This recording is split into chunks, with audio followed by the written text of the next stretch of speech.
Hello, good morning, everyone. Good morning. Hello, good morning, everyone. Hope you're all having a marvellous Monday.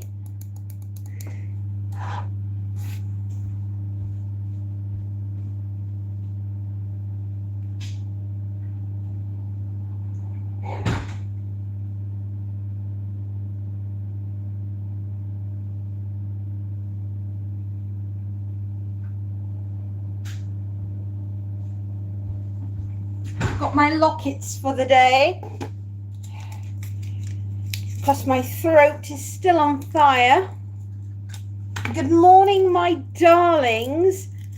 Are we ready for a day of ironing? I know I am.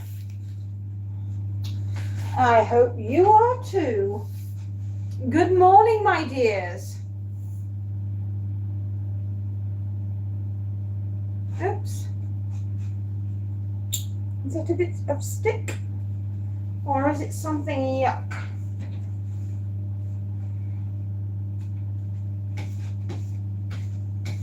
We've just been to see if Montes is at the back door.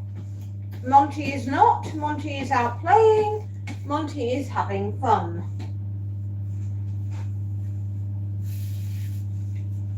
Good morning, my darlings.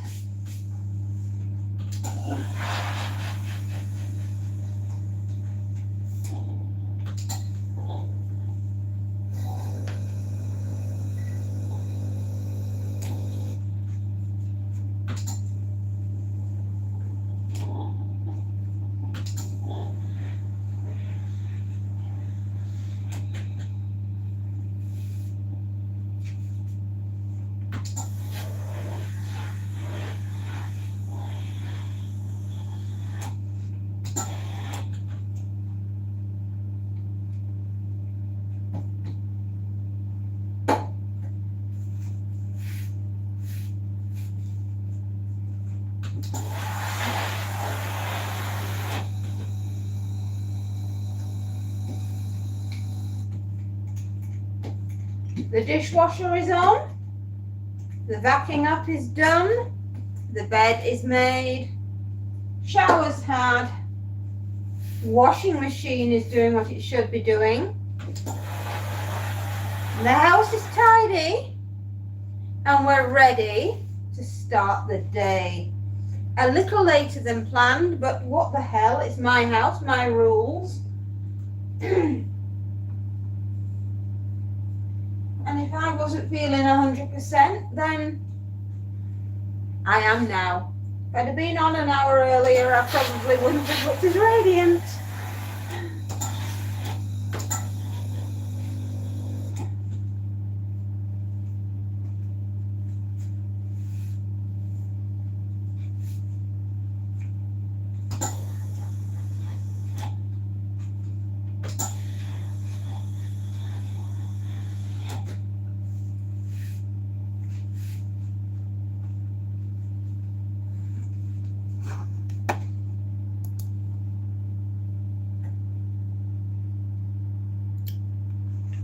There we are, my darlings. Good morning.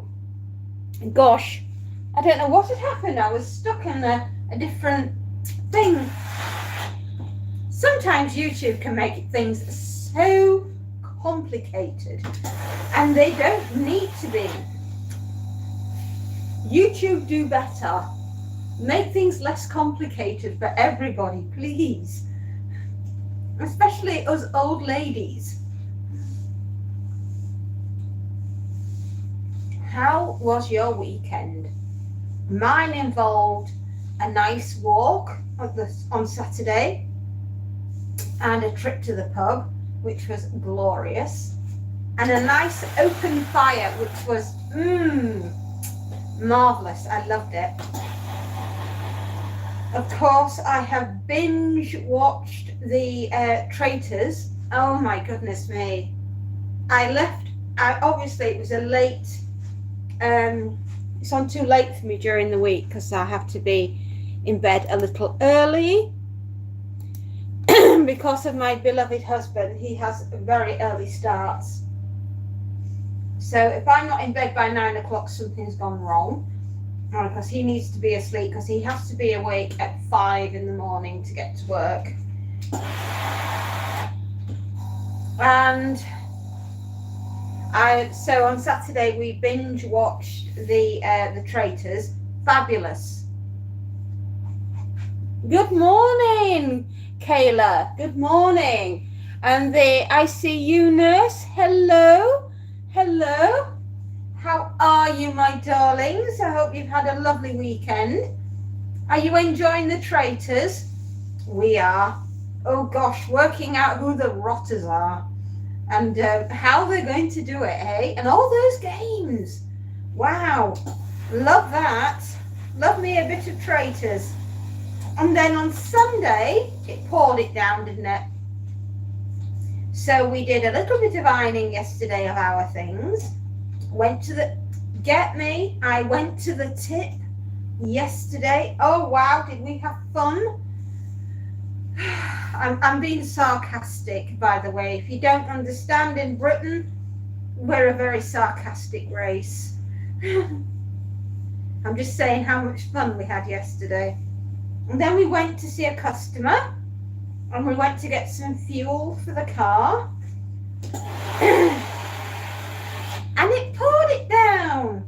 So we decided to finish off season 4 of The Crown and started watching season 5.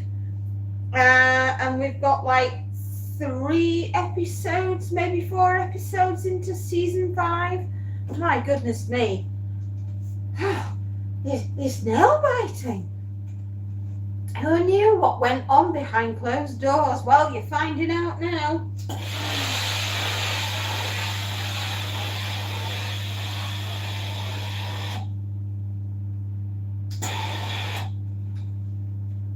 Yeah.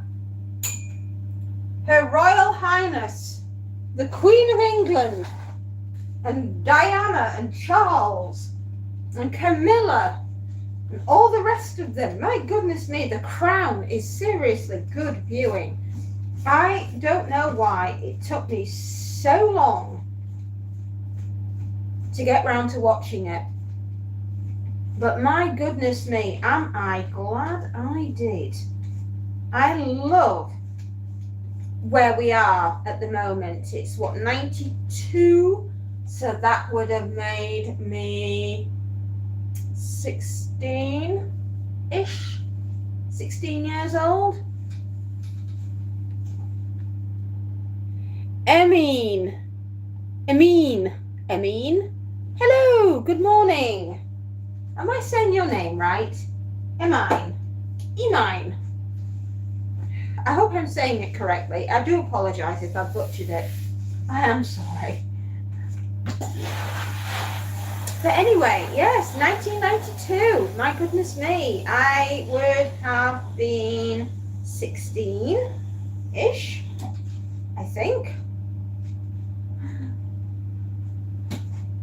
97, I was 21. 96, I was 20.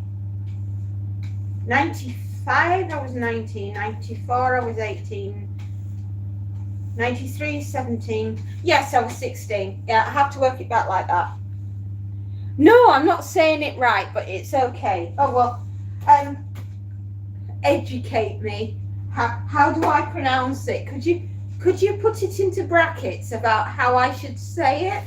And then I'll say it that way.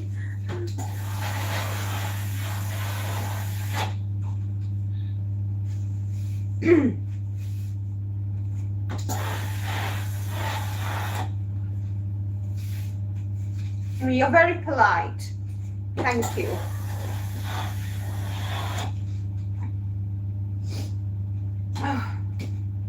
I am getting over a terrible cold. It has been rotten, I have to say the least. I have not enjoyed it one jolly bit.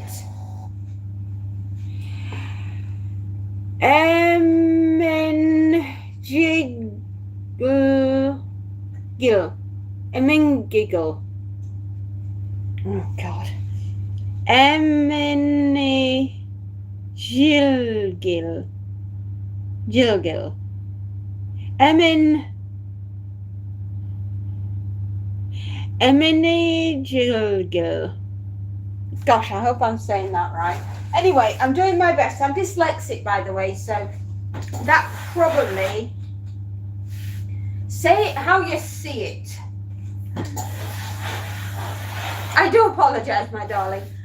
I'm trying.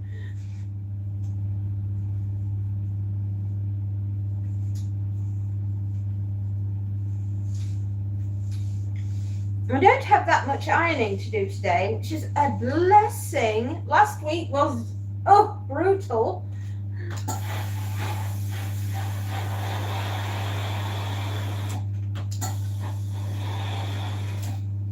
To say the least. Goodness me, last week was absolutely brutal. I had so many customers, all wanting everything doing all at once. And the best will in the world, darlings, we're only human. We're not machines. And sometimes I think customers can forget that.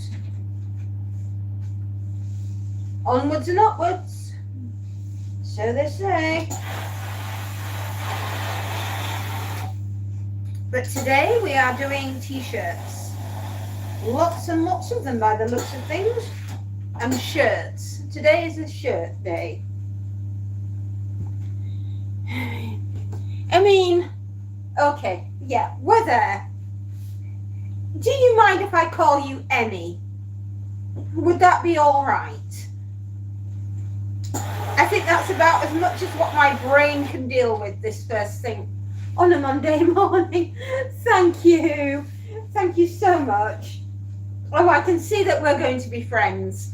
That's good.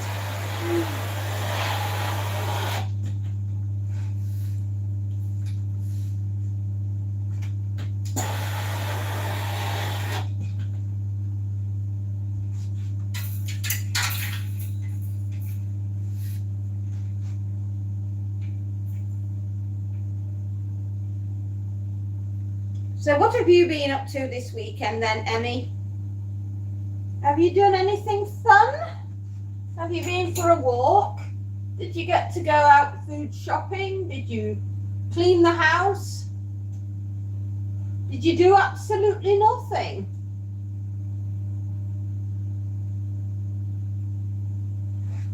I've had a very restful weekend. I went for a lot of tests on Friday. Blood tests, all sorts of tests. Oh, lovely.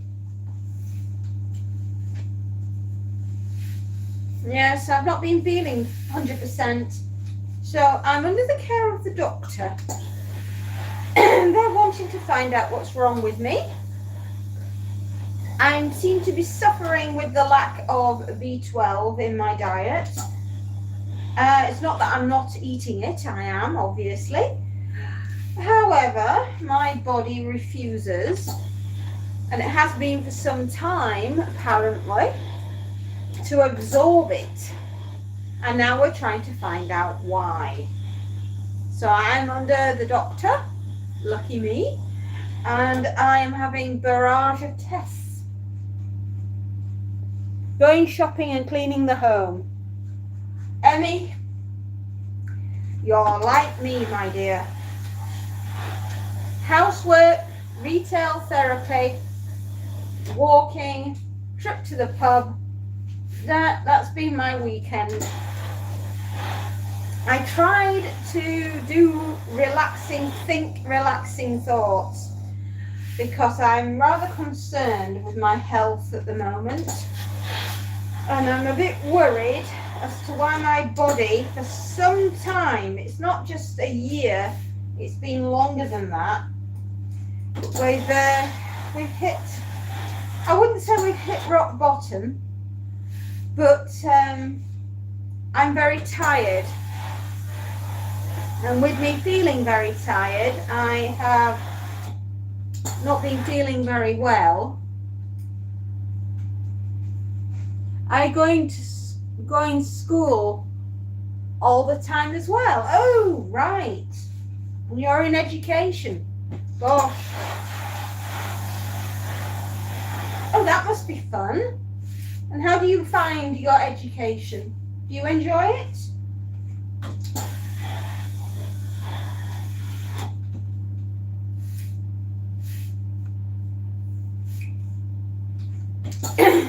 I just want to get better, and soon rather than later.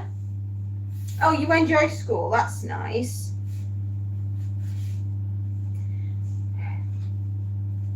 It's always good when you enjoy something like that. It means you're learning. If you're going someplace that you hate, you're not going to enjoy learning, are you? So it's always good to enjoy where you go.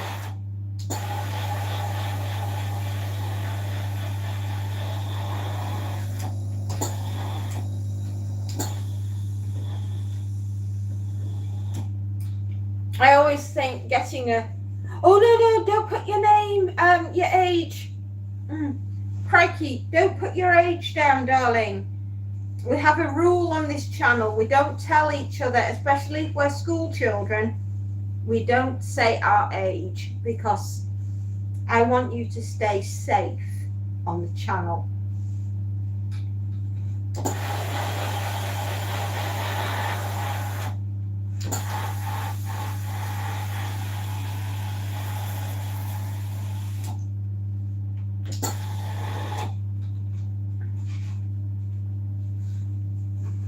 I'm just going to take that one off, darling.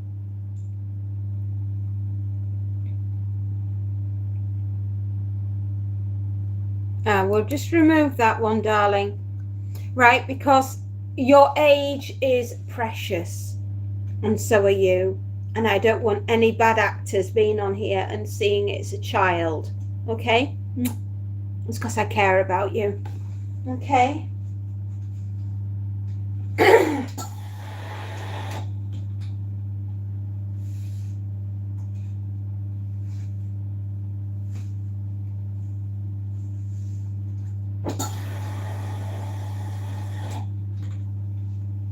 Your safety matters more than you realise.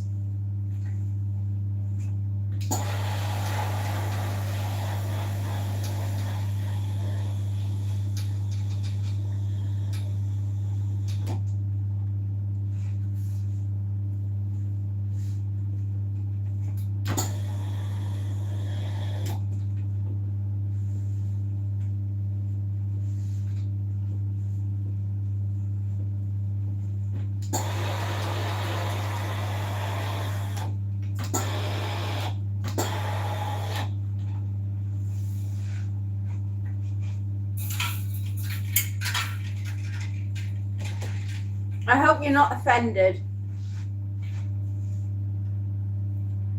It's just keeping you safe matters more than anything.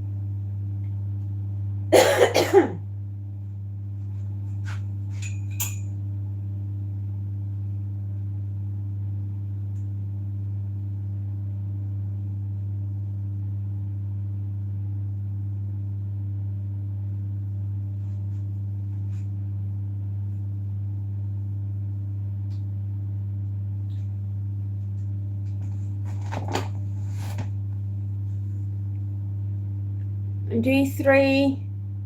Hello, D3. Hello.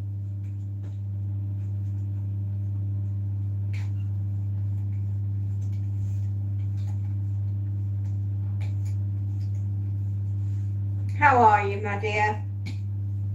Good Monday morning.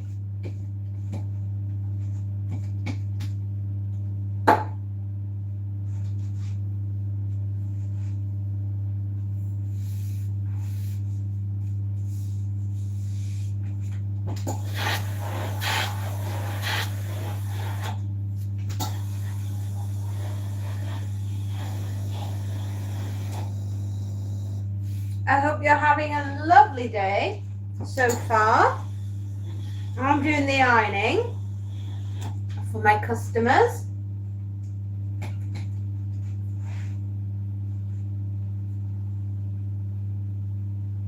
Oh, bless you. Well, I have, crikey, I hope I clear up the boredom.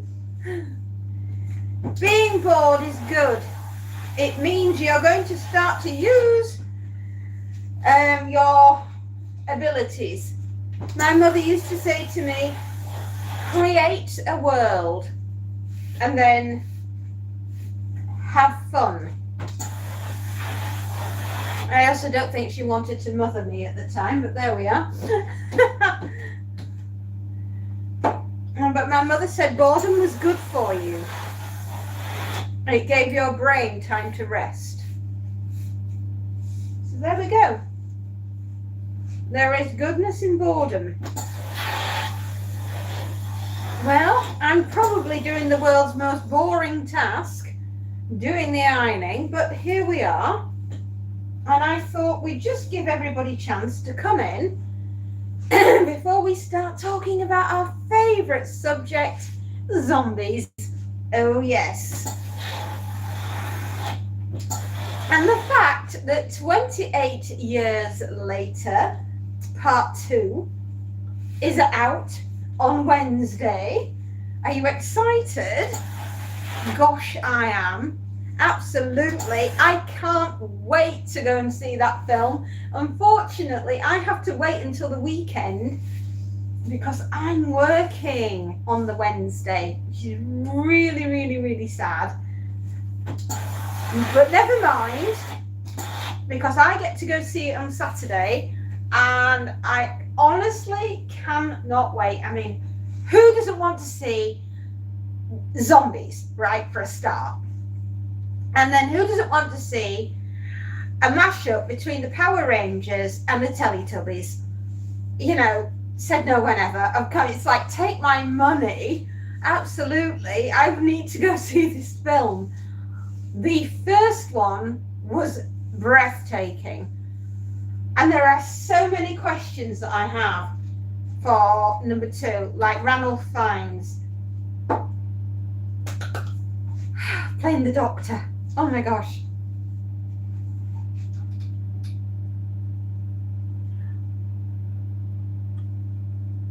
No, I can't say I have. I don't even know what they are. Sorry.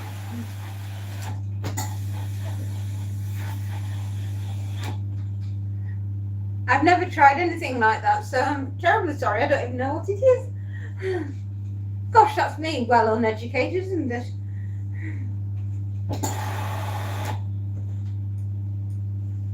But I am absolutely stoked to go and see 28 years later, part 2, The Boneyard, or is it The Bone Collector?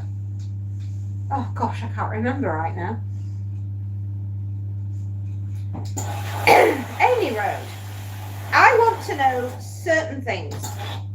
Is the baby that was born, oh, Balkan food? Oh, right, no, then definitely not.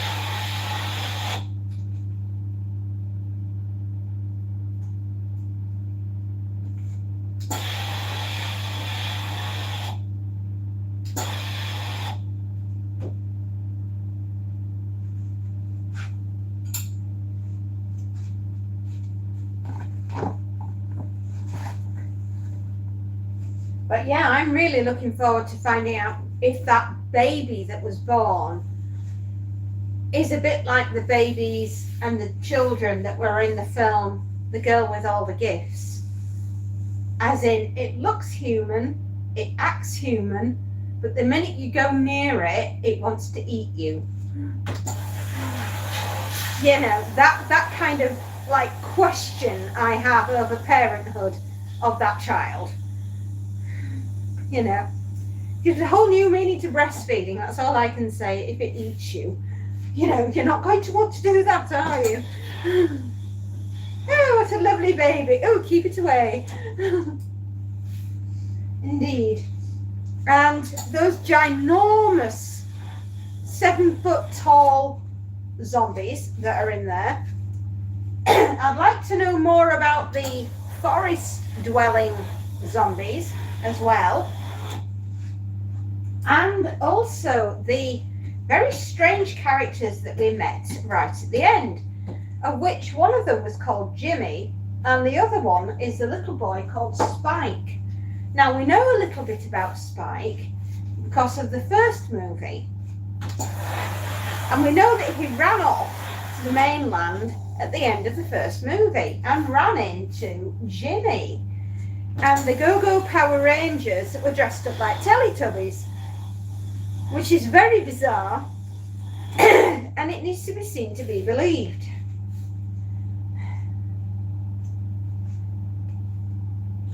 So that's where we got to with the last movie, which came out last summer. And when it said that it was going to bring out another one in January, I was like, oh my goodness me, that is so thrilling and so exciting. And the fact that it's the United Kingdom, and because all this kicked off in 2002, or in the year 2000, round about there, we haven't been exposed to the internet, smartphones, anything that we have now, which is AI, and all the events that have happened, like the death of the Queen and the chopping down of Sycamore Gap and the King. You know, as far as we're aware, Sycamore Gap's still standing, as shown in the film. The Queen is still alive, or has she been, you know, turned into a zombie? We don't know. We don't have any connection with the outside world because we've been completely cut off. So we don't even know what the internet is. And as for smartphones, we've never heard of them. Doesn't that make for an interesting premise to the United Kingdom? And the fact that nobody's allowed in and nobody is allowed out.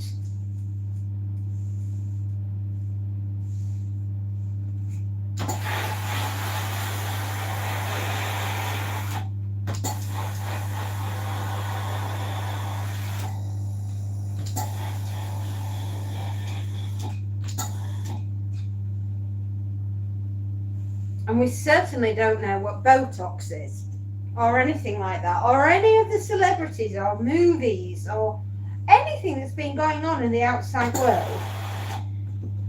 Because obviously we've been sealed off for the last 28 years.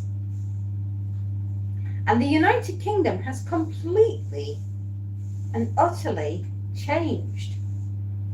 You know, have we gone forwards? No, we've regressed, we've gone back, we've gone tribal. We're on an island in Lindisfarne.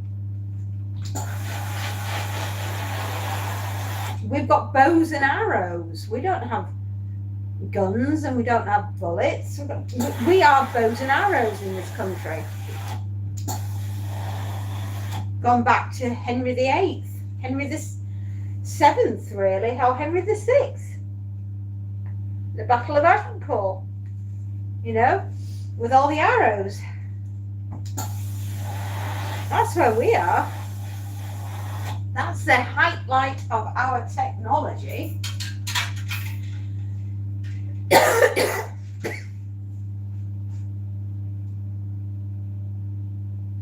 And when you think about it, here we are, an island.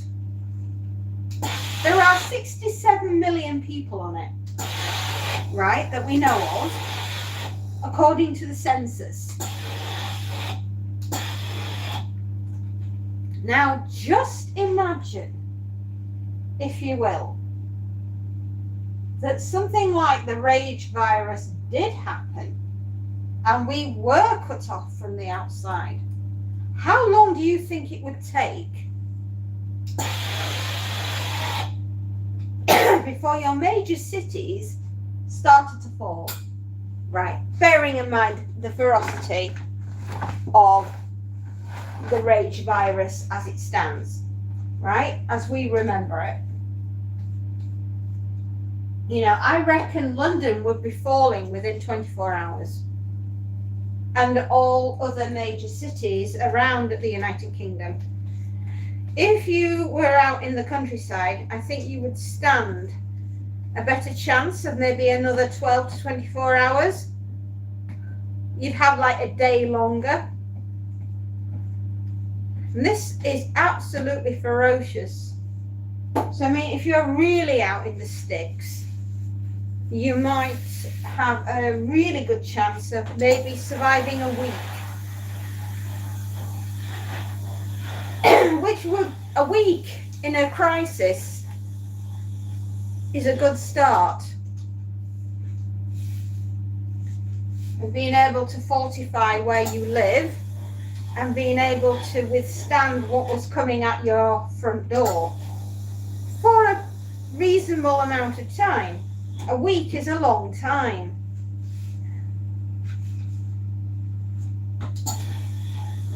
And that begs the question, if something like the rage virus did happen, what would be your first thing? Would you rush to the supermarket and get a load of food in?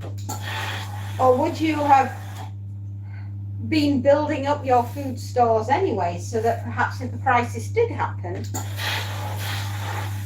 you wouldn't have to go rushing to the superstore?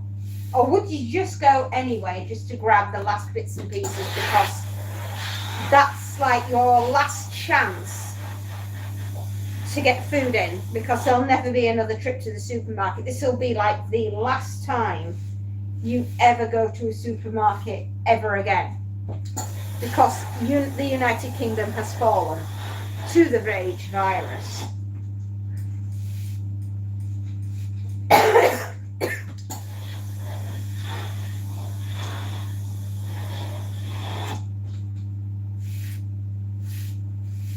Would you go to a chemist? Would you be collecting various antibiotics or medication that you might be needing to survive? You know, I actually think if I was going to, if something was about to hit the fan, the first thing I would do is make sure that my family had all the medication that they needed. Because obviously my husband has a heart condition. So my thoughts would be, I need to go and get him his heart medication. Because this is the stuff that he has to take every single day to stay alive. And, you know, this year it's 10 years. Believe that, 10 years since he had a near fatal heart attack. So I think I'm quite lucky.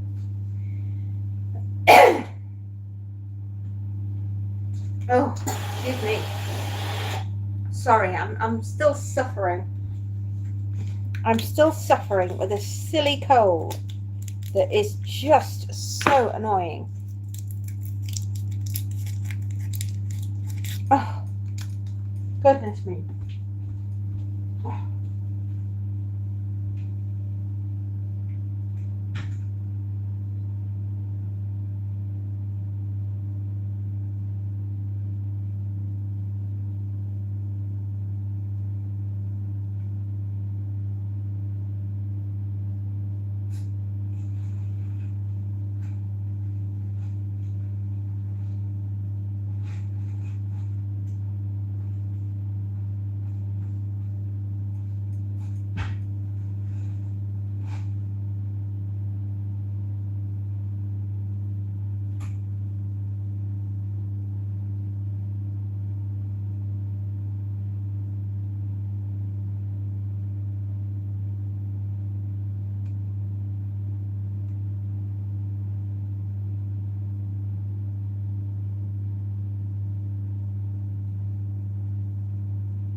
Do excuse me, everyone. I have to go next door into the utility room.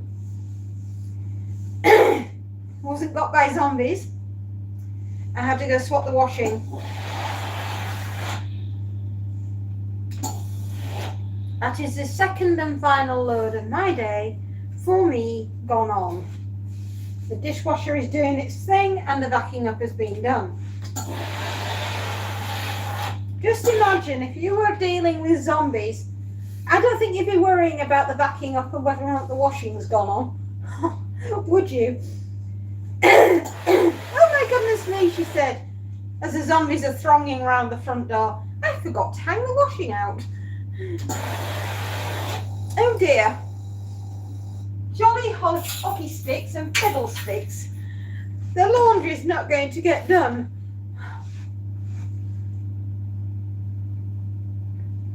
Well, quite frankly, I think if the zombies were thronging around the front door, I might have different priorities.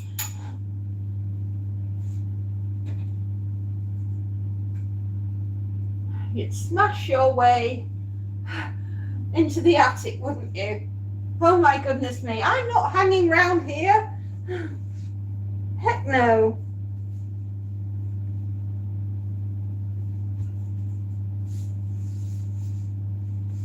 No, absolutely not. So anyway, your decisions. Do you go to the supermarket? Do you go to the chemist? Do you find yourself down at the local gunsmith?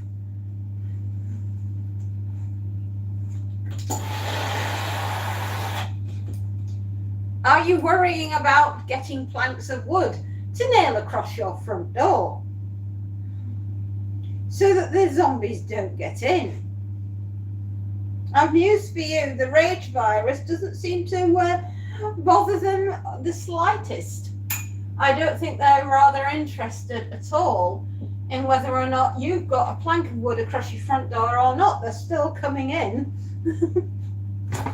whether you like it or not.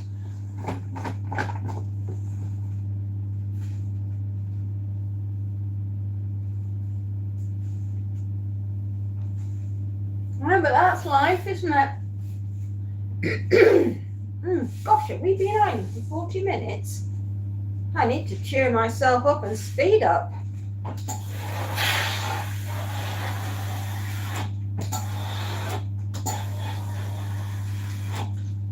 As soon as we finish this and got it next door, we're going to run upstairs and see if Monty, my little Norwegian, is at the back door. He's my little cat. Well, I say he's little, he's not. He's the size of a dog. Henceforth why he has a dog bed.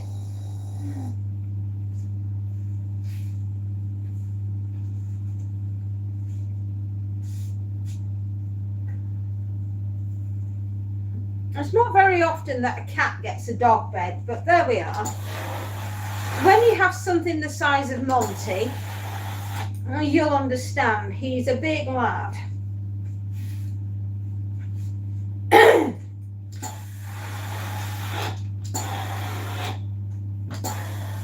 You know what I would be doing if there was something like the rage virus galloping across the land?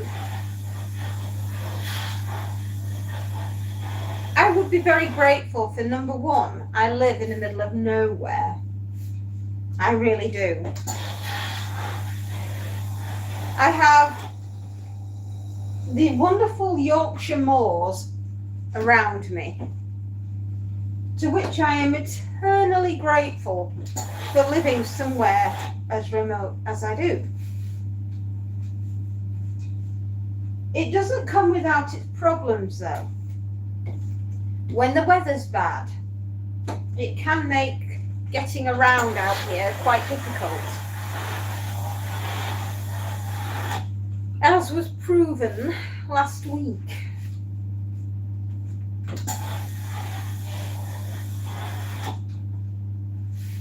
But not to worry, we managed. But if you live in an area that I live in, 4x4 is absolutely essential. You can't cope without one if you want to get anywhere. We have very narrow roads, sometimes turning into like a dirt track.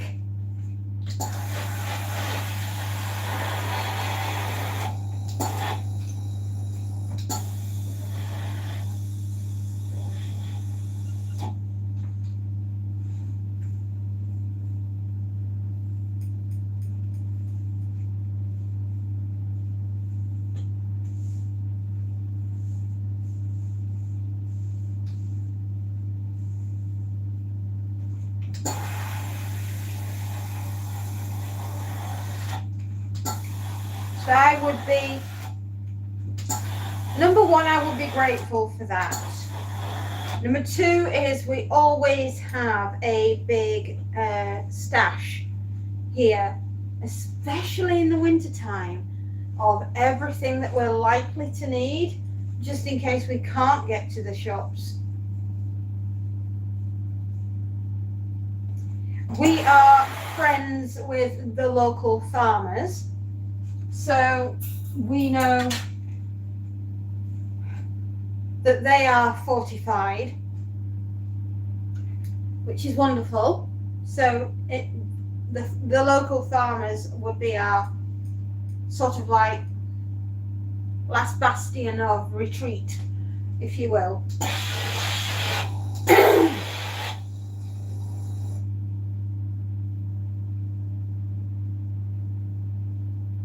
I'm rather good at archery.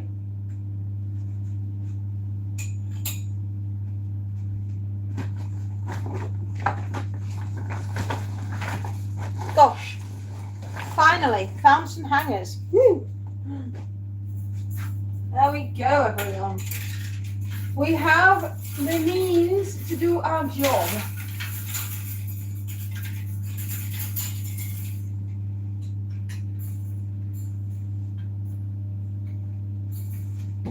So I think my biggest thing will be more medication. And if I had the opportunity, I would probably go to the supermarket, but only if I deemed it was safe.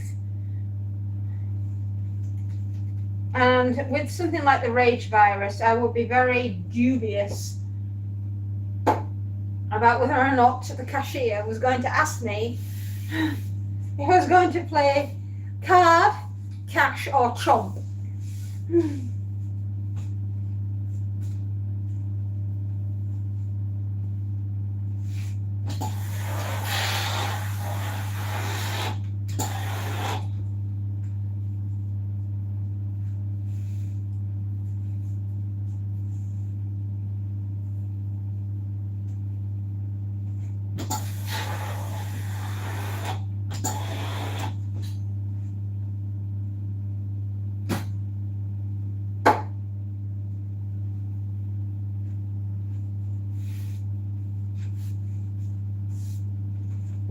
I would definitely be making sure that the house was fortified as much as I could. Being married to an engineer, that probably wouldn't be a problem. My husband's very clever when it comes to putting things in place. He's a very, very intelligent man.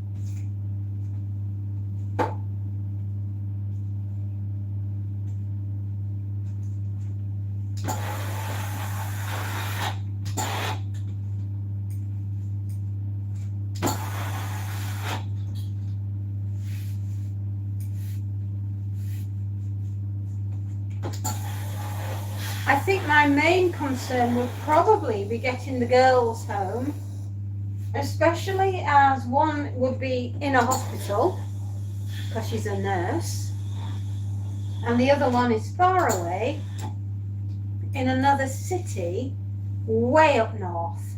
I will be telling her to get to her backside to Lindisfarne because she's up that way.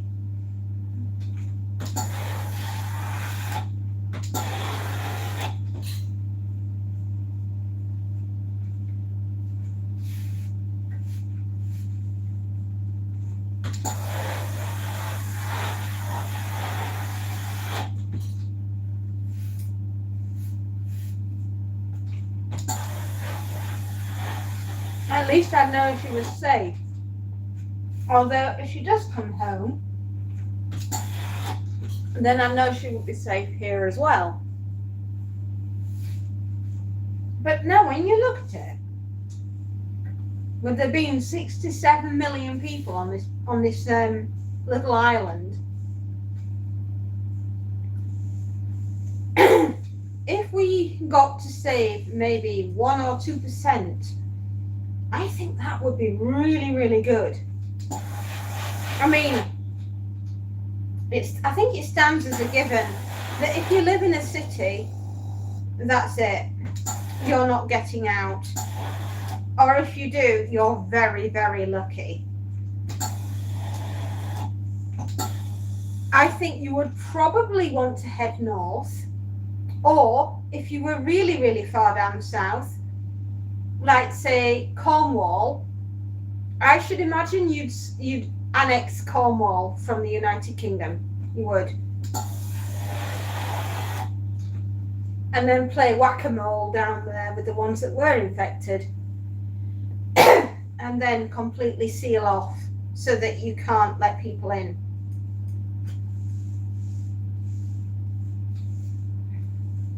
I mean, you can always go to St. Michael's Mount, right?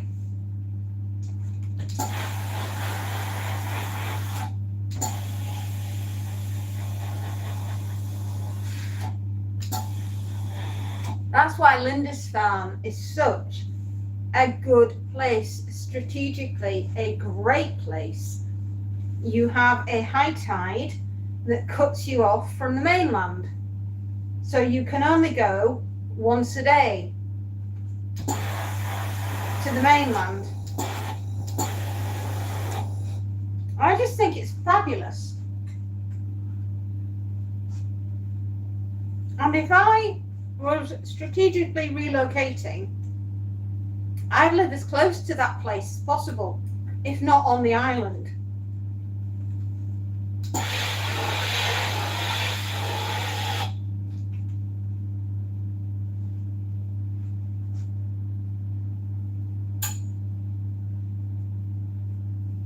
But, you know, I don't. But I do live up north. Susan, hello, good morning. How are you, my dear? I trust you slept well. Did you have a nice weekend? We're talking about the new film that's coming out to do with zombies, called 28 Years Later Part 2, The Bone Collection. Or is it The Boneyard? Ready Road. We're rather excited about going to see the film, and we're going at the weekend. I can't manage it during the week, unfortunately. It comes out on a Wednesday.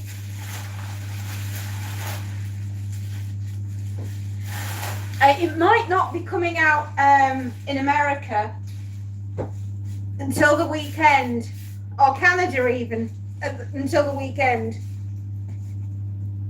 But it is fabulous. 28 years later, 28 days later, and 28 weeks later.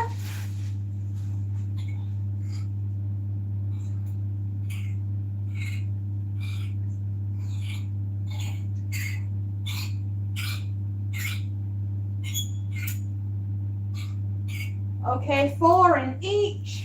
That sounds good to me.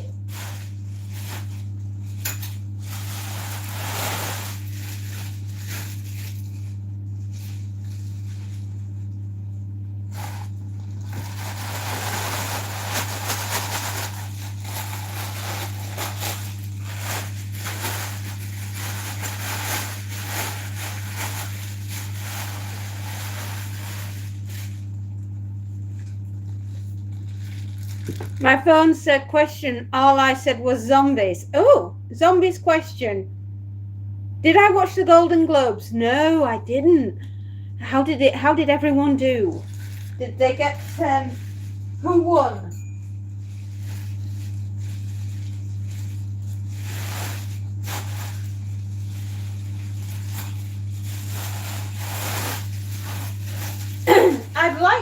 think that Stephen King and The Long Walk did really well.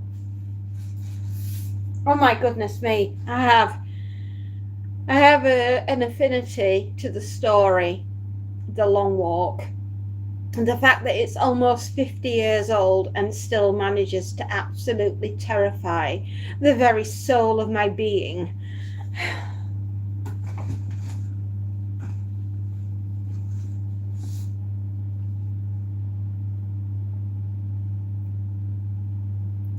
Zombies question. So, who won what? That's a good question. Who won what in the Golden Globes?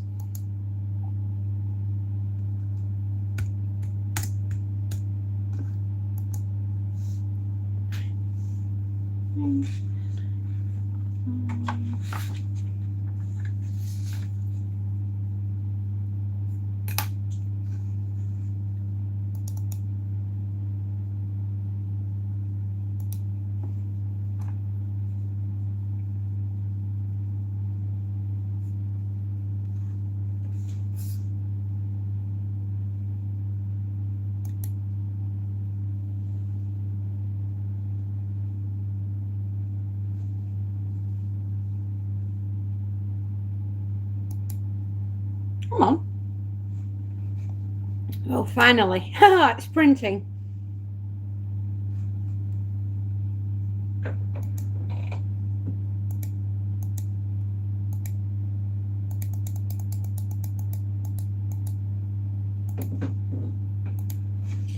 We have to nip back to April of last year to work out where we are in January this year.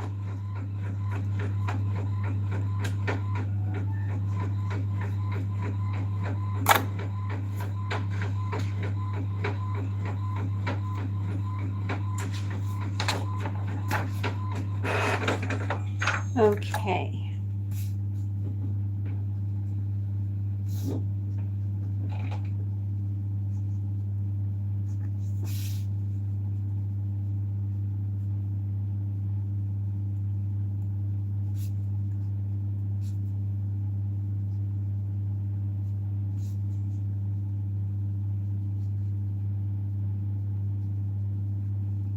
Right. That's that written. I try to keep up with the paperwork as we go along.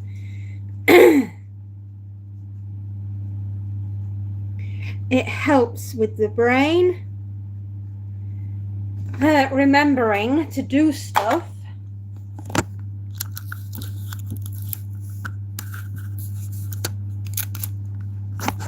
Okay.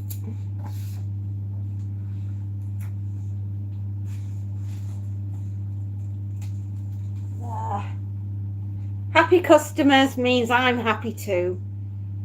Okay, let's back this up. Back up every time you do something on a computer, everybody. That way you're not going to be upset if something crashes.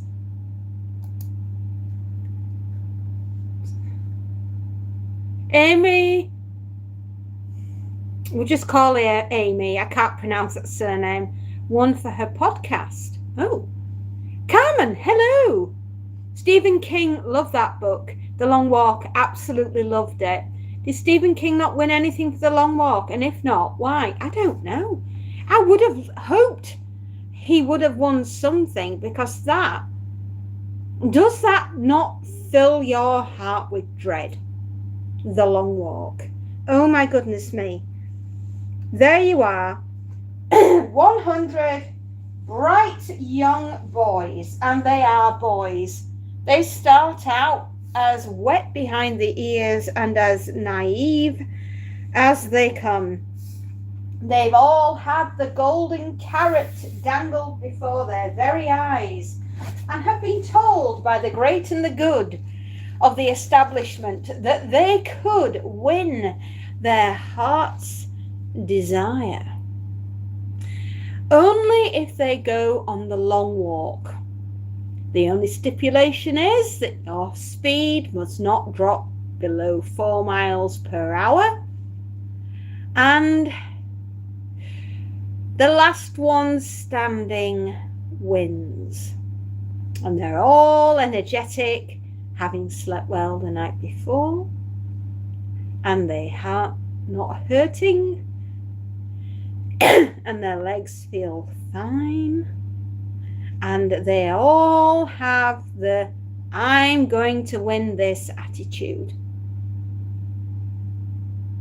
He has never won a Golden Globe, apparently. Misery should have won also. Absolutely, Misery. Oh my goodness me. James Caan. James Caan, that wooden block, his ankles, and Kathy Bates. Oh, God almighty.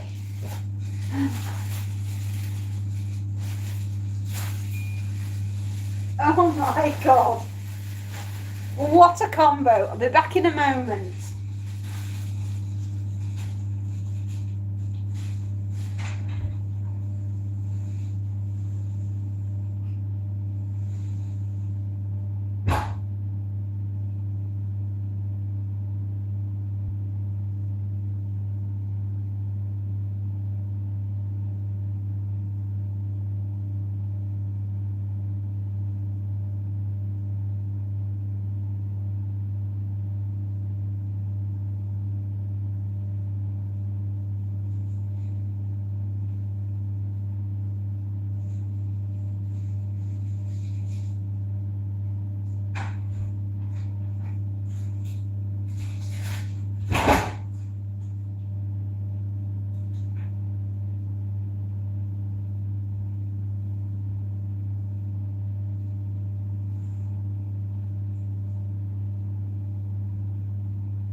Love Misery.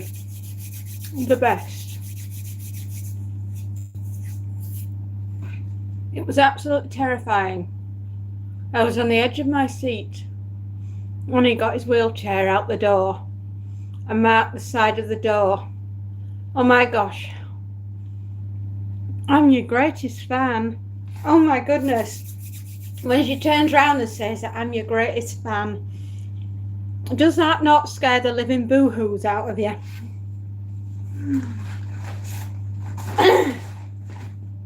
Stephen King has the unique writing ability to not only get under your skin, but to set up home there and to make you feel absolutely terrified. If you're not waking up in the middle of the night having hot sweats over reading Stephen King, are you really terrified? You know, they say that you're the author of your own life, right? That every chapter you write is authentic and comes from you. Well, I'm just saying, I'm writing a Stephen King chapter in my life right now, and I'm having a great time.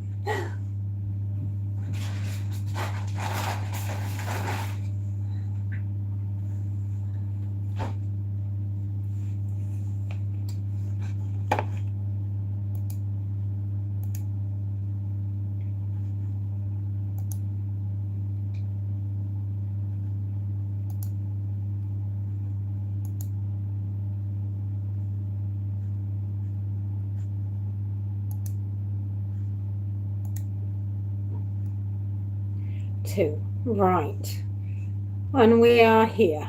Okay, I know where we are.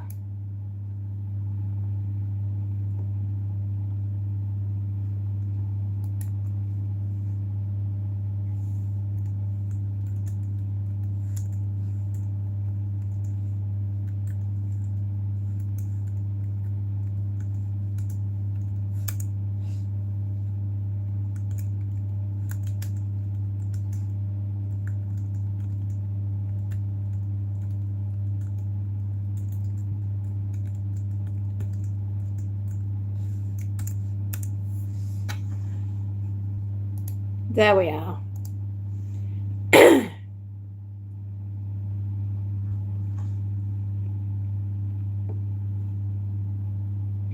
Wow, am I really writing? Yes, I'm really writing my life. You wouldn't, if my life was reality, you don't want to see what I've got upstairs for the imagination. Oh my goodness.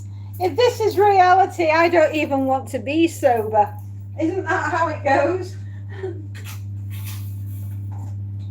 I am in the process of not me writing, not me personally writing, but I am wanting to support a very dear friend of mine called Alan Aspinall, who also happens to be one of my moderators. And he is a very famous writer. And he's getting notoriety for his books as being as scary as Stephen King and James Herbert. And he has a new book which is finished but needs to go to the proofreader, and then it needs to be published. And I would quite like to help him get his next novel published.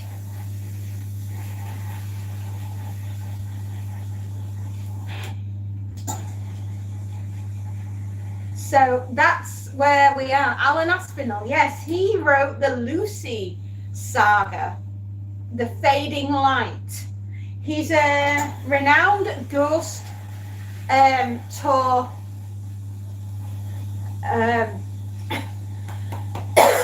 oh, I'm so sorry. I want to start coughing again. He's a ghost writer. He writes about ghosts. Excuse me, sorry.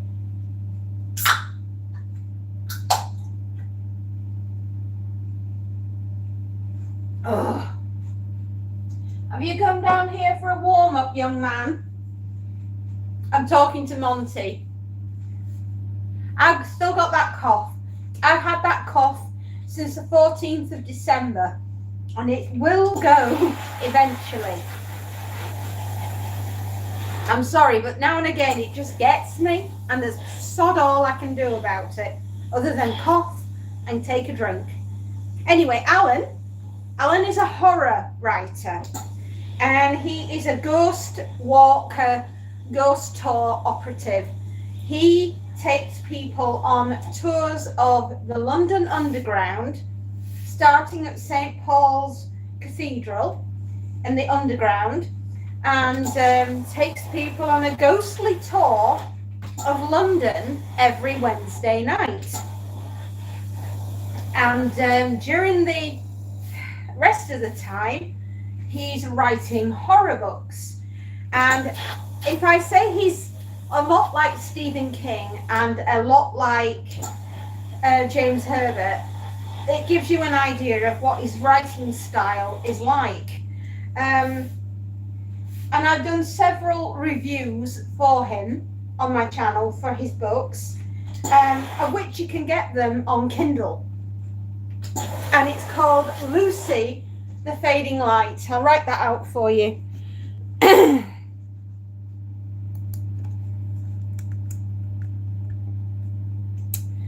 If I could just...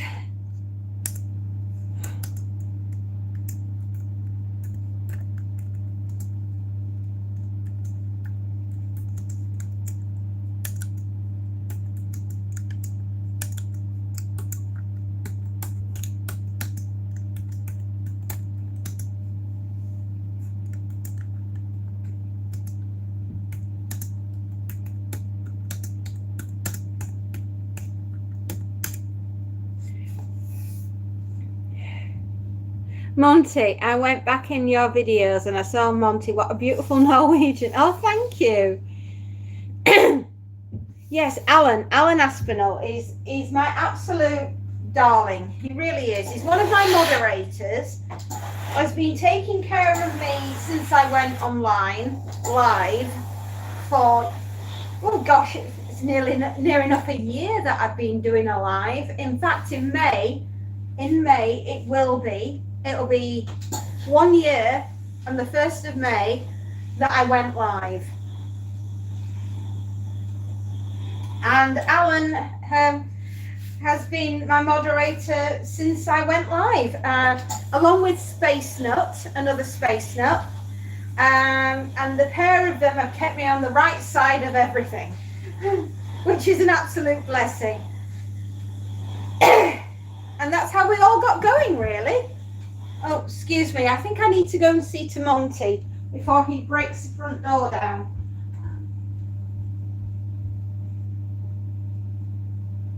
Monty?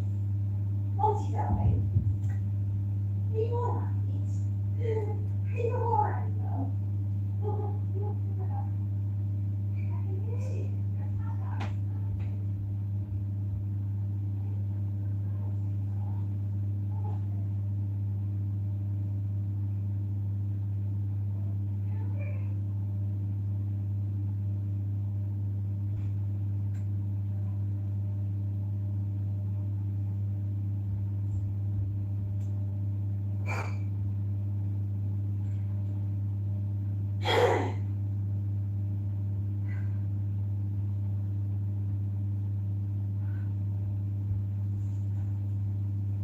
I have wooden flooring all around the house, and Monty, when he gets going and wants to go outside, he tap dances, quite literally, and is so noisy that I can hear him.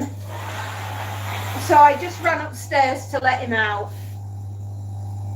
And Monty has just come in and literally gone out again, and he's such a greedy guts.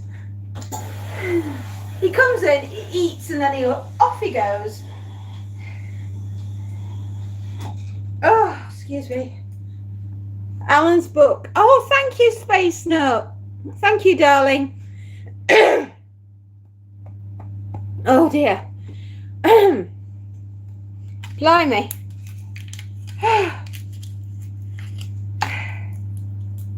Monty has a best friend called Dexter. Dexter doesn't live with me. Dexter lives with another Space Nut. And between Monty and Dexter in the Monty and Dexterverse, they go off on many adventures, don't they, Space Nut? And yes, they have a lovely time.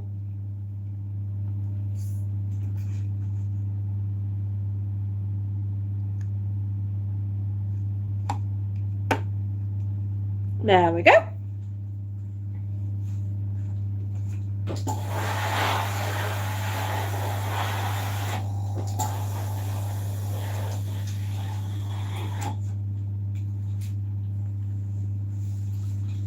Three minutes past 12, everyone.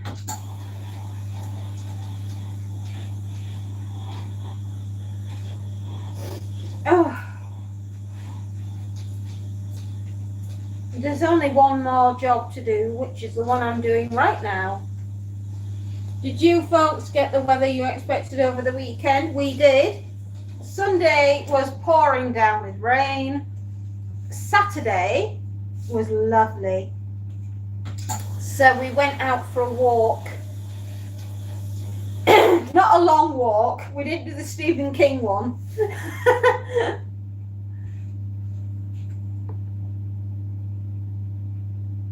Oh. Oh, wow. Freezing rain and very quick wind. Gosh.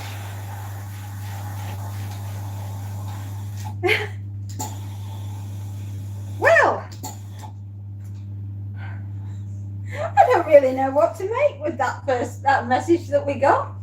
How strange.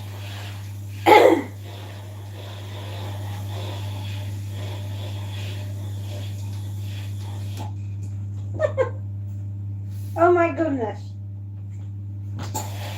I guess it takes all sorts to make a world go around, right? Why are people that strange? Yeah, but we had a lovely walk on Saturday. It was freezing. It was -4, -5 on the walk. So obviously we had our thermal underwear on. No kidding. Yeah. So we went out for a walk by the canal and a nature reserve. And we got to see some beautiful birds called redwings that come all the way from Scandinavia at this time of year because it's migratory. And this is what the ornithologist was telling us when he was giving us a little bit of a guided tour of the bird watching sanctuary, yeah, where we were. And he was saying that they come over at the winter time to the redwing for the feeding, and the fact that it's a little bit warmer in this country, but not by much. And then in the spring and the summer, once they've had their children, they tend to fly back to Scandinavia around about the late spring after they've had their children, and then they come back in October, November time, and then they winter over here. They're very busy birds, aren't they? Anyway, they're called redwings. And that was really nice getting to know all about what they do. So, you see, you learn something new every day.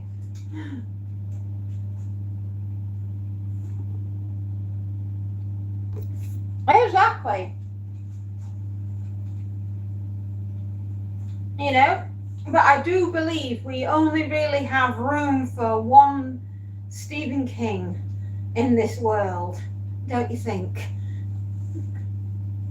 Mind you, his son, Jonah Hill, he's a bit of a chip off the old block, isn't he? Do you folks have the same birds that we have in Canada? Blue jays, cardinals, chickadees and doves. We have doves. I think we might get cardinals. Blue jays. We do have jaybirds, or jades. What do they come? I think they're known as jays, but I'm not sure if we have blue jays. We have blackbirds, robins, blue tits, grey tits, chaffinch, chiffchaffs, woodpeckers.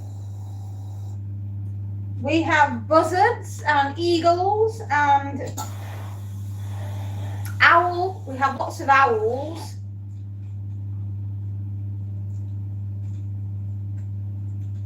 And we have hawks.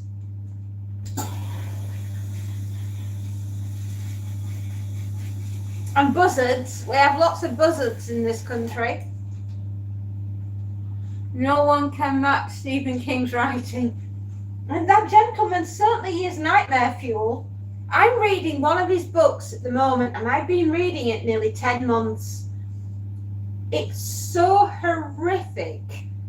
I'm having to read it in small chunks just to cope, right?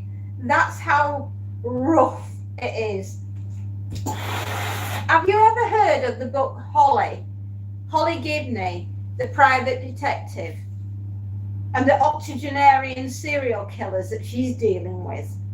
Oh my goodness me, that is pure nightmare fuel.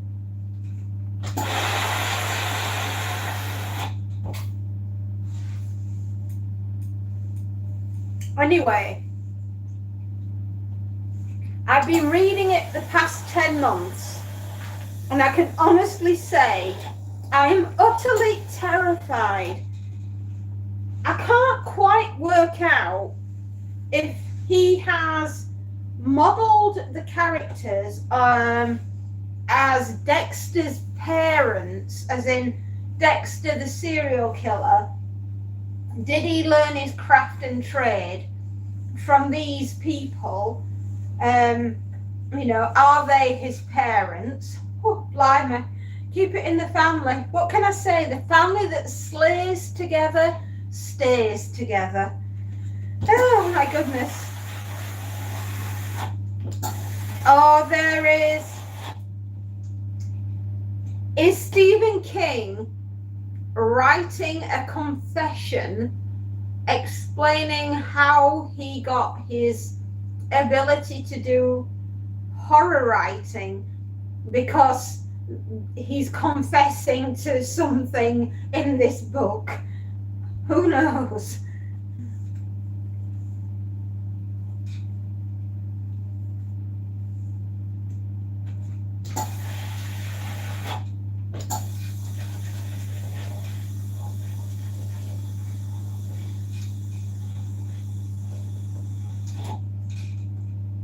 It does make me wonder, because there is an awful lot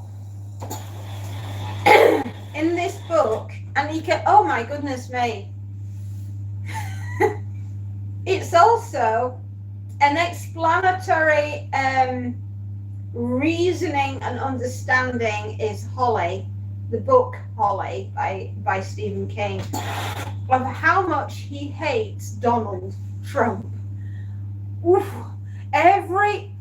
It feels as like every chapter within the book, because it's really aimed at how much he hated Donald Trump for his handling of the COVID crisis, because it's so blatant, right? It starts off with Holly's mother being one of the Make America Great Again characters, and she was, you know, wearing the red baseball cap in the book and didn't believe in COVID, even though she died of it in hospital, and kept saying to her daughter that COVID was made up in the story. And you can see the rancor of Stephen King for Donald Trump within the first chapter of the book. The man hates, he despises him. Despise is a good word. Yes, well, Stephen King absolutely despises Donald Trump. There, I've said it. That, if you didn't think that he didn't like him, read Holly, and you will see that he detests the very ground that Trump walks on. Yes, the Tangerine Dream is Stephen King's nightmare.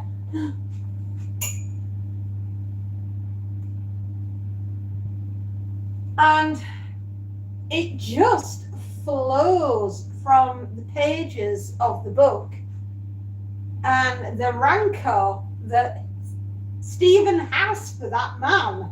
Oof, wow.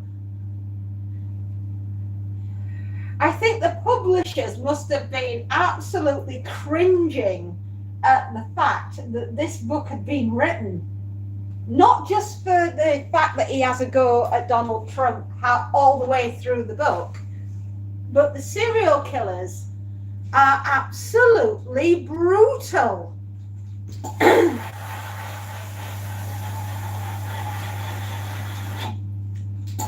They have a wood chipper in their garage that when they've finished harvesting what they want from their intended victims, they shove what's left through the wood chipper and turn it into mulch for their garden. Nothing's wasted, quite literally.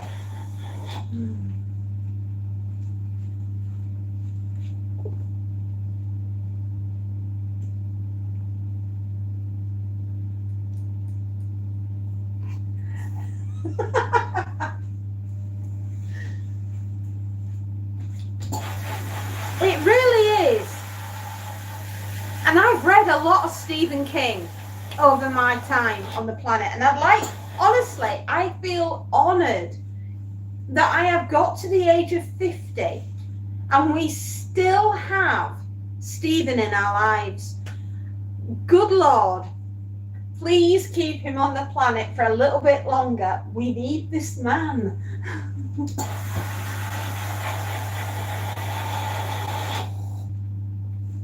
You have such a way of speaking, it just makes you chuckle. Oh, thank you. I do try. Excuse me. I'm sorry.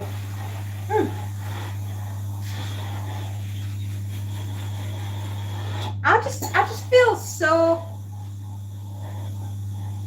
absolutely honoured to have been born within this timeline. You know, it's a bit like how people must have felt when Edgar Allan Poe was alive and he was writing his seminal masterpieces, like obviously The Raven and The Pit and the Pendulum. Oh, The Pit and the Pendulum. And to know that they were alive during Edgar Allan Poe, during his tenure on the planet.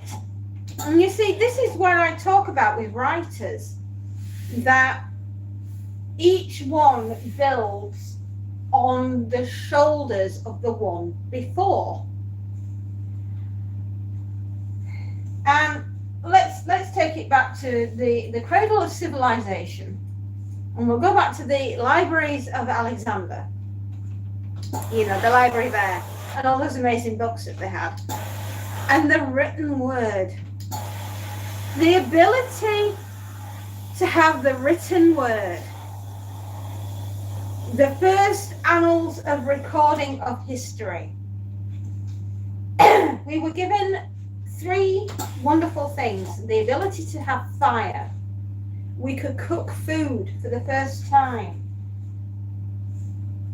you know, and that meant that our ability to survive increased tenfold. We were able to keep warm, we were able to keep predators at bay, and we were able to cook our food. The next biggest gift that we gave ourselves was the ability to record history in the form of text. And after that, everything else just seemed to flow. Weren't we lucky? And each writer that comes along builds upon the history of the writers that came before. William Shakespeare, he gave his second best bed to his first wife, Anne Hathaway. In fact, that just absolutely, who got his first best bed? You know, if your wife just only gets the second best bed, begs the question, who got the first one?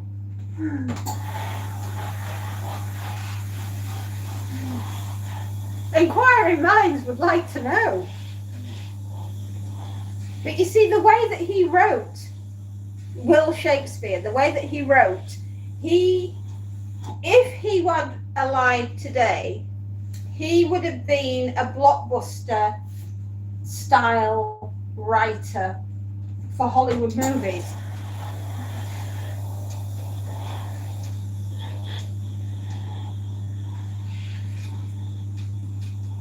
Maybe he was reincarnated into Quentin Tarantino. You never know.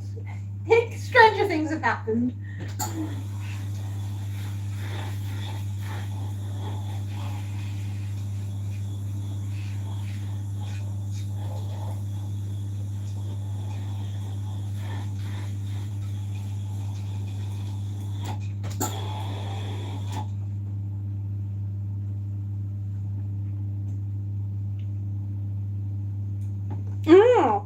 Had he not been hit by that car, we wouldn't have got that nightmare of a trip to Kingdom Hospital, would we?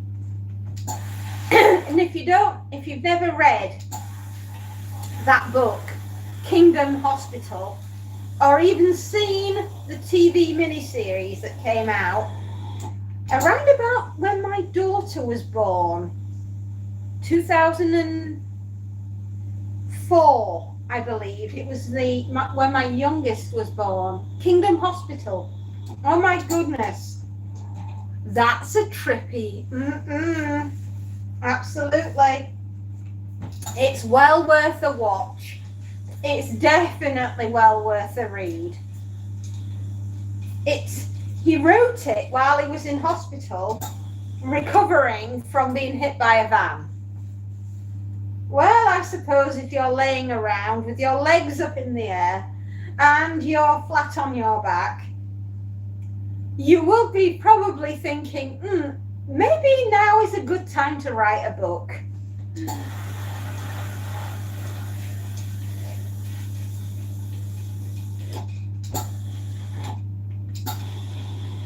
What we're hoping to do this year is to get independent writers to hopefully, if we can swing it, we'd really, really like to support independent writers and get their books out there. If you're good enough, you'll make it. If we can find you, we'll make it happen. We are starting this year off the way that we wanted to do last year, but this year we've got the opportunities.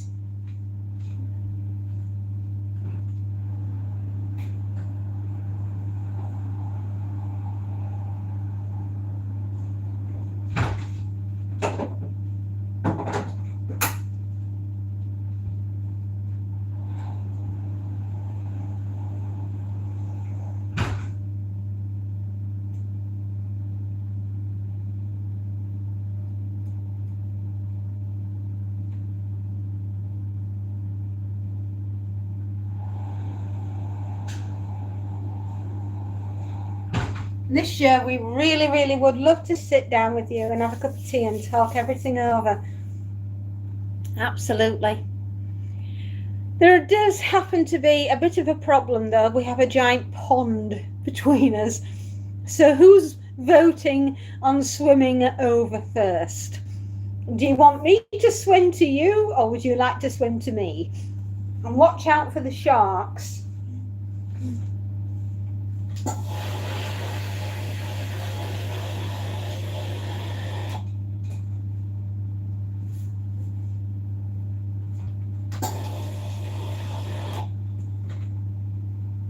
You best swim to me, I'm afraid of sharks.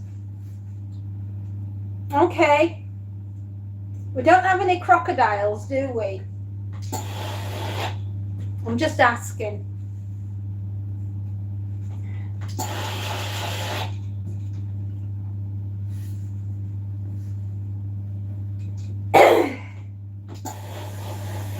My darling, we'll have to have virtual tea. We live so far apart. Isn't it strange that you can live thousands of miles apart from someone and yet strike up an affinity?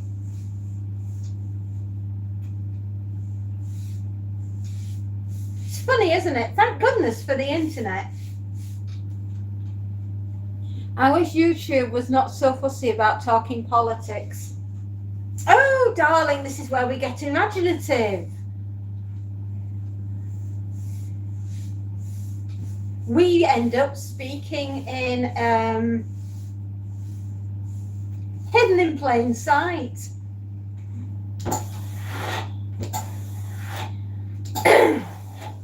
I mean, those Daleks can't be wrong, you know? Exterminate.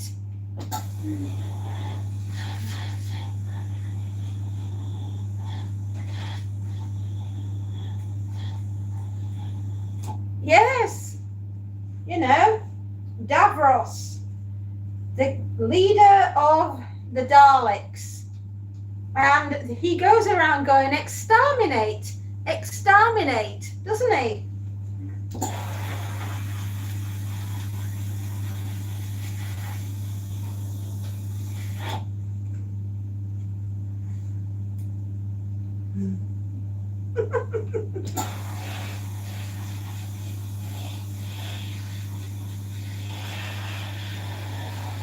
And of course, the Tangerine Dream. Oh my goodness me. I think he's playing Pokemon. He's got to get them all. Yes, he is treating everything like playing cards. And he wants to collect everything, doesn't he?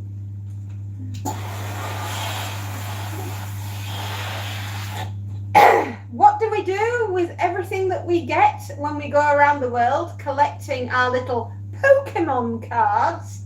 Yes.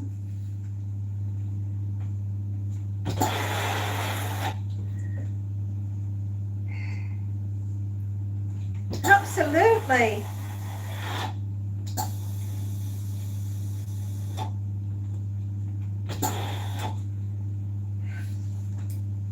He certainly does. I believe in that particular book, The Tangerine Dream has okayed on absolutely horrible happenings. Absolutely. I mean, I don't know, but between you and me, I think everything has gone Caracas.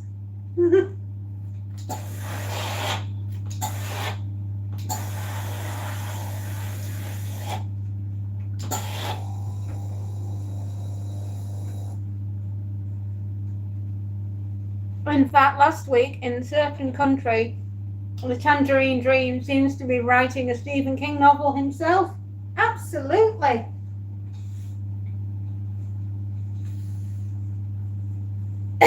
He most certainly has excelled himself. I don't know.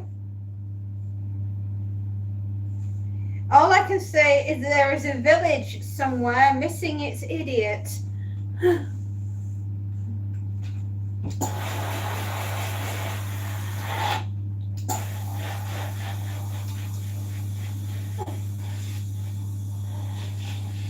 As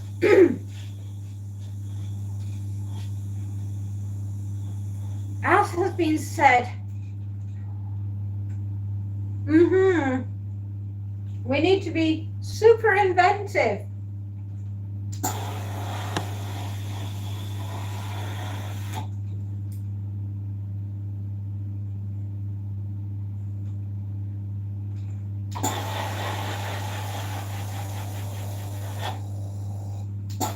I mean, all I can say is I ran to the store.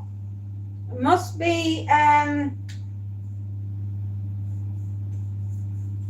having difficulty in selling their goods. And the people of a certain country have gone Caracas, unfortunately. And BYOB, it does not mean bring your own boat. Do I like being in England? In England? Yes. Yes, I think I do. For the most part.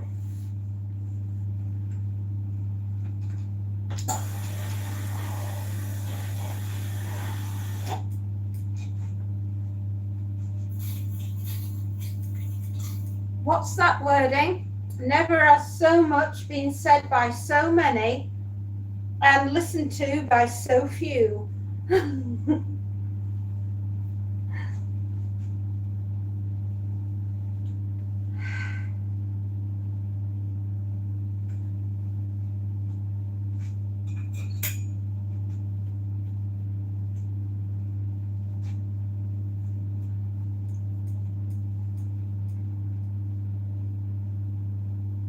Yes, in my country, equal opportunities for all.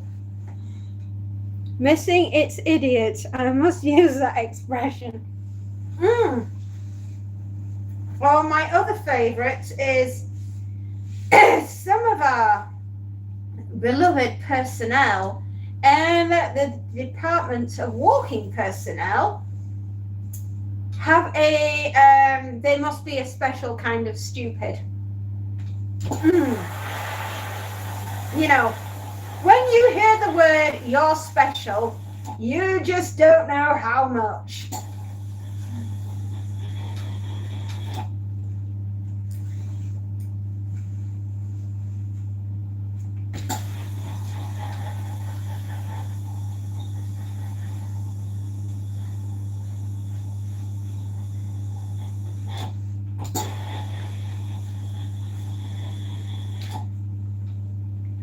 As the saying goes, freedom is earned. It is fought for. It is not a given.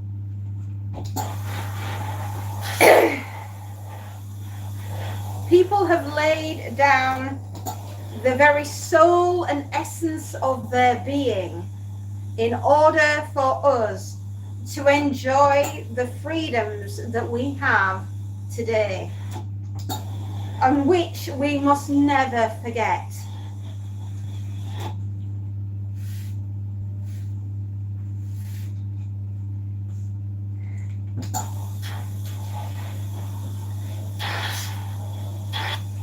But we must be very careful with how we say things and do them with much joy, mirth, and love. And remember, Big Brother is always watching.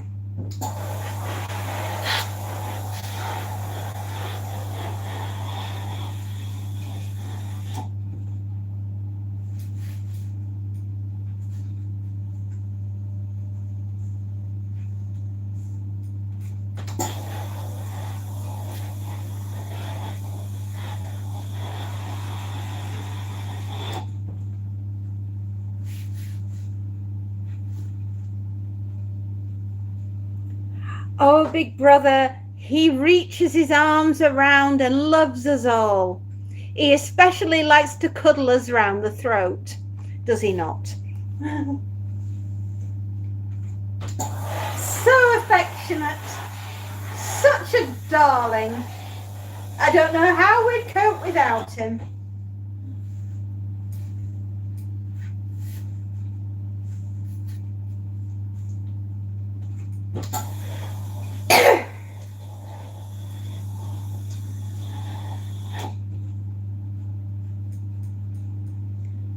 Is it normal to have one's channel watched by people that don't want political freedom?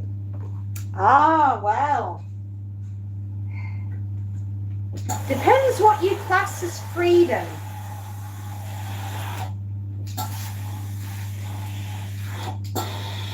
It's very difficult sometimes to explain one's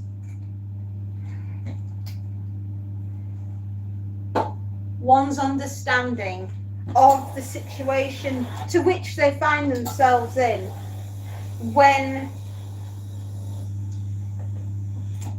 all around you people may be free but their minds are in chains.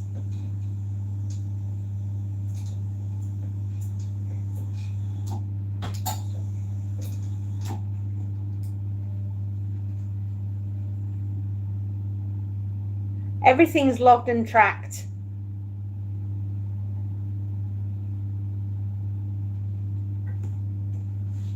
Well,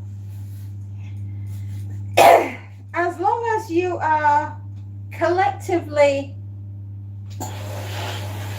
singing from the same song sheets, to which we have a copy, if you're interested, we should be fine. As long as we support our dearly beloved leaders, we are gathered here today in the face of such outstanding I dared go on.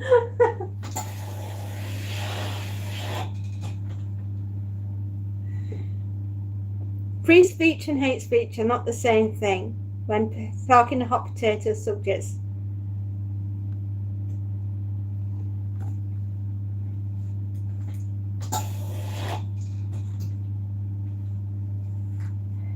That's why we say, dearly beloved, we are gathered here today to join the union of one country to another.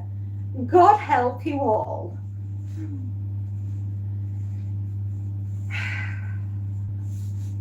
Just saying.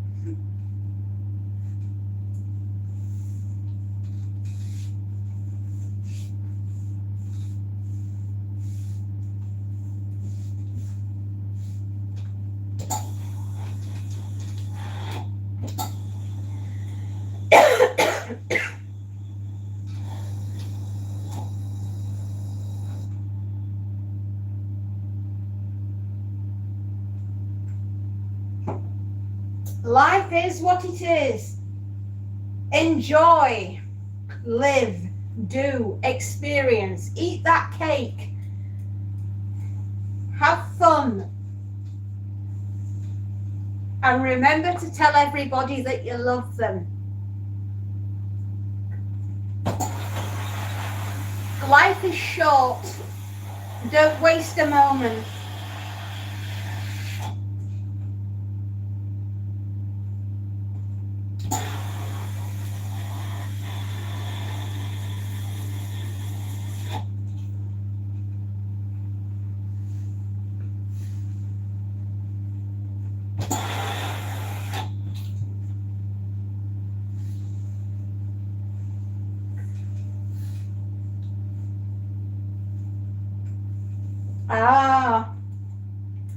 Well, we can sing the song We Are Family.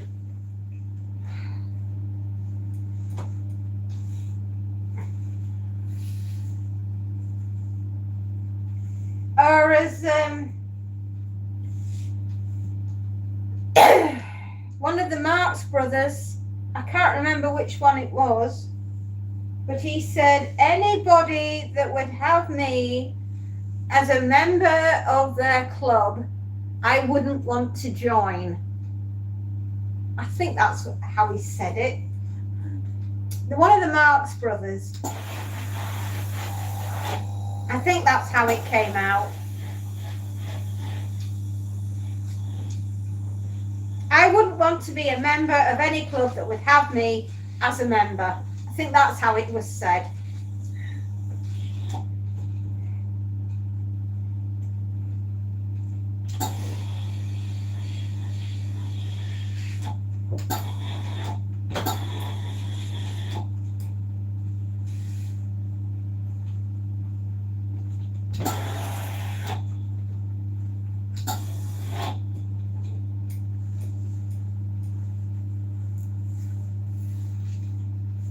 But remember, Big Brother is always watching and he's always protecting you, if you know what I mean.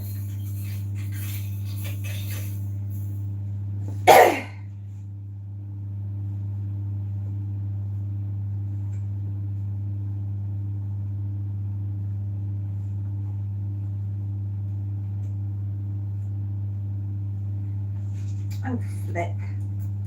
Did I just happen to get the world's wonkiest collar? There.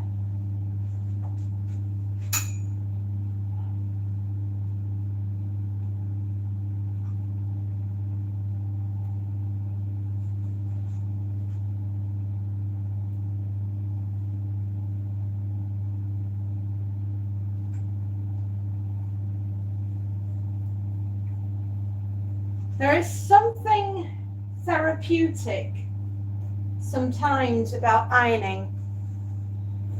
There's always that one uncle everyone hates. There is. The trick is to avoid being alone in a room with him. Do whatever you must, but make sure that you're not alone with them.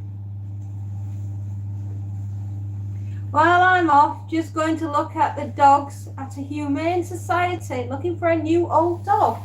Oh, how lovely. You know what? Rescue is my favourite breed. Monty was a rescue. So they're my favourites. And I hope you manage to find a little puppy dog. You'll have to, if you manage to get one, you'll have to put him up on my Discord. Send me a photo of him so I can see what he looks like. Have a wonderful day, Susan. Oh, yes, that would be lovely. Thank you very much. I'd enjoy your company. Great minds think alike. Remember that.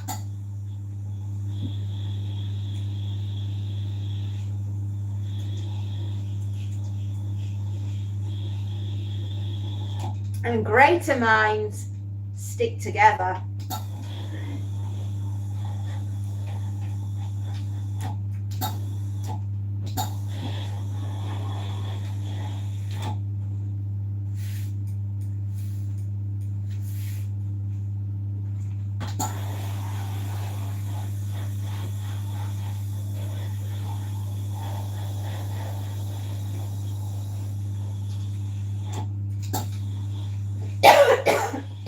Oh, excuse me. Rachel, I cough. It wasn't the cough that carried her off, but the coffin they carried her off in.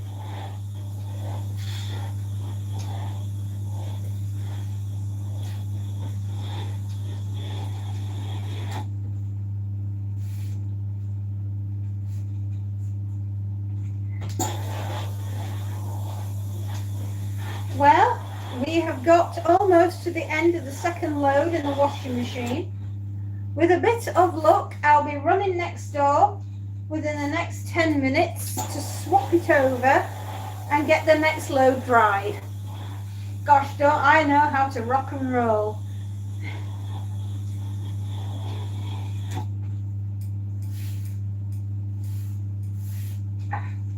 What I do have is a streaming nose. Oh, which is fun. Not.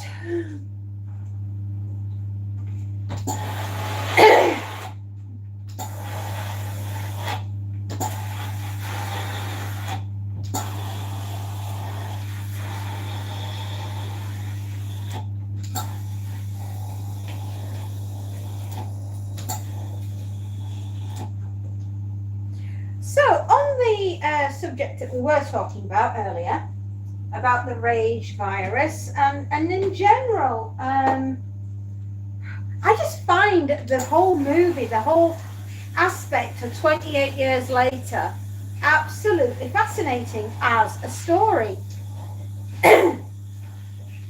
And what happening to the United Kingdom within the film, the franchise, is beyond breathtaking. And some of the visually art and the concepts of the artwork that Danny Boyle and Alex Garland have put up are absolutely astounding. So if anyone is wondering, it comes out on Wednesday this week, Wednesday the 14th. But unfortunately, I can't get to see it until Saturday. But it will be worth the wait. I'm terribly excited for it. I just love a good zombie film. I love anything that's zombified. Obviously, you couldn't tell with us calling everything Zombot Corporation. Join the land of the living. So she starts off with a company that's from the dead. Well, I always like to leave everybody guessing and wondering what my next move will be, because half the time I don't know it myself.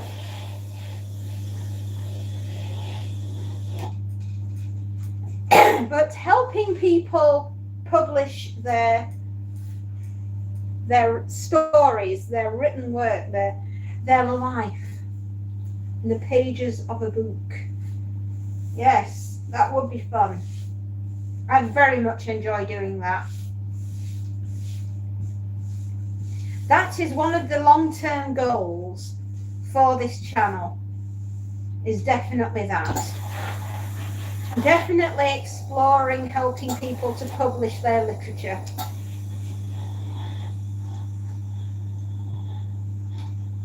But that is a long-term goal.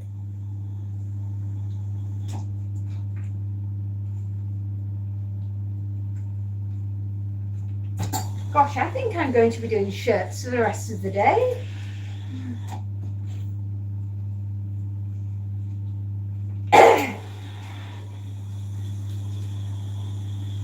Hopefully, we are heading on our merry way to getting to the much needed 3,000 hours. And we're not far off, everybody. We're doing really, really well. I'm really hoping that we're going to have managed it by the end of the month. We have had a lot of problems, obviously, going live in December with the audio not working and then not being able to get a picture, a signal. So that has hampered us a little bit. But our next big project, I suppose, is going to be Valentine's Day and everything that's coming along with that. You see, it's not long after that that my wedding anniversary will be cropping up. And believe me, it doesn't seem like it, but 24 years ago, this year, I said, oh, go on then, I will, to my other half. And then, as he always says, we didn't have anything else planned for that particular day, and we were both a bit bored and at a loose end. So we said, oh, why not? Let's get married. So we did. Best decision I ever made was marrying Mr. Fairy.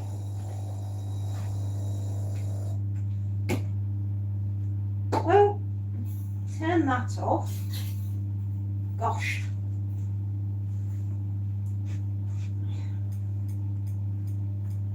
And then, of course, we had the Sproggies afterwards, didn't we?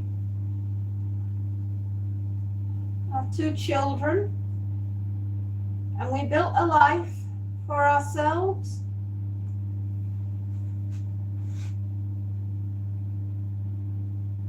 Sometimes I think events will overtake, and all the movies that I've watched and all the books that I've read regarding the apocalypse. Let's hope life never imitates art. Oh my goodness me. There's a lot to be said for living in the countryside.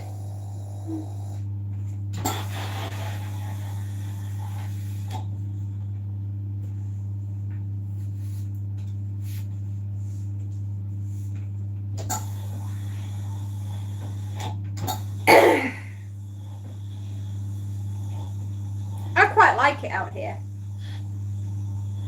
I like the tranquility, the peace, the slowness of life, the fact that we don't have to have the hustle and bustle of living in a big city. gosh, I don't think I could manage it. I think as I've got older, I've appreciated the quietness of life.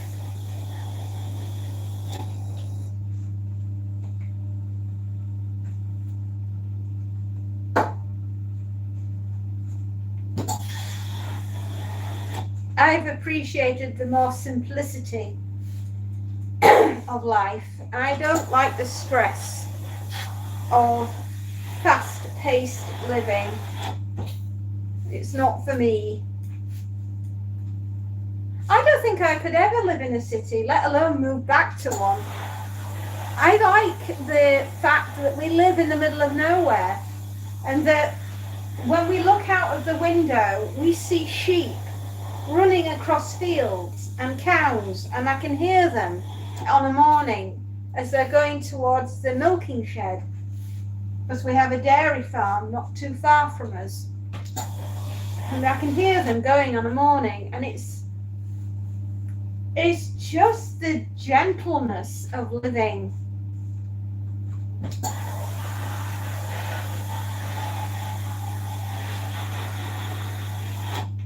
And the abundance of wildlife that we have. You know, we're very fortunate that we've got red foxes and that we have owls and buzzards, falcons around us, and we have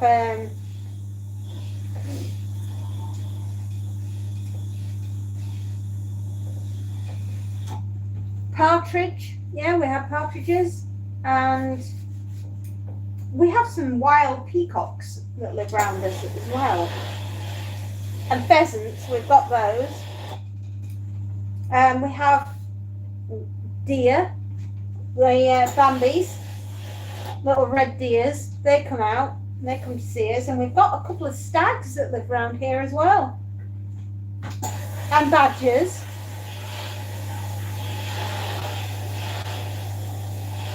And of course we've got Canadian geese. They like to come up, and they live on the upper lake that I have, which isn't too far from me. And that's really nice to go and walk around when you need just a little bit of freedom from being in the ironing room.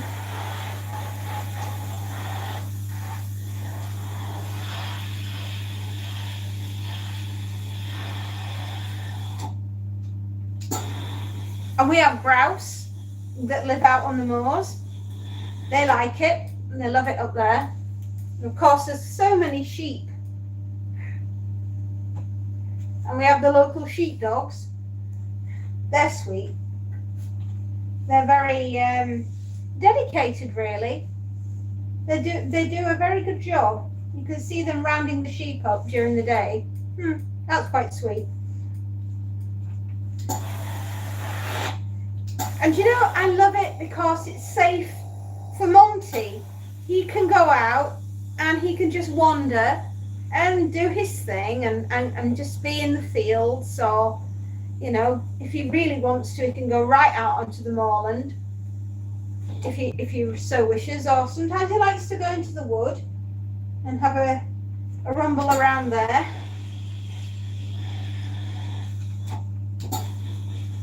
And there really is so much for him to explore.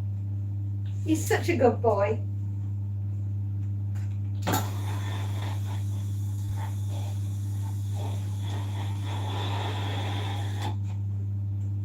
It does sound rather idyllic, doesn't it?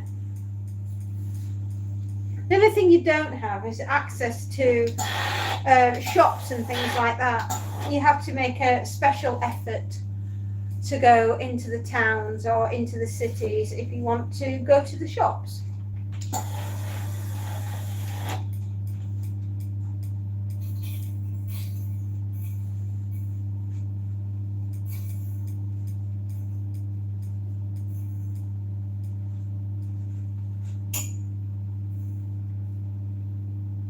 Oh gosh. Stiff collars in even tighter buttonholes. They've been boil washed. Oh dear. Such is life and all.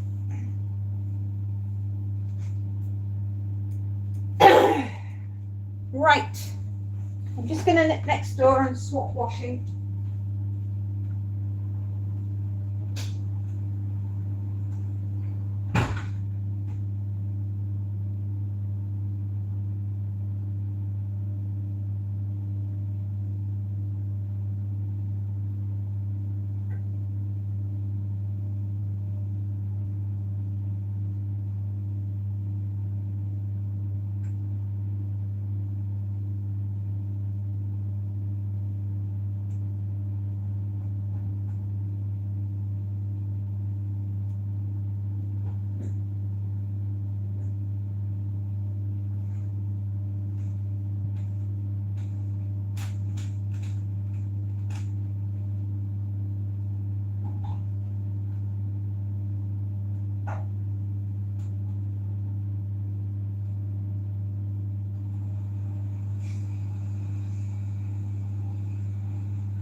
Right, my dears, I'm back again to do another load of ironing. But we do have a load on in the dryer. Yoo-hoo! Doesn't that fill your heart with joy? Hello, Space Nut. Happy Monday, darling. Hopefully you're having a fabulous day. I'm having a brilliant one. Oh my joy. Let me count the ways that I am so happy. Well, number one, I'm breathing. That's always a good sign, isn't it? The fact that I've done the second load of the day and got it into the dryer. Woohoo! Oh my goodness. Then, well, we did the dishwasher right. Monty's having a nice time outside. It's not cold. He's not suffering with his little paws. Bless him.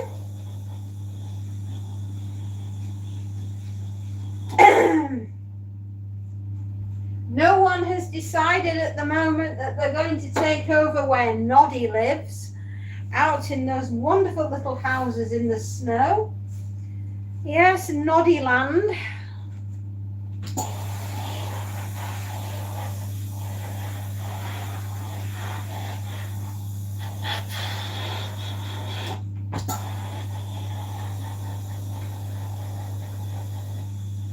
Although I am expecting a news bulletin to come flashing through saying that Big Ears and Noddy have been arrested by Hissy Claude.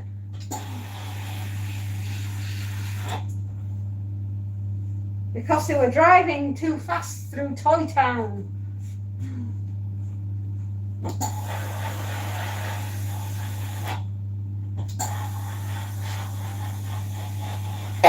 Or words to that effect. And we have been streaming for 2 hours. Woohoo! Aren't we lucky?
We've been getting our Amazon orders put in for cleaning products while they are cheap. I think it's important to keep a clean house. You never know when you're going to need to clean house. And tidy things and sort stuff. I think it's nice to keep a clean home.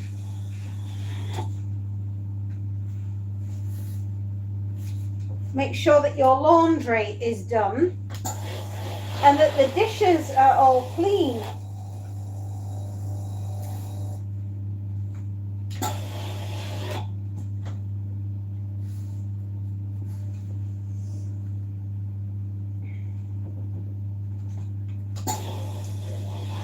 Also, sometimes it's nice to live by candlelight and to experience living by it.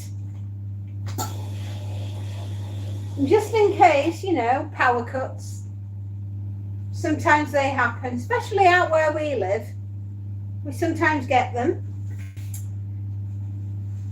part and parcel of being so far out into the countryside. I would say if that was one of the drawbacks, that would probably be it. They're less likely to want to get you back onto the grid. They'll concentrate on the major players first and will be a secondary. Still, it can also be very romantic.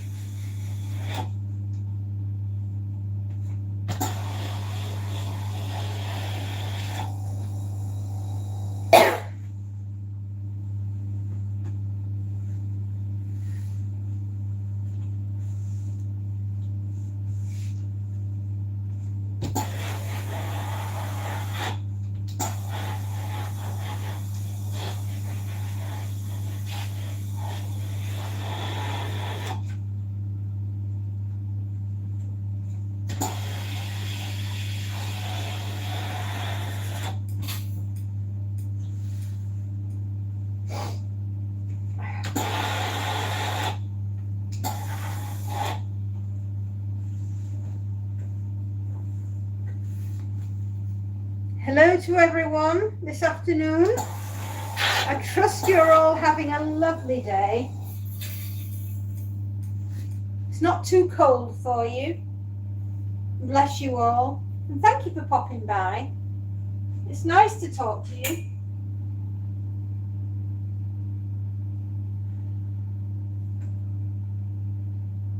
I'm going to go and see if Montes is at the back door. I get the feeling he might be.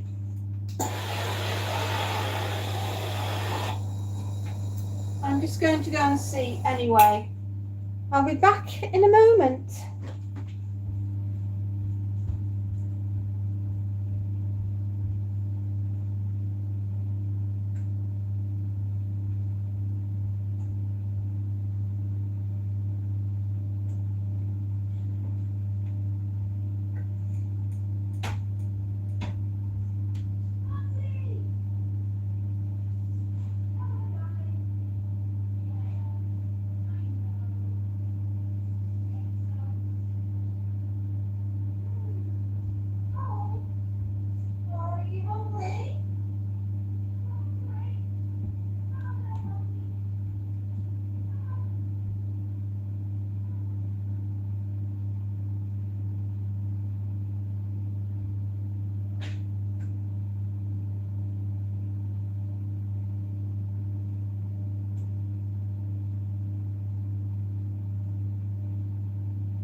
Visitor.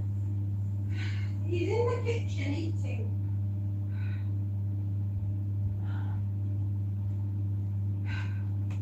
He's in the kitchen, he's eating, he's doing his thing. He's being the resplendent triangle that we have all grown to love.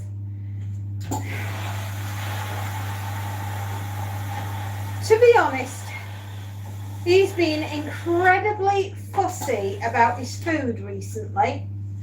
We've tried him on Sheba, Whiskers, Felix, Pearly Gourmet, Royal Canin, Hills Scientific, and he has munched his way through many a product.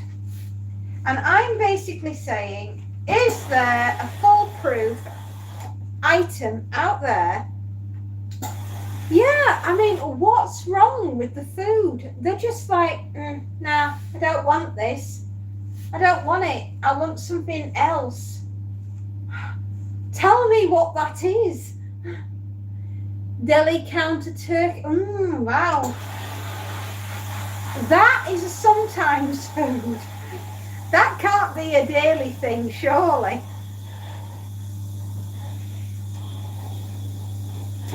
But I'm just saying to everybody that has a cat, is there something else that we could perhaps try? Yes, I know deli counter turkey sounds delicious, actually. Yeah, but that's something that he would also get bored of if he had it all the time. Let's just face it, he's a fussy boy.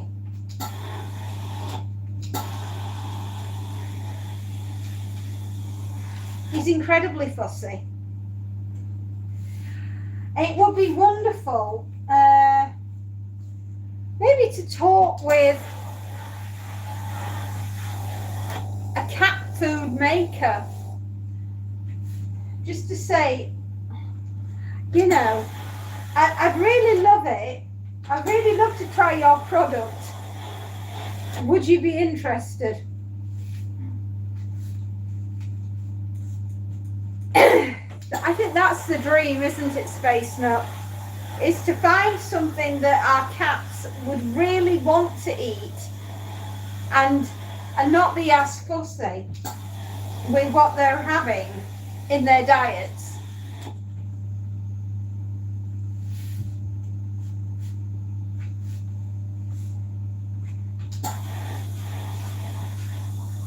Oh, it's the $64 million question. Will they eat what we put in front of them today?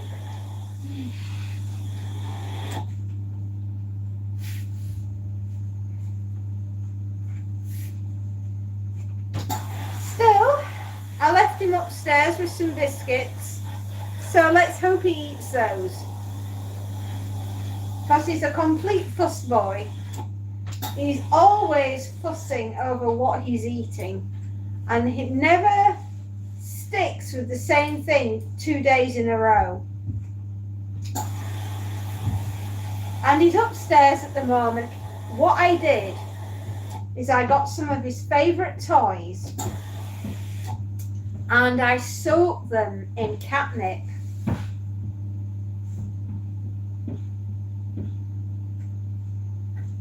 What's he doing?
He wanted to go out, so he has.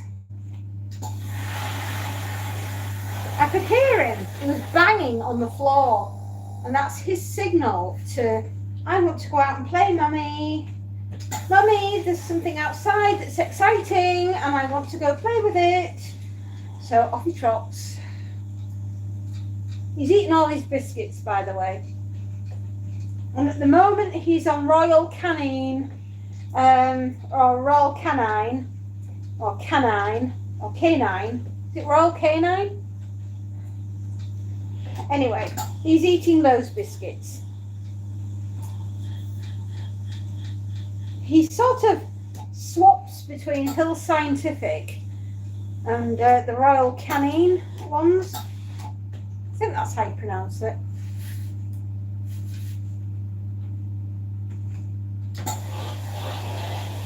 I think it's because he thinks he's regal. The Royal Triangle.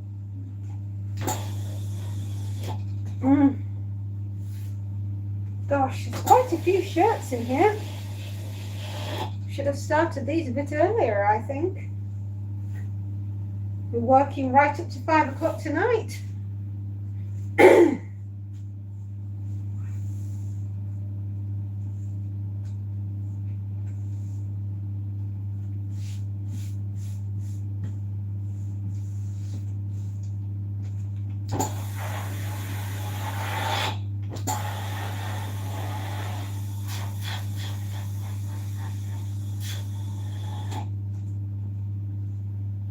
Oh, really?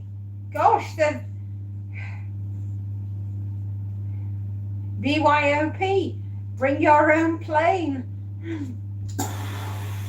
Yes, we'll be eating plain crisps.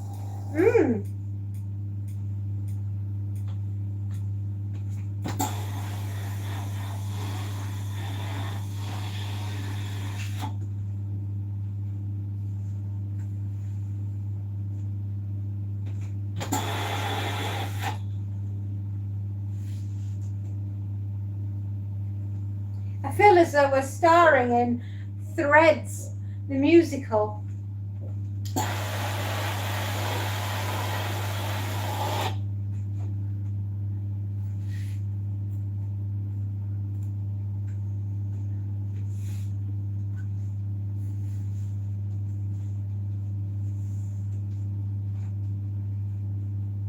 You know where you need to go and get your Ready Brick glow. That's right.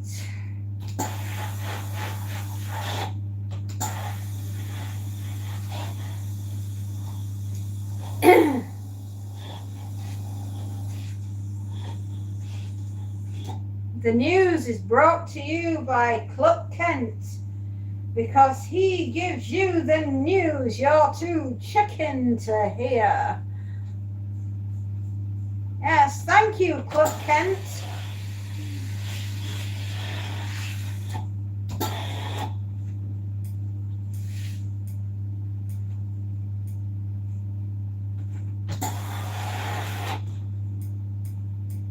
Oh, let's think. We're having a tabletop sale with our plain crisps, and gosh, these Amazon orders just keep on coming through. Who knew that there would be so many wonderful cleaning products that we could all be purchasing? And needless to say, we could all manage to get some pineapples, some wonderful Pineapple Express there, definitely.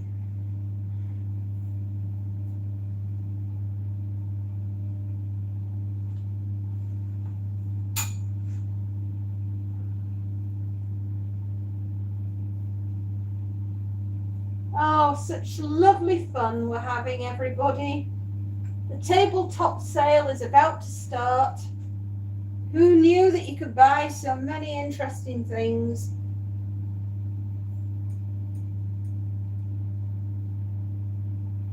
Right, well, we're not going to get that button to work, so we'll use this one instead.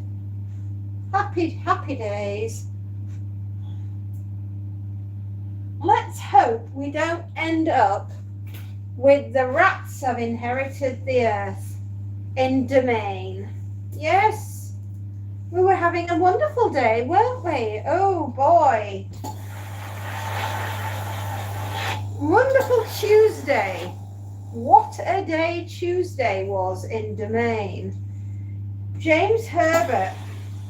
Not only did we have super intelligent killer rats to deal with that were impervious to anything that would make you glow in the dark, quite literally. But not only do we have to deal with the a supreme race of black killer rats, we also have to contend with all of us in the United Kingdom, courtesy of China, been awarded the DCM, which means, to the uninitiated, don't come Monday, or ever any day after that, really. You know, wear your mushrooms with pride, my darlings. Don't forget to take out your umbrella. So yes, I do think about that book a little bit more than I should do, given the state of affairs.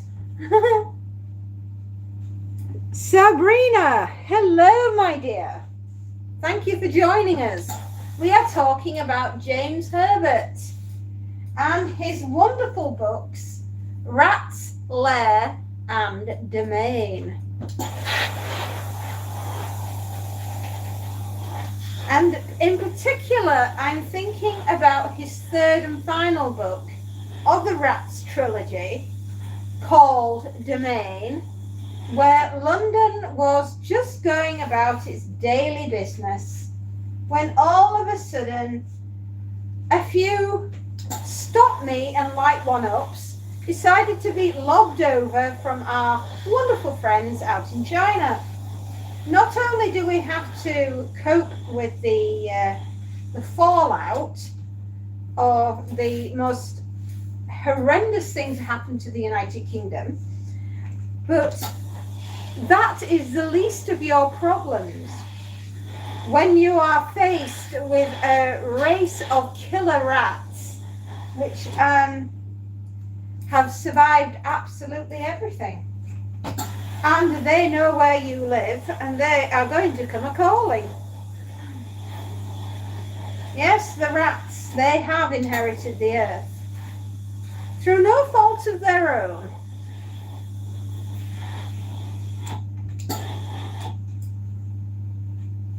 We were just having a very normal day before everything was thrown at us, and then we were squashed flat, made to glow in the dark, and then had to worry about the rats eating us alive.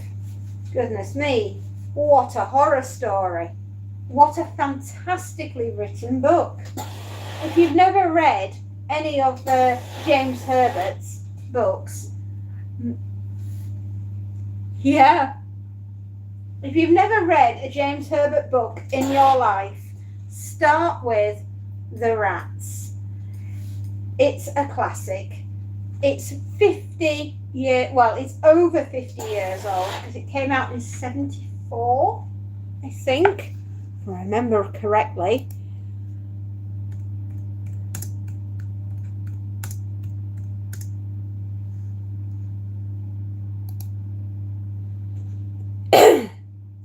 January 1974.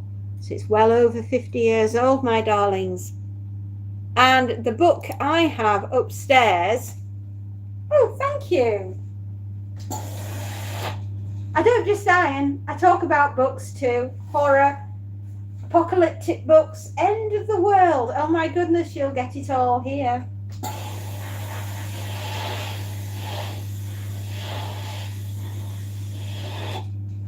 But the particular version, I love horror books. Oh, goody. Then you're in good company. James Herbert.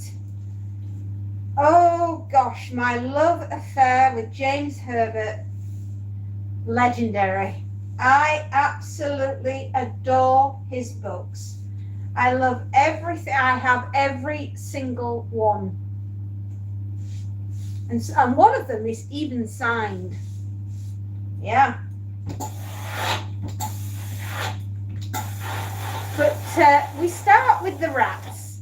And the rats are a scientific experiment that's gone very, very wrong. To the point that the rats have mutated and all they crave is human flesh. And it is the sorry plight of what happens to the United Kingdom while they battle the inevitable demise of the human race, with the rats coming out as the winners.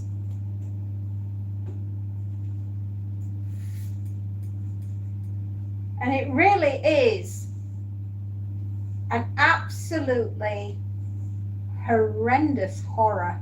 I mean, imagine giant black rats. One bite is all it takes, and you're a goner.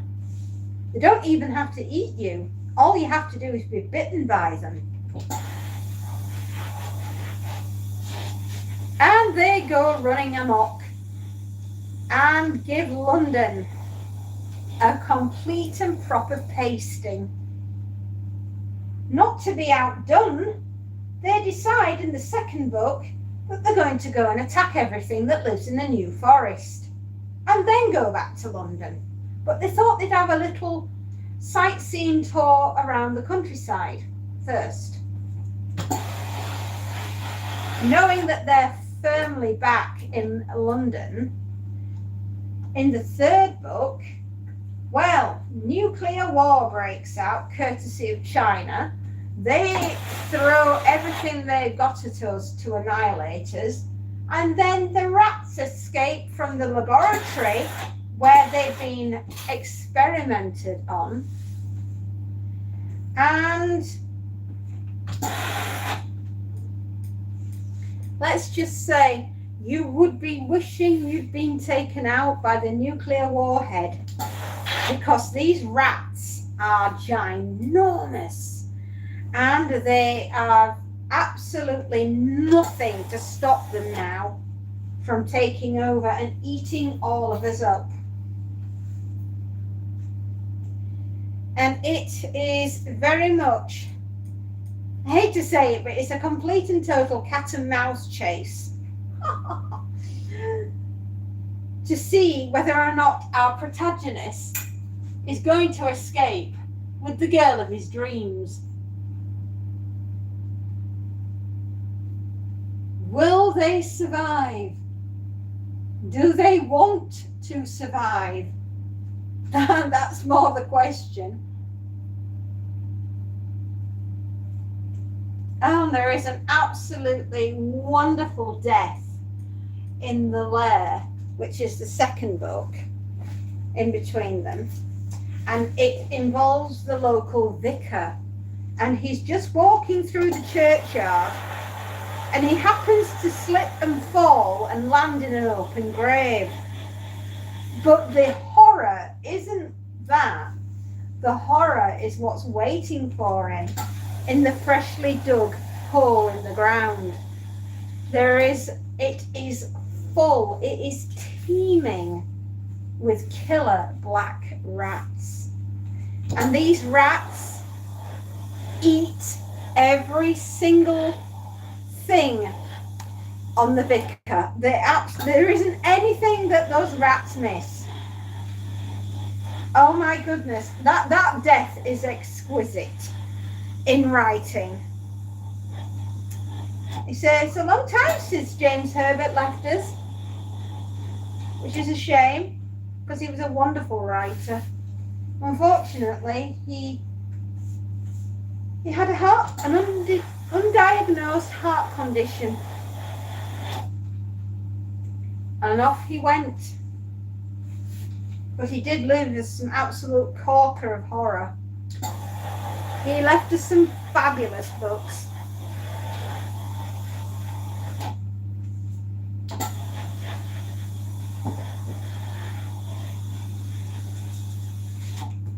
But I really do love the Rat trilogy. And also, if you want, there is the graphic novel that came out in the 1990s, which is called The City, and that I've done a review on all of them. I've done reviews on all of James Herbert's books. But if you wanted to, you can check out The City, which is a graphic novel, and it's what came after Domain.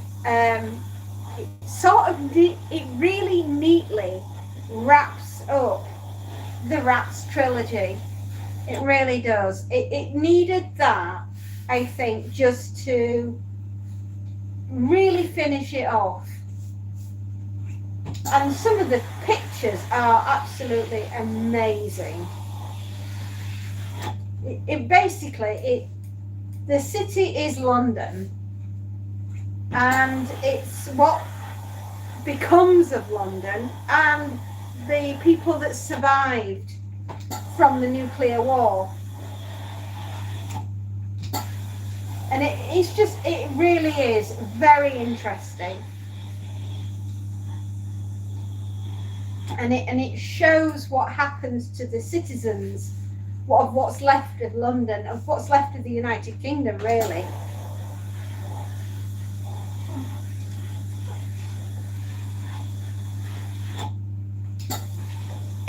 So it's well worth a read. Although they are getting harder and harder to get hold of, simply because they are so old. I mean, you got to think, 30 years, near enough, since that book was written. It's over 50 years since the original Rats was written. And everybody, after the Rats came out, one of the biggest things that happened for British horror was that everybody wanted something like the Rats, but they did it with cats, by Nick Sharman, and we did it with Crabs, which was I'll tell you, Guy N. Smith did the Crabs. Kenny, I am from the United Kingdom. Where are you from? Do you want to say? Obviously you don't have to.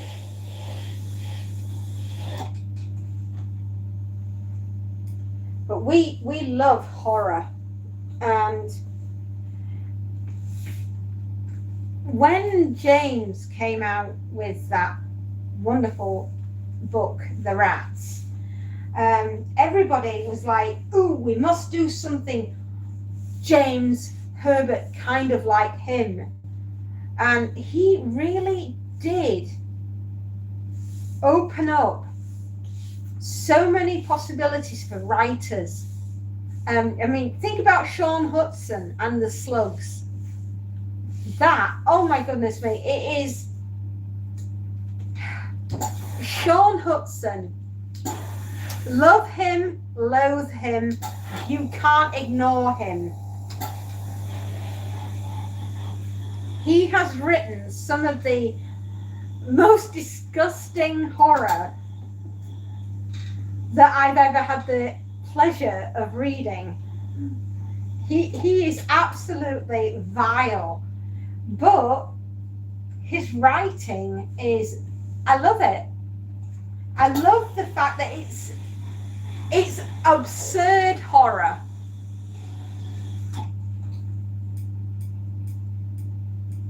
Absolutely absurd horror, and it's worth reading. And one of the books that I really liked that Sean did was called Relics, right? Now, if you are familiar with Lucio Fulci horror, he did The Beyond, The Cemetery, you know, to name but a few, The Black Cat, Zombie, one of my favorites. And when Sean Hudson wrote Relic, he was writing it in the vein of a Lucio Fulci disgusting blockbuster horror from the 1970s, 1980s. And it reads like a Lucio Fulci plot.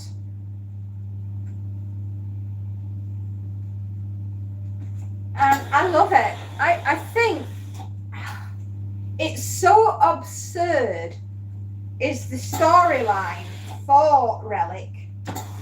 It's an archaeological dig. They find a pit full of skulls. Mysterious murders start to happen. Machinery starts to kill people on a building site. A museum has an evil spirit wandering around its halls. Hello, Carol. Lovely to see you, darling. There is an essence of the end of the world in the horror. People are being kidnapped. Employees from the business are being found murdered in their own homes. I mean, there's a lot going on in this sleepy village.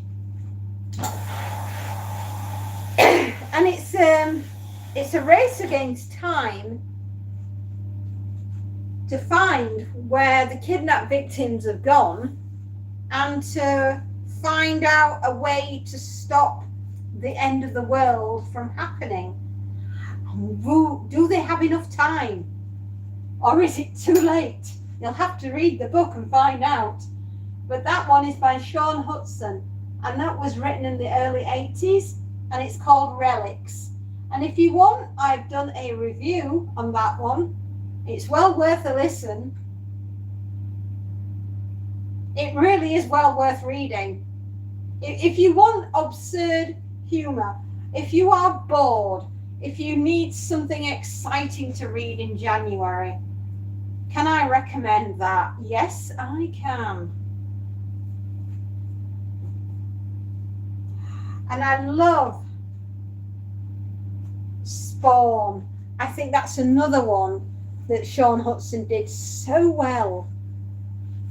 Demonic Cabbage Patch Kids. Yes, that's what Spawn is.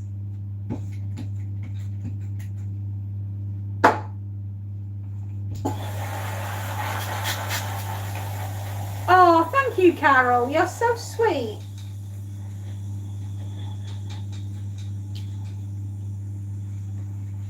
You know, if it's a really cold night, you're wanting to snuggle up under the blankets.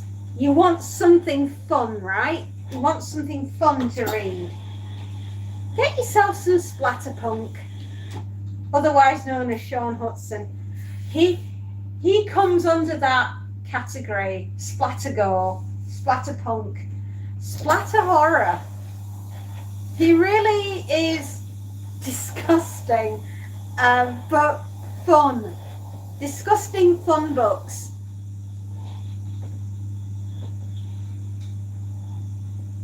Oh, thank you, Carol. You're very kind.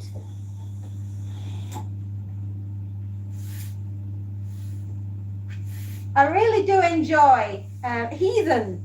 Heathen is a really good one.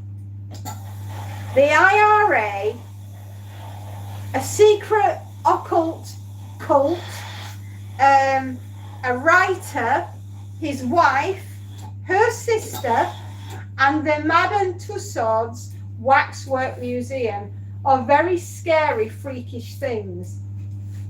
Make Heathen, another one by Sean Hudson, an absolute banger. That book is so good.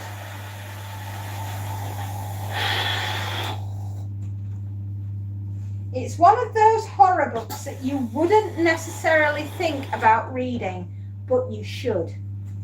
You really ought to sit down and read that book. It's, oh my goodness me. If I was going to go into a gunfight, I'd want this woman right by the side of me, because she don't miss. Especially when Madame Tussauds Waxwork devils and horrors are coming to life in the middle of a museum. And if that isn't freaky enough, you got the IRA chasing you, and the oldest and most devilish devil worshipping group, the Hellfire Club, they're running after you as well. And quite frankly, I think, you would be thinking to yourself, I'm having a really bad day. All right, if everybody rocks up, you just lost your husband, right? Your husband's just died. You've had his funeral, and suddenly everybody starts turning up at your house afterwards, and then the police turn around and say, we don't think your husband's death was an accident. What?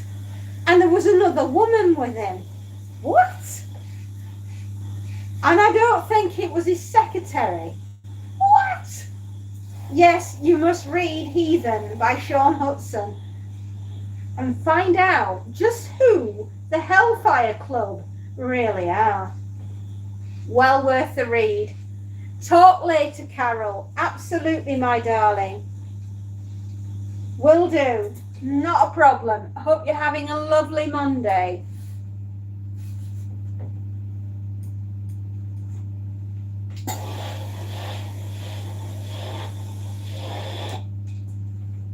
I really do actually enjoy everything, really.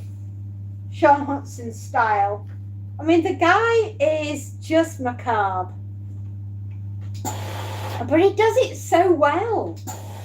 And he's so funny. I mean, you shouldn't really be laughing so much at some of the deaths, but you can't help it.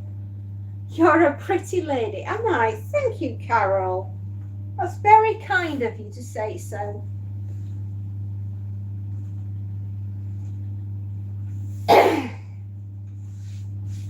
It really is a wonderful thing to be able to read. And I do recommend an awful lot of Sean Hudson books. I mean, they really are just an absolute scream. And the fact that he writes like Lucio Fulci is an added joy and an added bonus.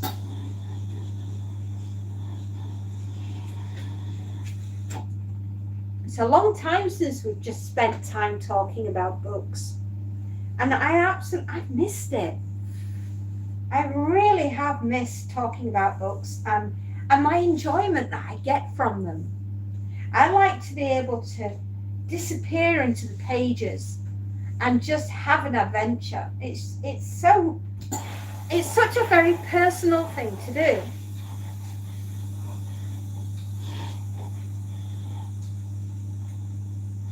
And I just find it so relaxing.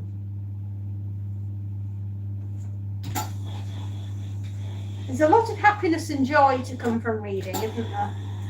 And it's the personal space that you're able to go to, and the quietness, and the ability to just switch your brain off and do something as wonderful as reading.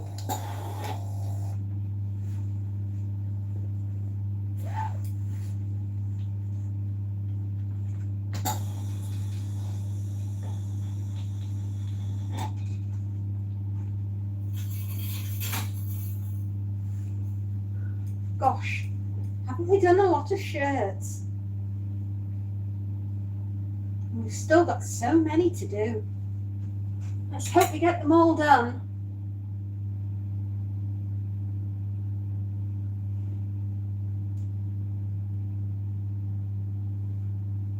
I think I've probably done about 11, I think.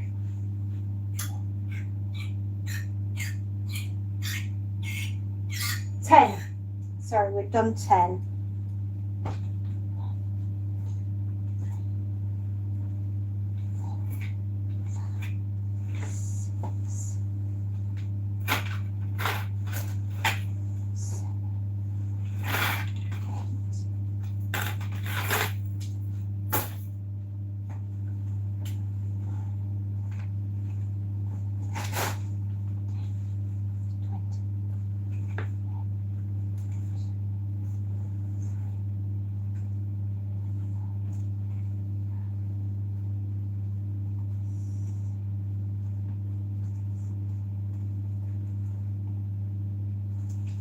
29 shirts. Goodness me.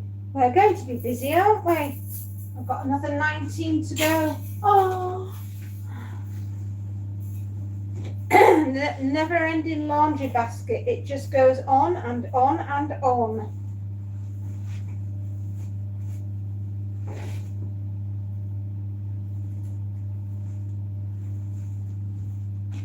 Sterling effort, I reckon.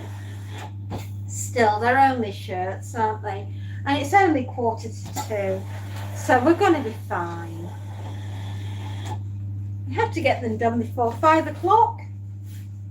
Yeah, we'll do it.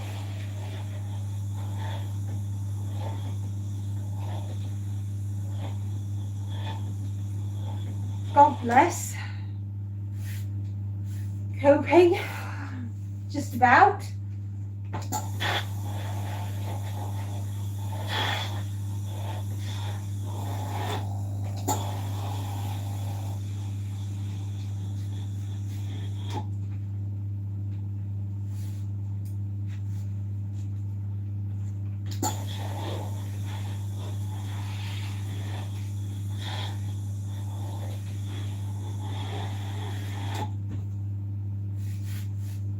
Do I make you happy every day, Carol? That's so lovely. What else do I enjoy reading? Well, obviously we know I love Stephen King. But I also like a very new writer that's coming into my life, that came into my life over 2 years ago. His name is Alan Aspinall, and he does the Lucy books. Who or what is Lucy? You'll have to read the books to find out, but my goodness me, Lucy is terrifying. She devours souls. Good or bad. She's not choosy.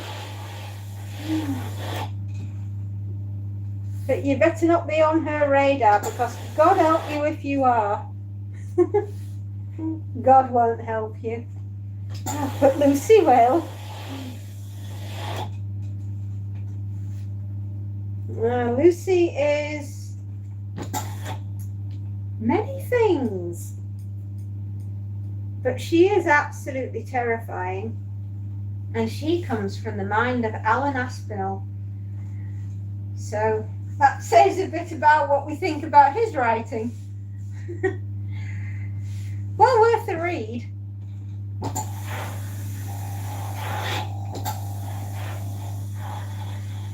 It's a bit Stephen King, it's a bit James Herbert, and a bit Sean Hudson.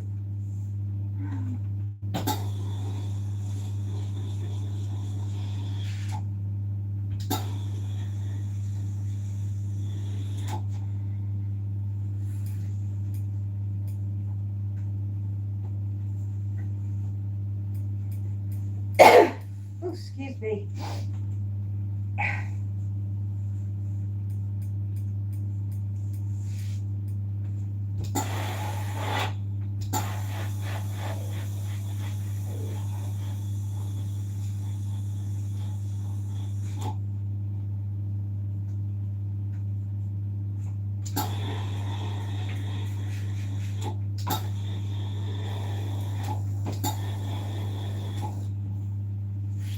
We'll get there with the laundry, I'm sure we will. They're all shirts, every single one. 30 shirts almost. The joy.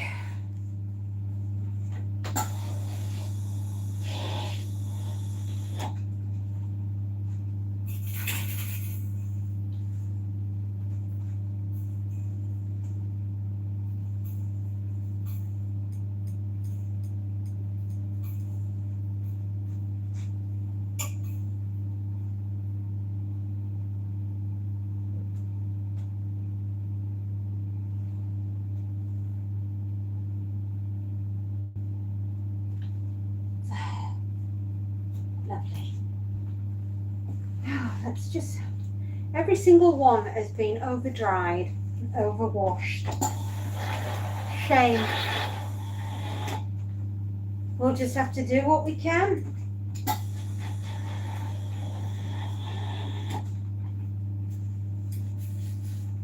just got to try and yomp our way through them and speed up a little bit because we have to get this job done. Because we've got all the handkerchiefs that are at the end of this job. Don't you know it? Doesn't it fill your heart with joy?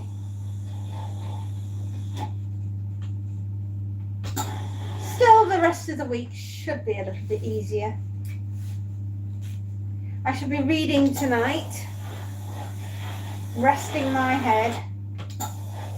Sometimes I get so tired. This is such a physically demanding job.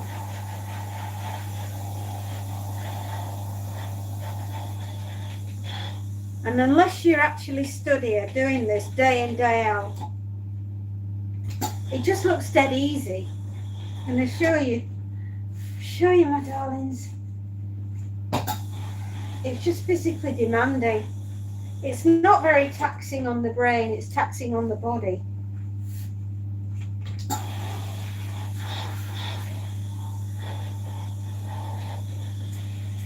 When I finish this shirt, we'll just check the laundry and make sure that's dry. 3 hours, blimey. We've been going 3 hours? Gosh.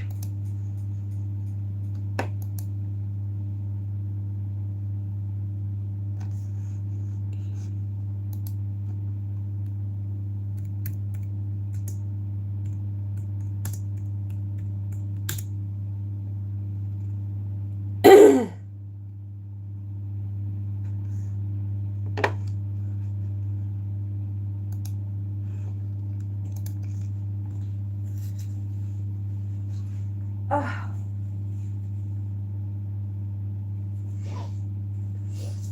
Excuse me. Not only am I feeling tired from actual physical ironing, but I'm also feeling tired from the fact that I'm still not feeling very well. I still have this silly cold.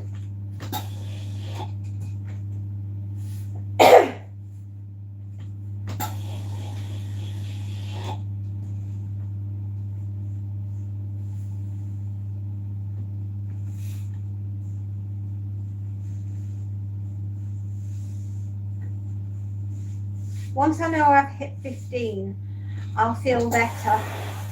And then I'll know that we're on the downward run. How to get to the other side.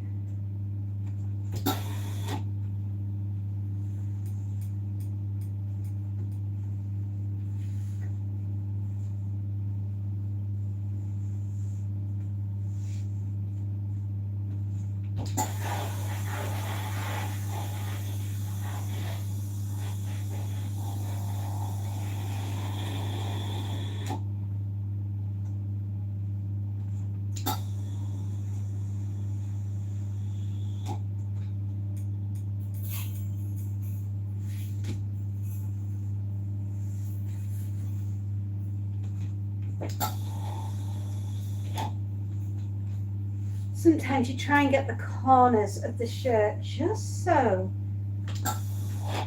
It doesn't always work that way, does it?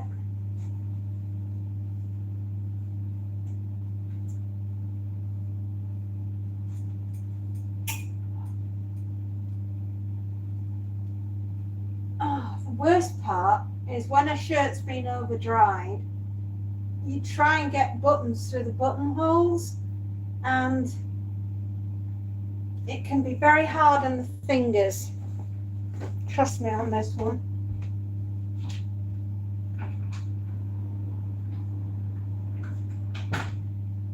Laundry's still whizzing around the dryer.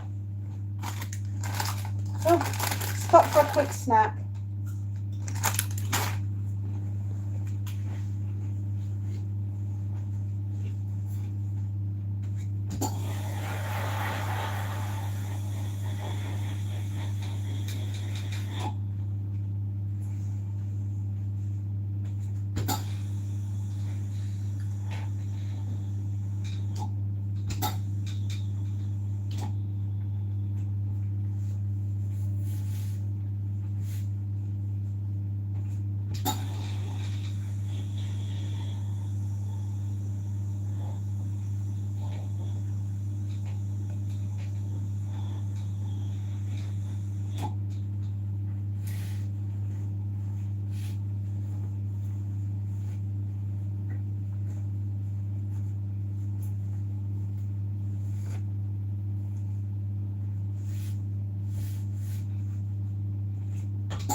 We're out of water, everyone.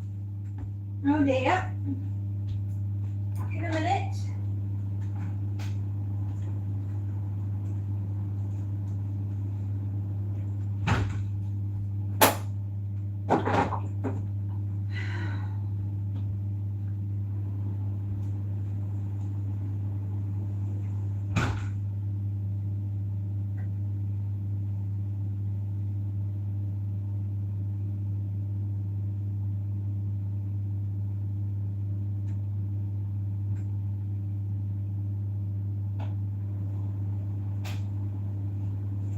There we are. Yay, water!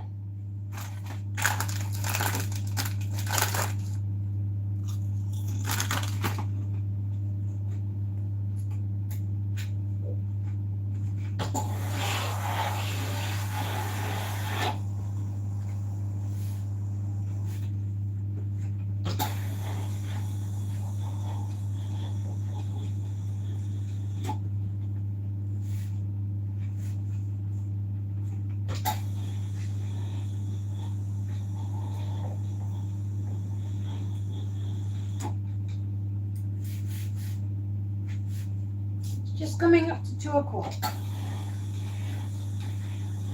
All it flipping needs to be.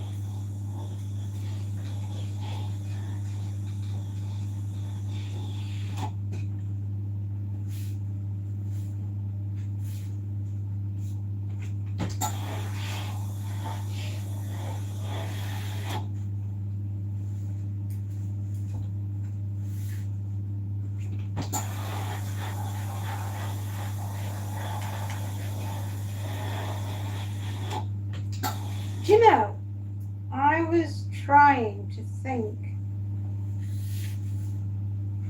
of the book, The Dark, not The Dark, The Dead Zone by Stephen King. If you've never seen the movie, it's really good. Christopher Walken. Yeah, he's in it. He plays the main protagonist, actually. It's a really good film. It's about a gentleman. He's a teacher. And he has a car accident. And he goes into a very long and deep coma for many years. And eventually wakes up, but he comes back with the ability to have the second sight. And it's his journey to basically helping people and eventually stopping a would-be president, senator. I think you call them senators out in the States, from becoming a president. Have I got that right? Anyway, it's his job, if you like, to come back and save the world from the megalomaniac, who the would-be president.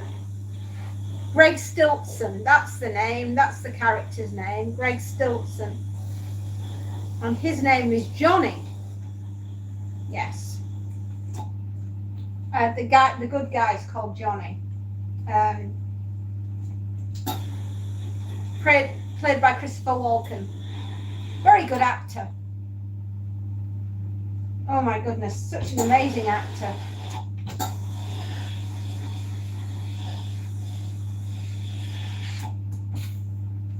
So if you've never seen the film and you're thinking, tonight I might watch a movie, The Dead Zone. Yeah, it's a very good film. Highly recommend it. And if you ever wanted to read the book, it's a good read. It's a very good read.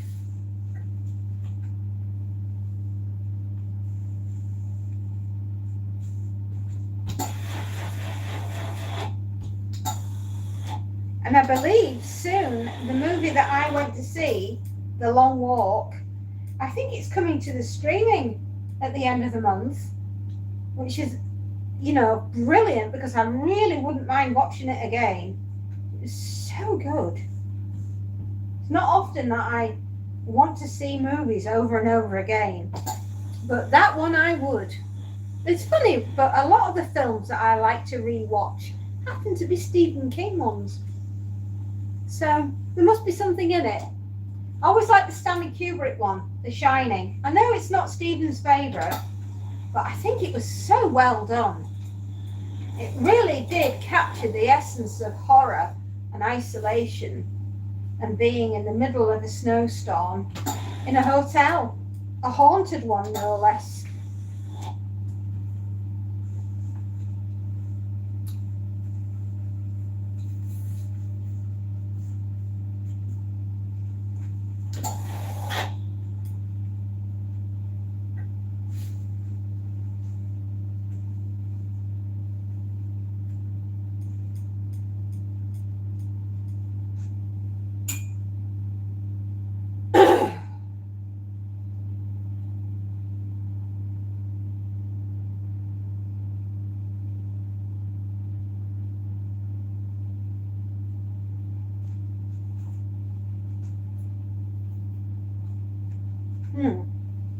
We seem to be doing all right.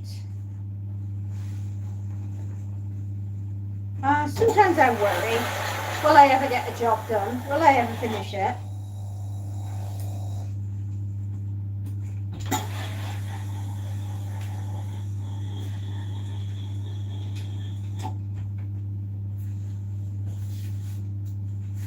And I just think, well, you've got no choice, girl. Get on with it.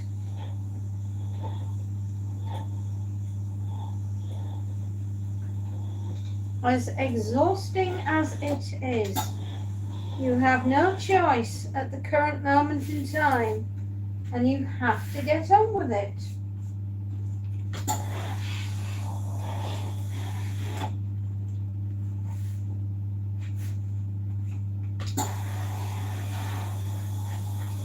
And I hope I brought a smile to your face as the day's gone on. I hope it's been interesting enough for you to tune in and say hi.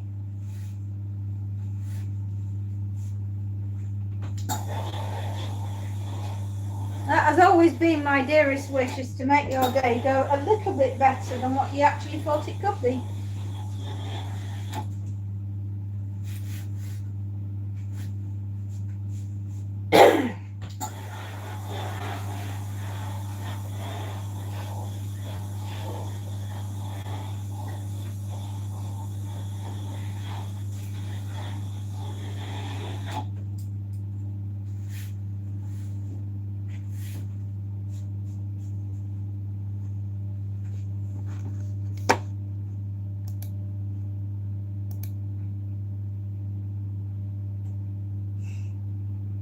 Gosh, tough crowd today.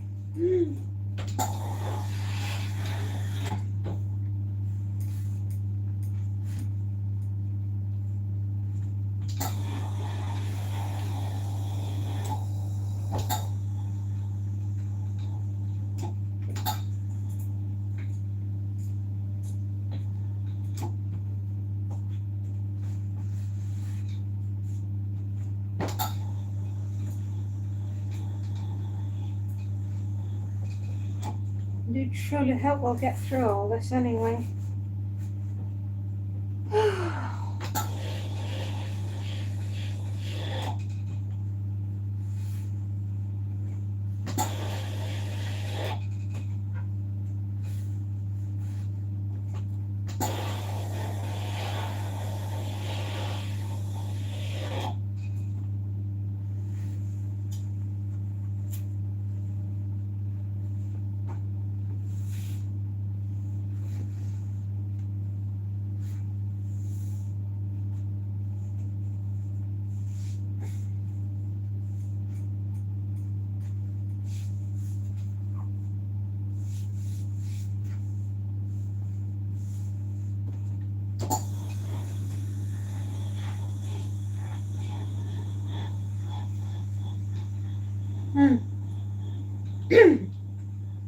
Excuse me. Stupid throat.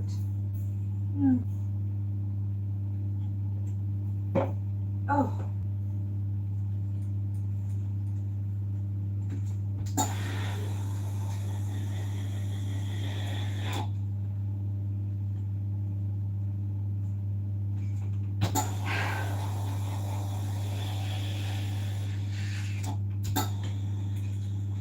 Well, we're doing well. This is 14. One more, and then we're at the halfway point.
$15.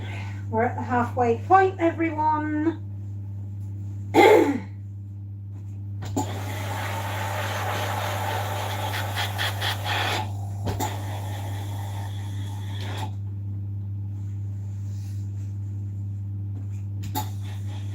I'm hoping an hour and a half and we'll be through. And it's just gone 8 minutes past, so that'll be 3:30. 4 o'clock at the latest.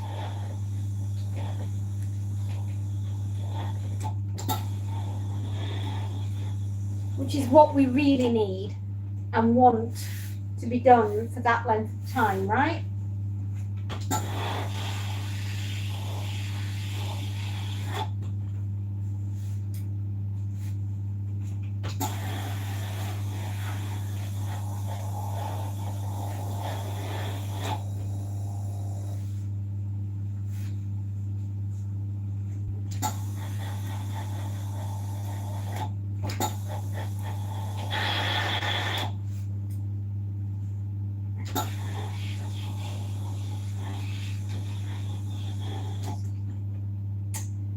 Oops.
We're at the halfway point, which is wonderful.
Right, the buttons on that are way too tight. I can't even manage one, let alone two.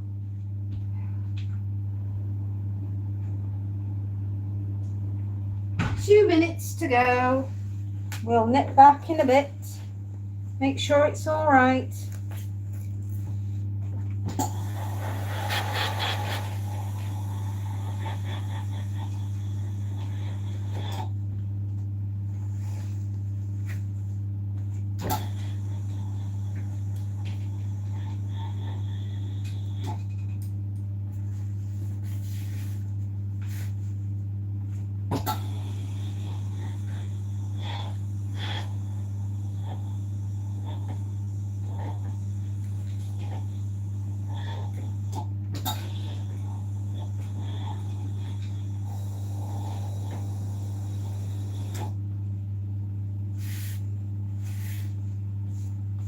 Okay, I think that might be the dryer.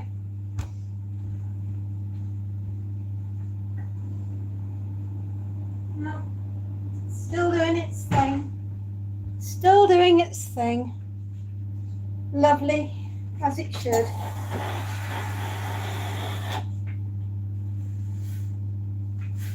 Just got to keep an eye on it, make sure it dries everything that's in there as well.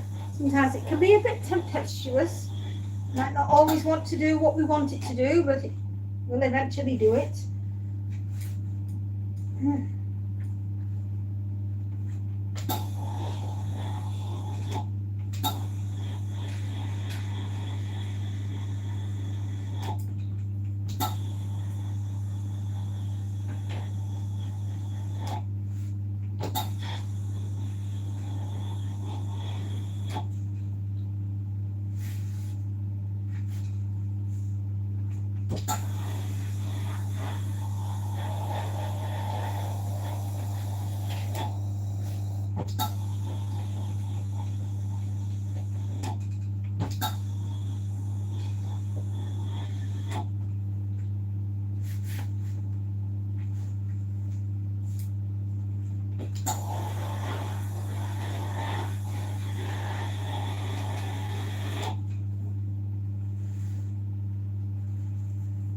Oh dear. I'll be back in a moment. I've just got to go let Monty in.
You're right.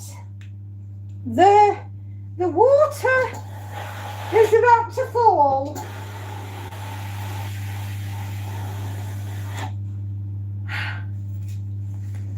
Such fun, as Miranda's mother would say.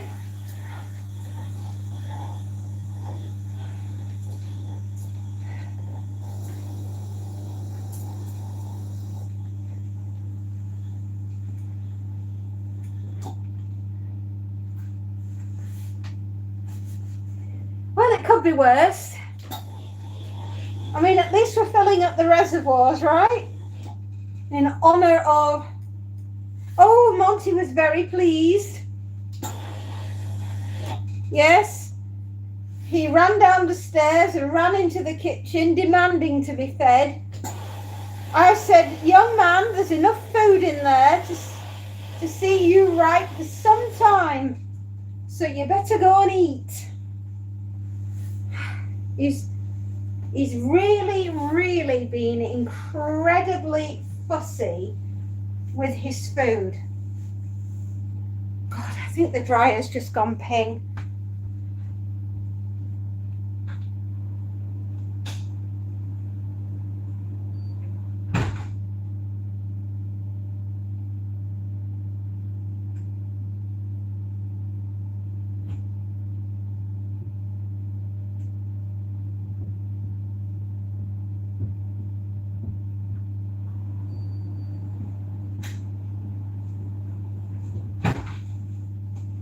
I've just put the dryer on for another 45 minutes. It needs it. Oh, for the love of God. I hate this one particular gingham shirt. I have never liked it.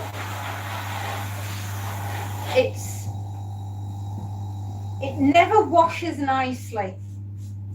And it irons even worse. It makes me look a disgrace to my profession, trying to get this to look anywhere near decent.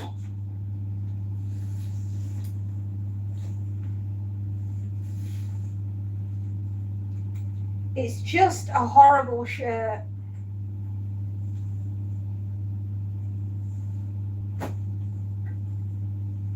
I'm trying to pull it taut so that at least I've got half a chance of getting some of the creases out.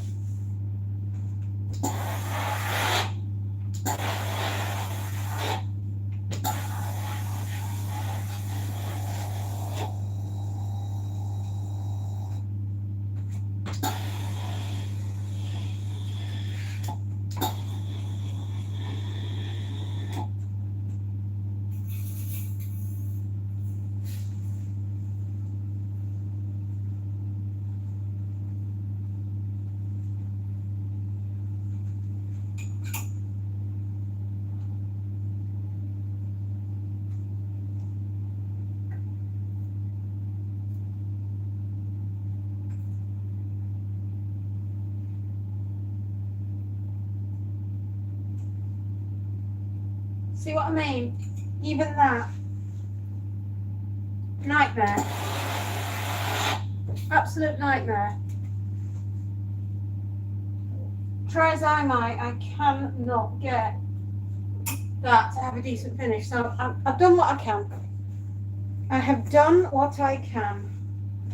I can't produce a miracle.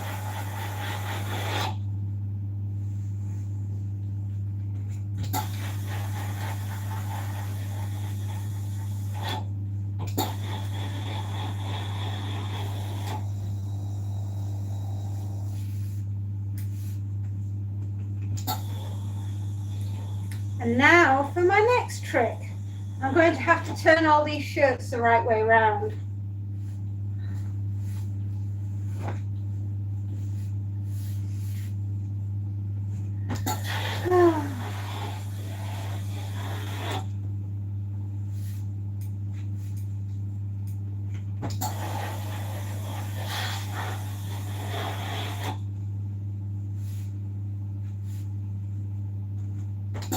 Anyway, as far as Mondays go, this is the most Monday of Mondays, isn't it?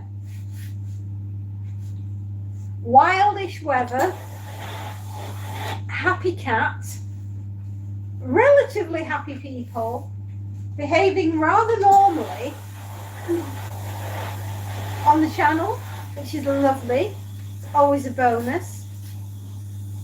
I've been able to talk about some of my favourite books, which has been a real joy.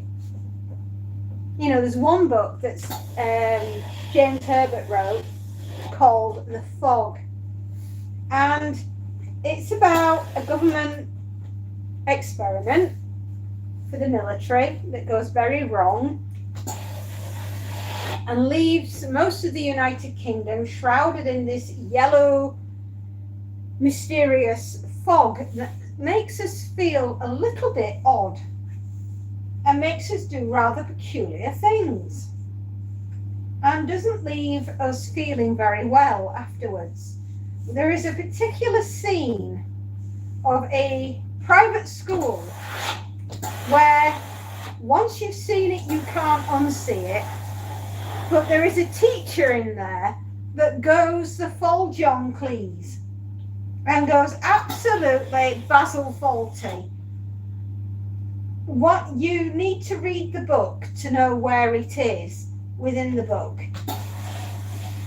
But this is a bus full of privately educated schoolboys and their housemaster who are out on a field trip and just so happen to drive through what they think is a rather ordinary but rather dense bank of fog.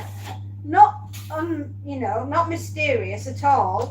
It's the United Kingdom after all. We are a damp, foggy little island. But it's the aftermath of what happens to the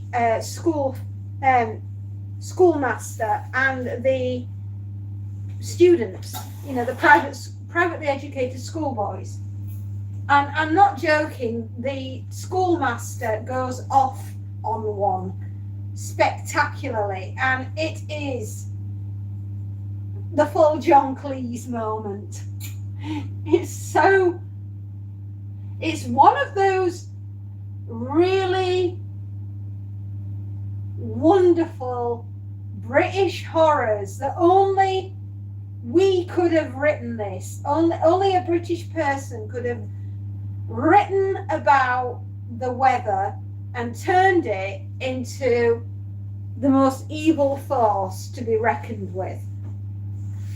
And if you know John Cleese and you've ever seen him do Basil Fawlty, you will see where the connection is.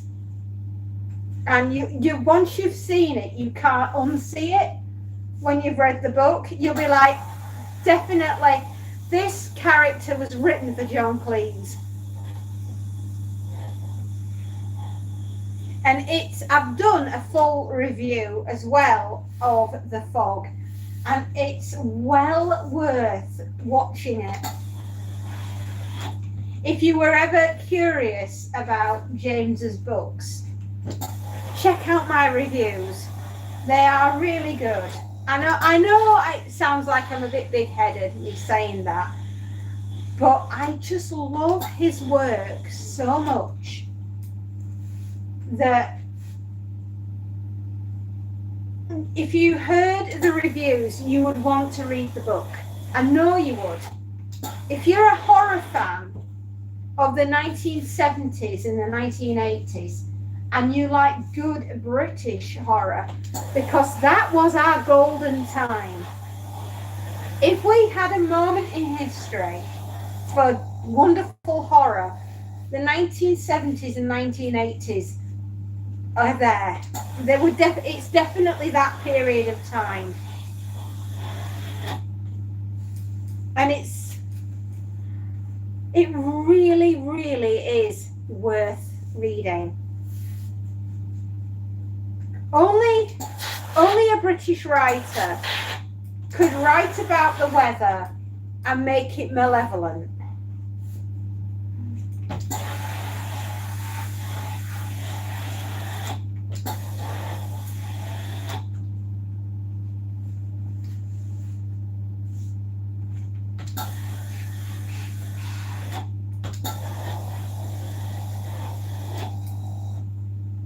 is a particular death scene in Brighton that involves the town of Brighton. And that, once you've read that, you will never forget it. It has been in my mind, gosh, at least 30 years plus.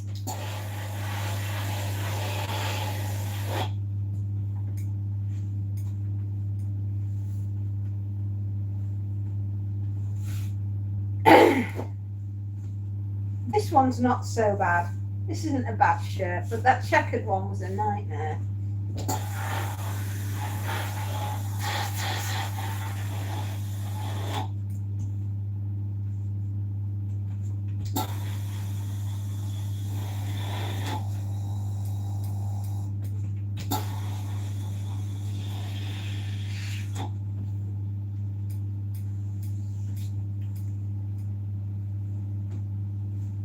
The other one that I like, which is, it starts off absolutely savage, proper savage.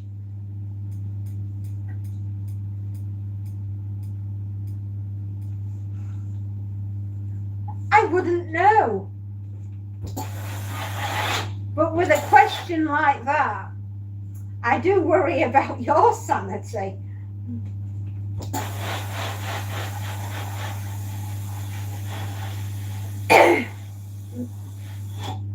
As the saying goes, you could probably cause a family rift at the local orphanage. Just saying.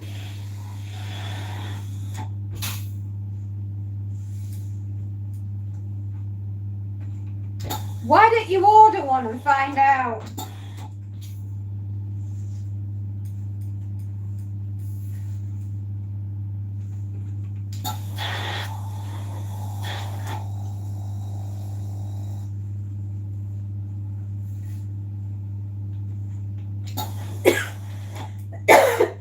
I was just saying how well we were doing regarding nutters and weirdos, and along comes one. Thank you.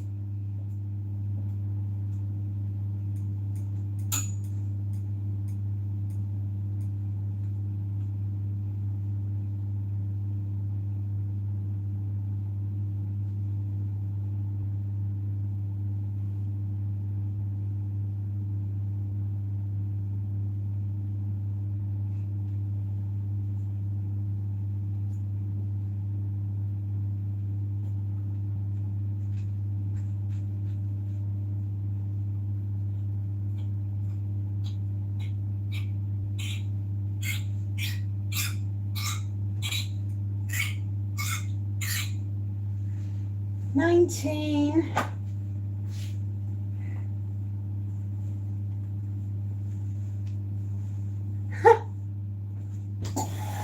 It just seems such a strange question to ask. Oh dear. I think we're going to be bombarded with very strange.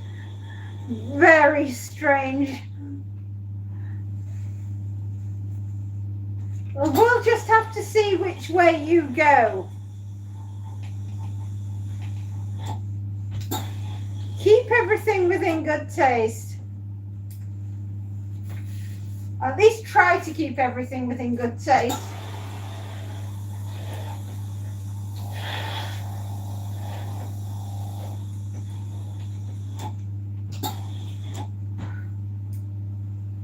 See how the dryer's doing.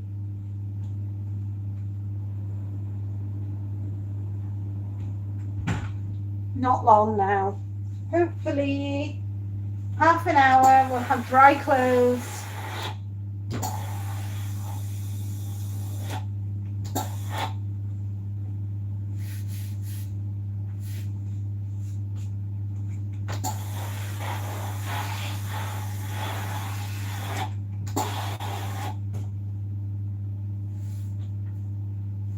I think you've scared them off, Space Nut.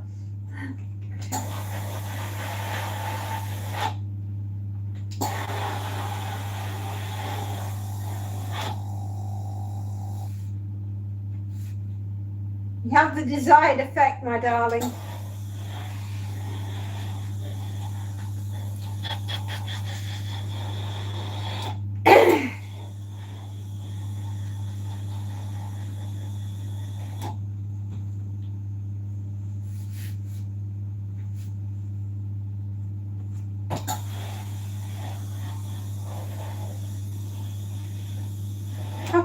Two.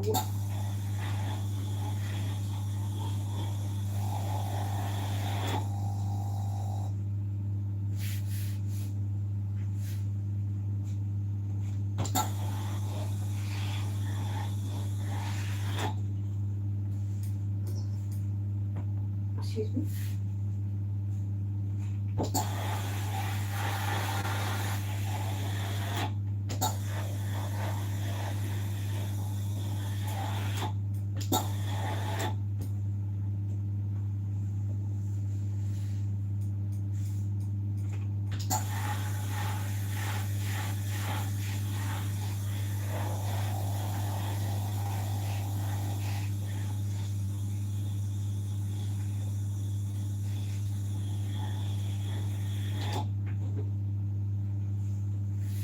I guess not. Exactly. You had the desired effect, my love.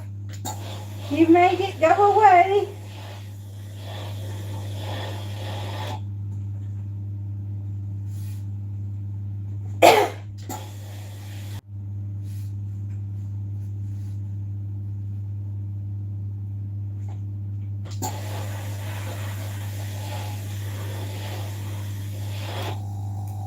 Life is strange, isn't it, sometimes?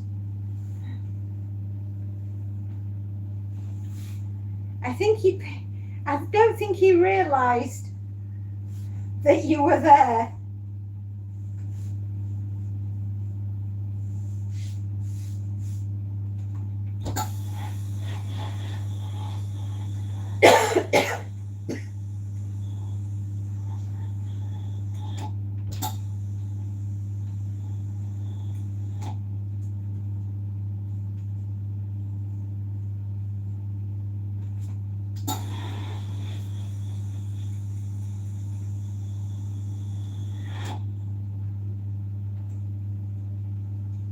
That would make them bad at dodgeball. Yes.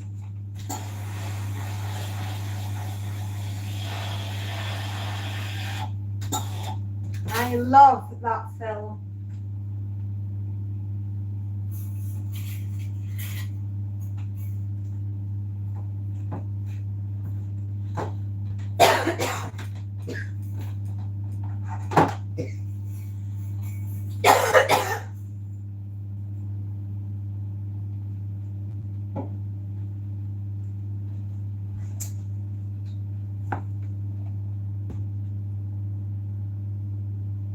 Indeed.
Life is what you make it. But if you're gonna be rude, weird, you know, more weird than our tolerance for strange and the weird, you will not be permitted to stay. Space Nut will find you, and Space Nut will deal with you.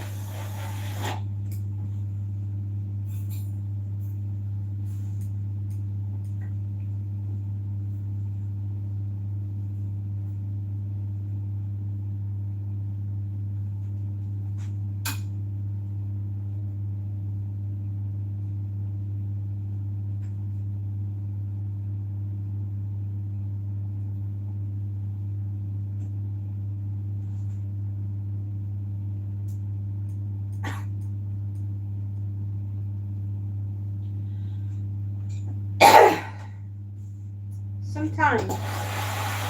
Especially when the shirt's been left in a basket for a very long time. Another gingham. Oh no!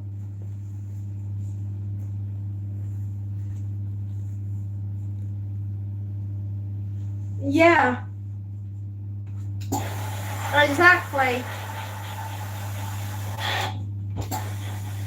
They've done it. They wanted a reaction.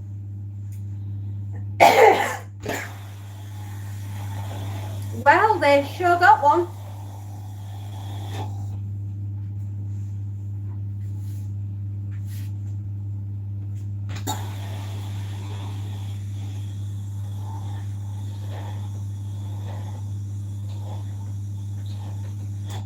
How's Dexter been today? Has he been bird watching?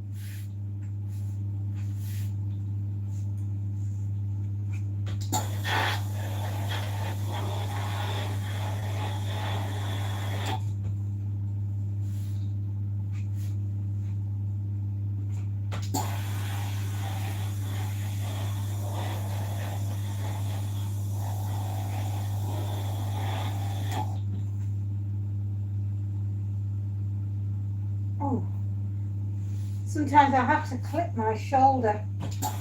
Ooh.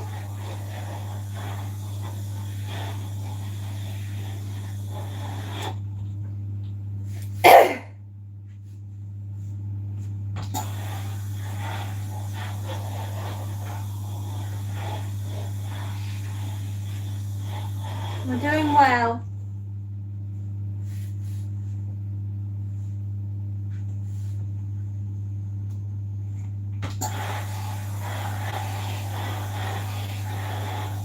I'm just going to have to ignore that. Your jokes are not funny. I don't mind horror podcast, but that's a bit mean.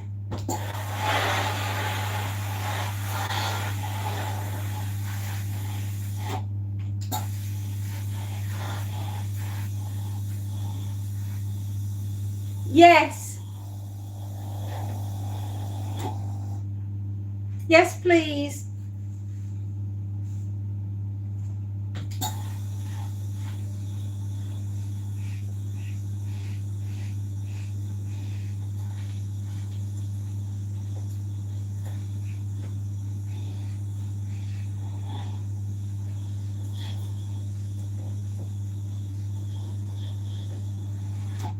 Thank you.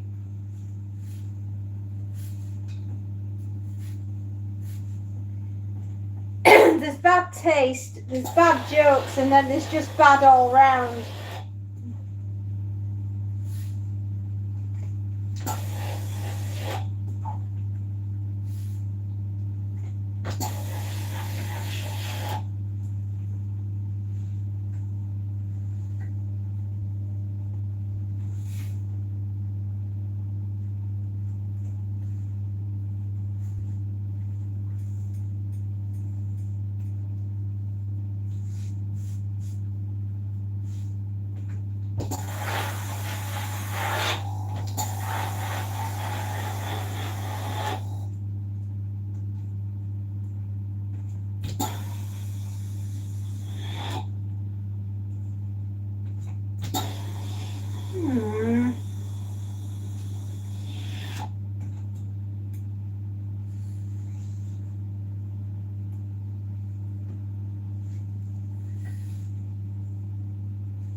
We're gonna be through the shots very soon.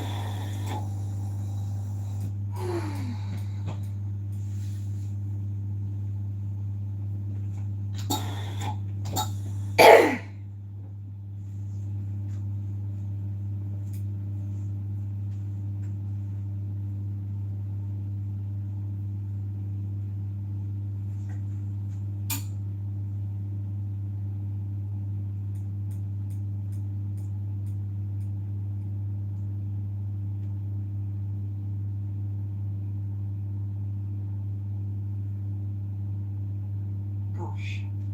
Come on. The arthritis in my blooming finger and thumb. Trying to do buttons. Oh, another gingham. Another wonderful gingham shirt. Oh, joy.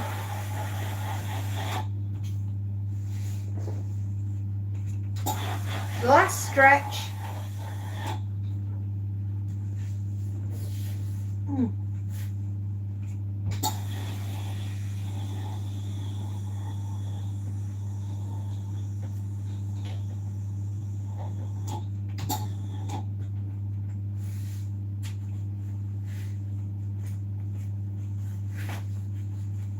Inside out.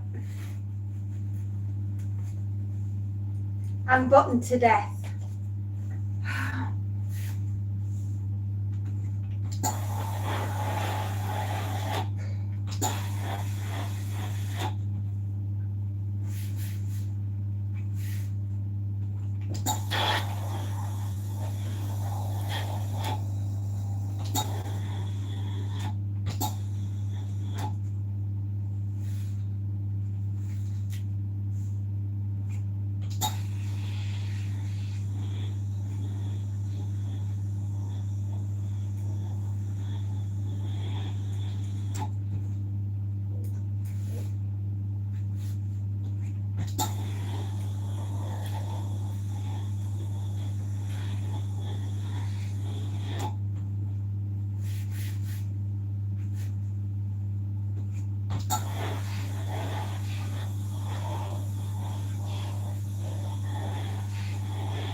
Joy Life, hello.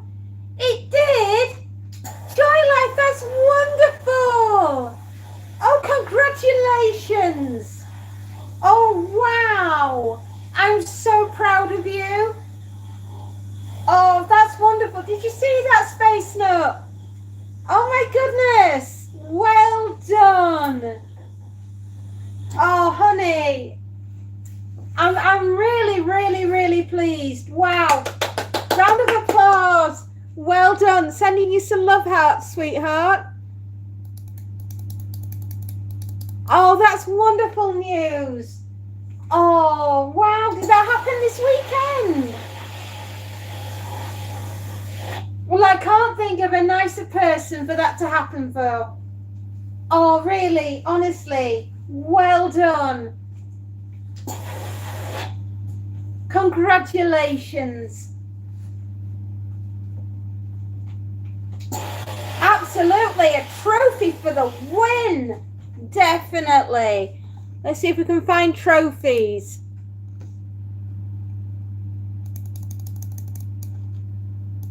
Yay! Winner, winner, chicken dinner. That's it. That's wonderful. Well done.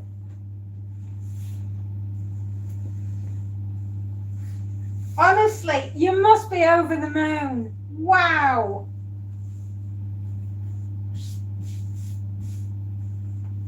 Oh.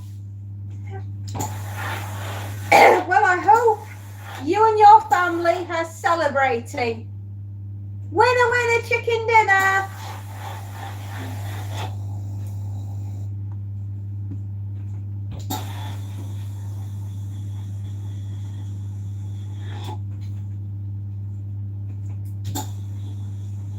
Honestly, I'm so happy for you.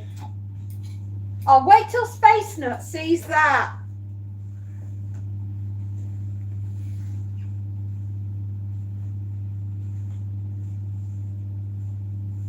When did you find out? Was it over the weekend?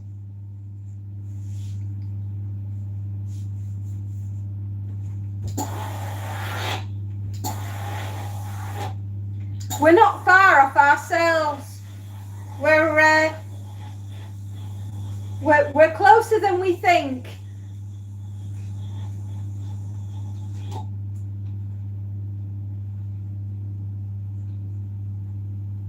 I saw your live the other night, and I joined you. It's always lovely to put a face to a name, isn't it?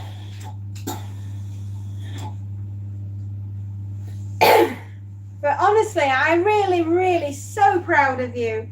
Oh, that's wonderful.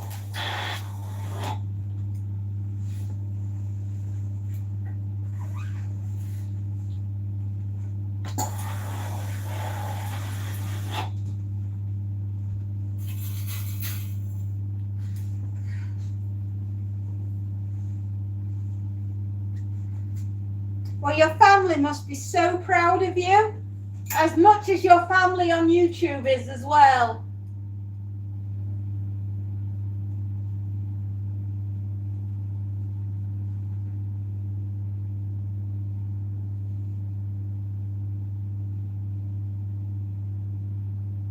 It really is absolute. That is lifting for the soul. Is good news like that. Oh, well done.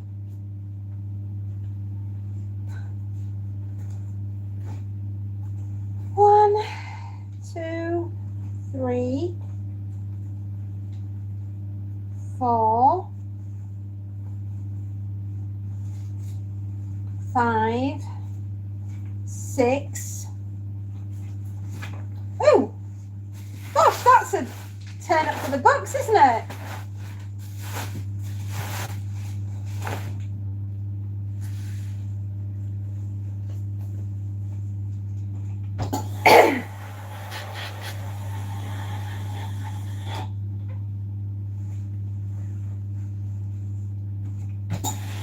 Six more shirts to do. Yay!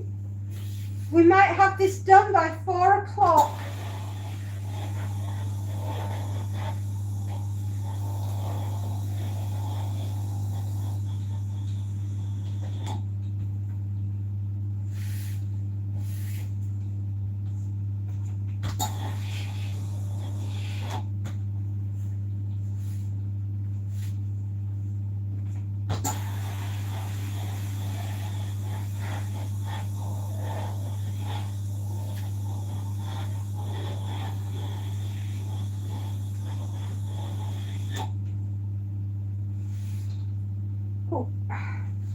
Knew that was going to click. My shoulder, I knew it was going to go crack, crack, crack. If we can all do our bit to help each other get where we need to be, we're doing well.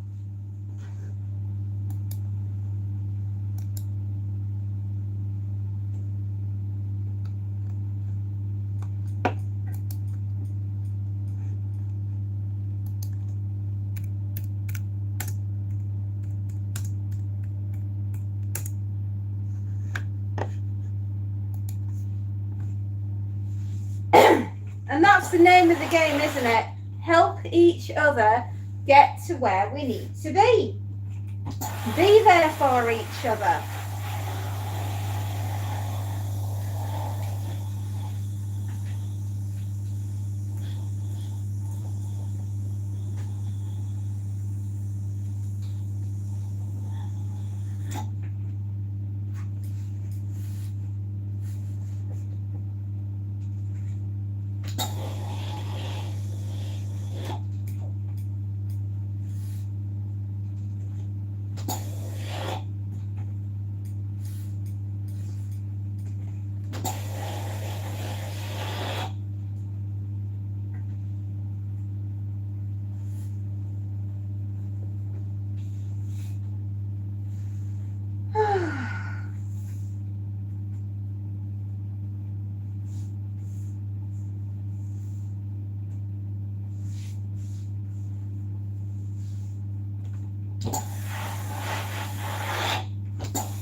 coughing away like I am.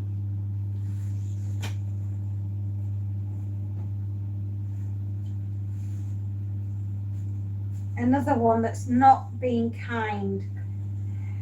I'll do my best to make it look half decent, but it's very difficult when they're just shoved in a dryer and boiled to death.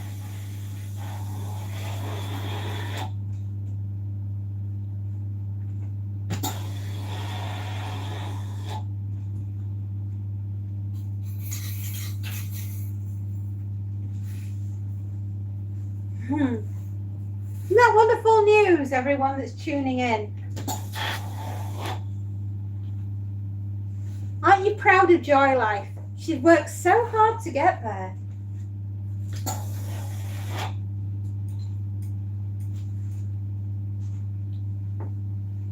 The amount of hours that go into content creation and being on YouTube is absolutely mind-boggling and breathtaking. If you knew half the work that goes on behind making content, and even having the brass balls to stand in front of everybody and say hello on a live, and to do that daily, it really just takes some doing. It's not easy. I make it look easy, don't I? But I'm not. It's not. I've only known you for about 5 minutes and tell you're a lovely... Oh, thank you. I'm always wanting to cheer on everybody. I want everyone to do well, because if you're doing well, you're helping others. It's how it works. One good does something else, and then before you know it, you've built an entire community. And everybody wants to help everybody else. And that's what it's really all about.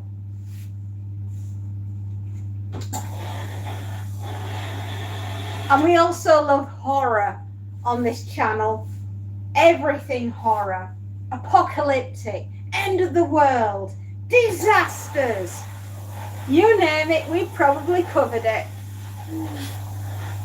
And zombies. Oh my, do we love a zombie on here. Yes.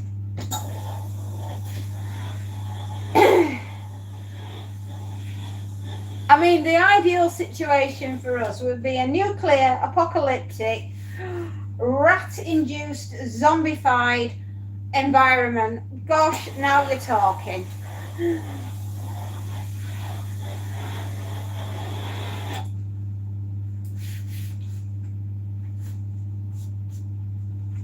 Anyway, hopefully you'll want to hang around and find out a little bit more about the crazy world that we live in and everything that we talk about.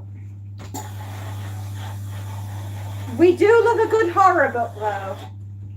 So if you like horror, you've come to the right place, Matthew.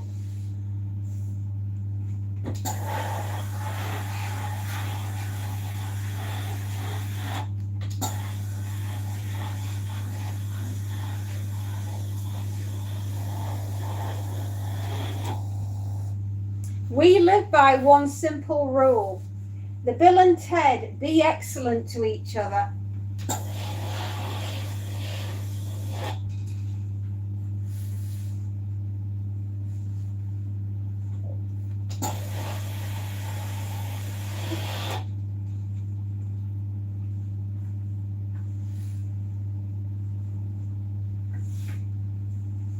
If everyone can be excellent to each other, then won't the world be a wonderful place to live in?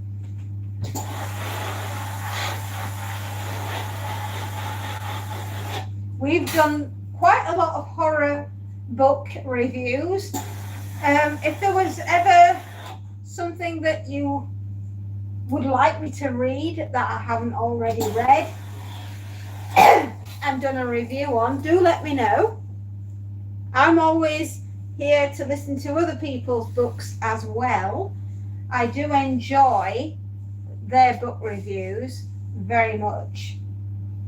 I like listening to book reviews because it might be a book that I've never read before, and if you do a good book review, I'll probably want to go out and read it. That's usually how it works.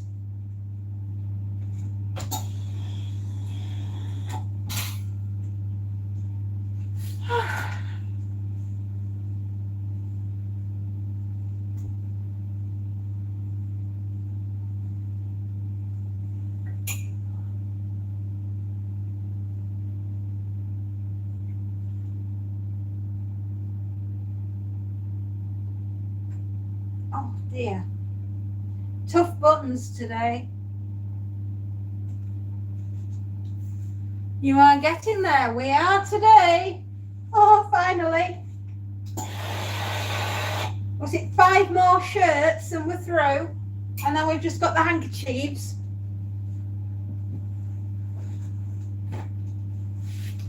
Oh, happy days.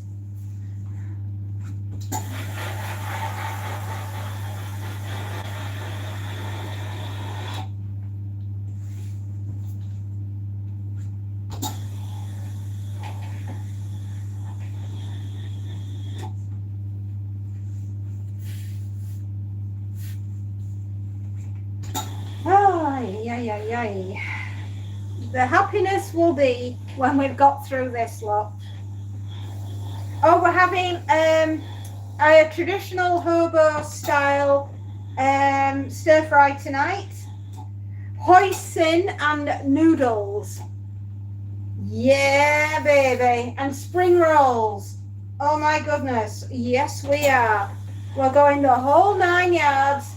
Tonight is Fake Away Monday. And I just, honestly, yes, sign me up. My vegetables will be singing in my wok later on. I use a stir fry. I probably have them at least twice a week. And I use my wok for a lot of my meals that I prepare. You know, that is my ultimate go-to pan, is a wok.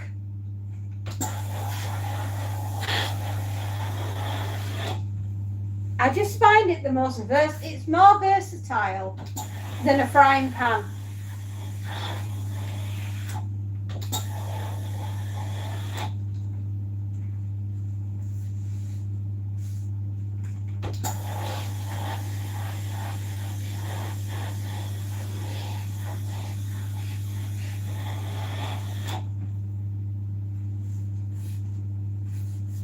I think there is so much you can do with a wok. You can see why the Mongolians had them as their most favourite thing in the universe. I mean, the Mongolian warriors, there they are. The wok was their shield and a way for them to get water and boil it and cook. So the wok's been around for a very long time.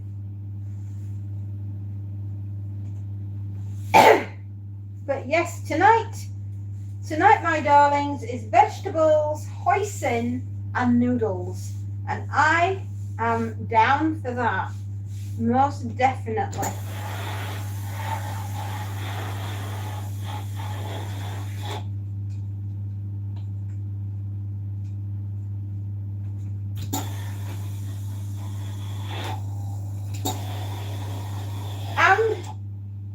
Some prawn crackers. Yes, they've probably never seen a prawn in its life, but they do taste rather nice.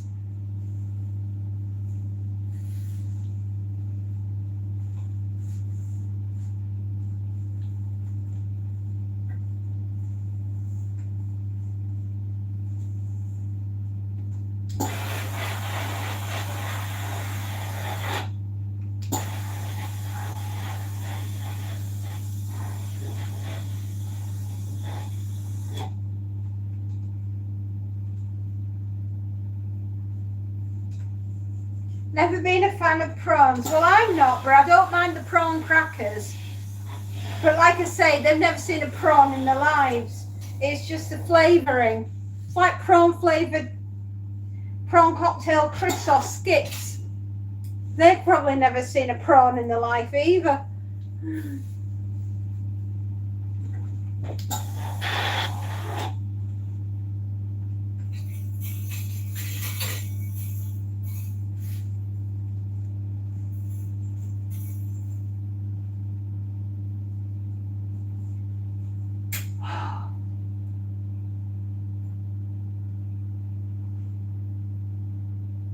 Come on, fasten.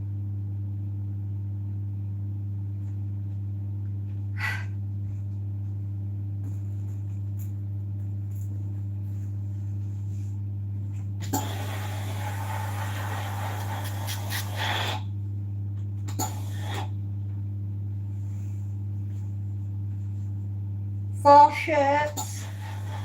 Oh, hooray. 3 minutes past 3.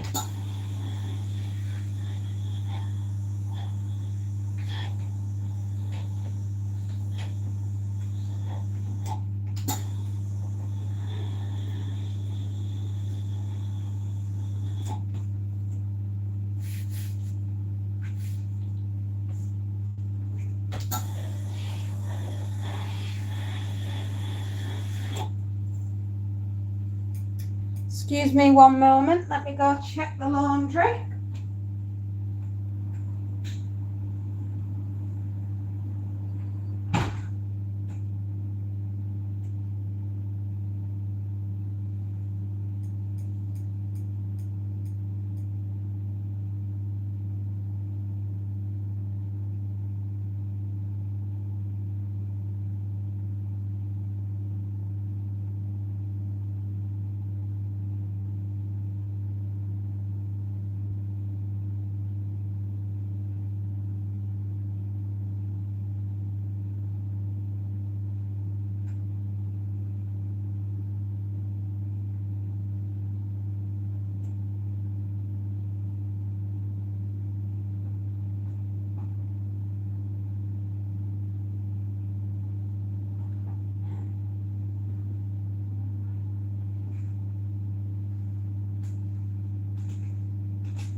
There. That's the laundry sorted. Vacked out dryers. And it's straight into the basket to go upstairs. The hard ones now are the ones that are left at the bottom of this basket, and they're all gingham. Oh, joy. Happiness will be.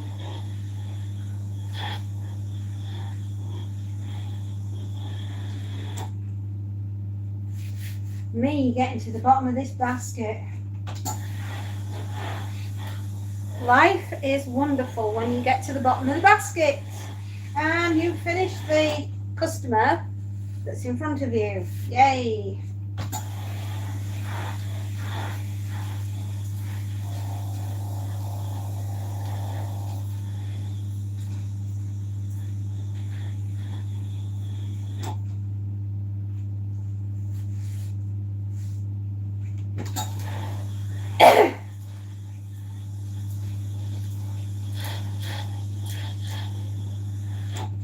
Right, we're getting there. Nasty awfuls.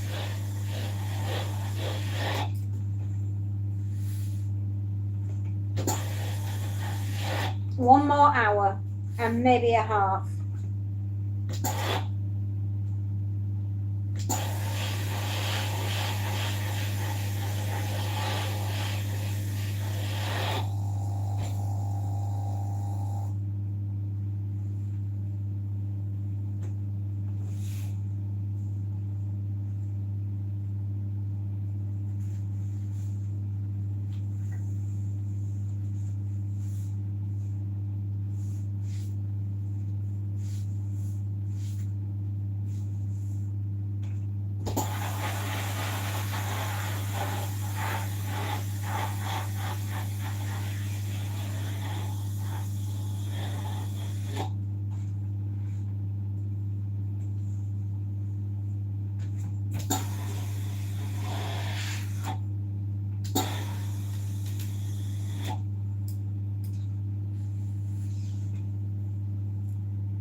There, did it.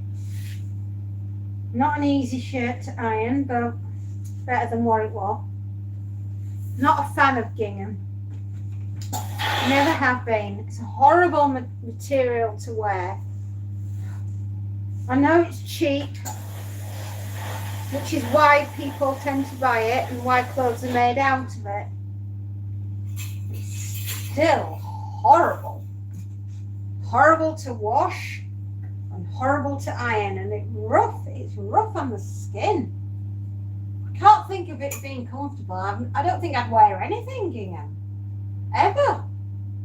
Maybe I did as a child, but that's probably because I had no choice.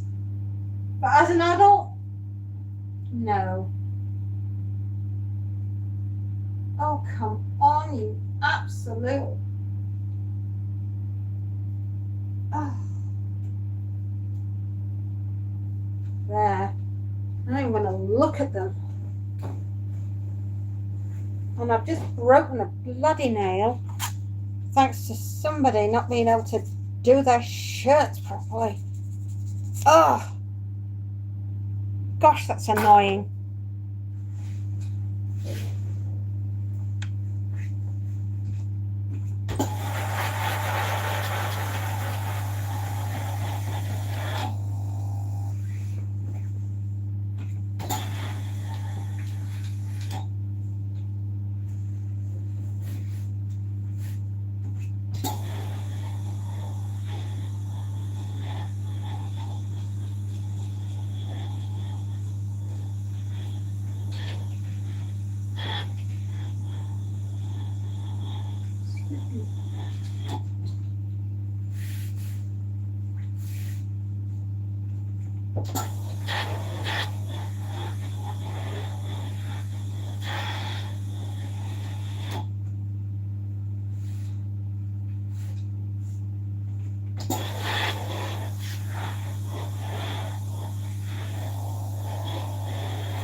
Hello, GT.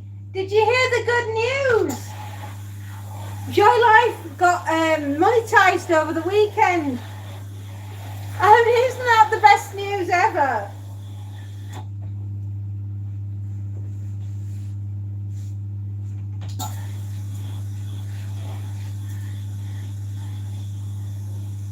I'm so proud of her. She just found out this weekend that she'd done it.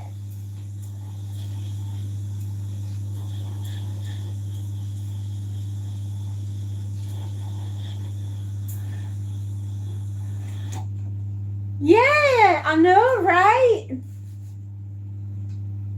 She's really worked for that.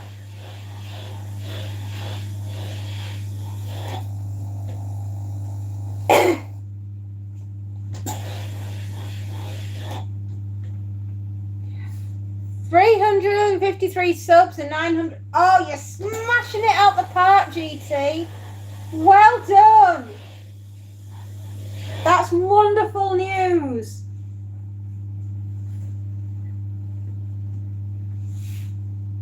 Honestly, darling, I'm so proud of you. Well done.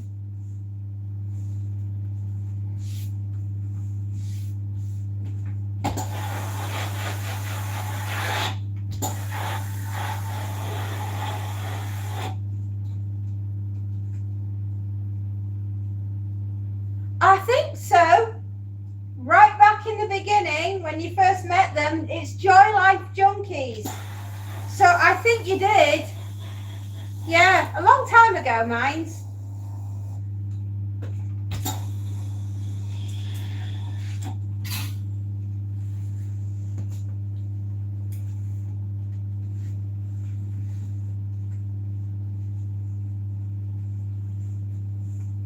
Oh my goodness, I forgot to mention it. A really old short video that I did about Paxo stuffing, of all things. I know, it's the weirdest one. Anyway, it went over 10,000 views yesterday. I was like, what? It's about Paxo stuffing. I can't imagine anybody would be that interested in Paxo stuffing. But 10,000 people, can't be wrong. Or maybe they all just like chicken dinners, I don't know. But it's my first short video to go over 10,000 views. And I just thought that that was absolutely mental. Indeed, winner, winner, chicken dinner.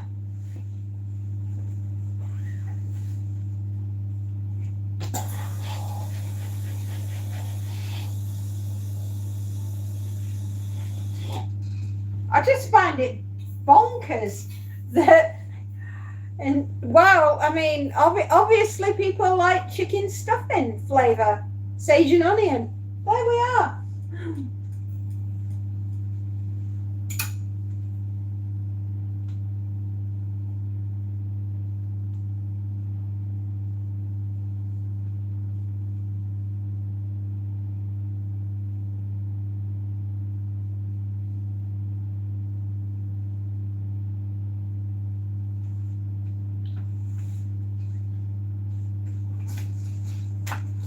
Oh, and now the end is near, and we have got 3 shirts to do now.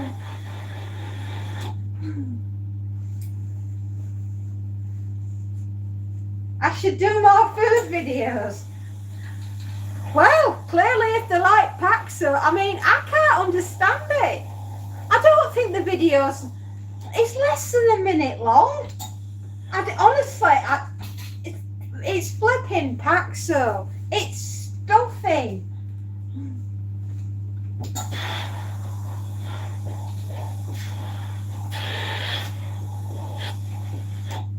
I just thought it was hysterical.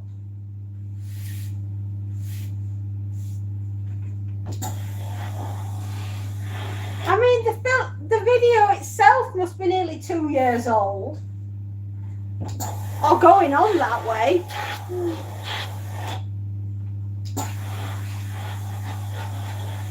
I don't understand how something that's less than a minute long has made such a difference to someone's life. It is really weird. It's just a bit of a weird one.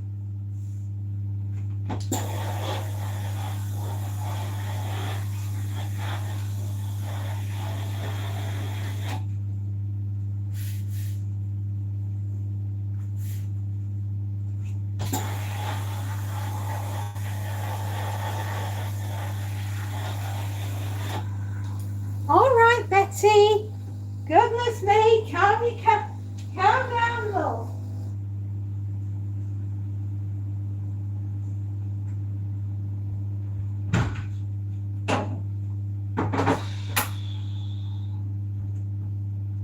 Lord.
I don't think there's anything I can do with this sleeve. It's too twisted. It's badly out of shape.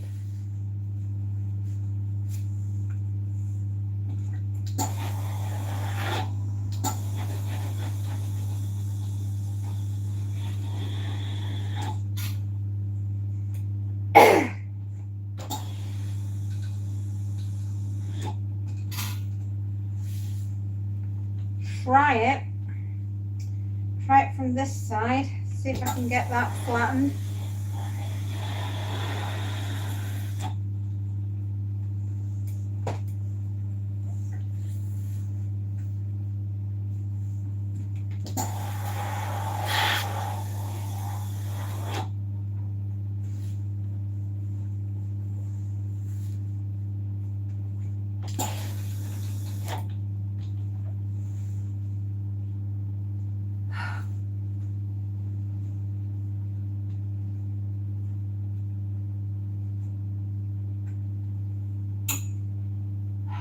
Well, that took some doing. The other one broke a nail, this one broken my soul. Can't fasten any more buttons on that shirt, they're too tight. Oh goodness, Happy days, another gingham. Oh, and the collar won't even lay flat. Oh, joy.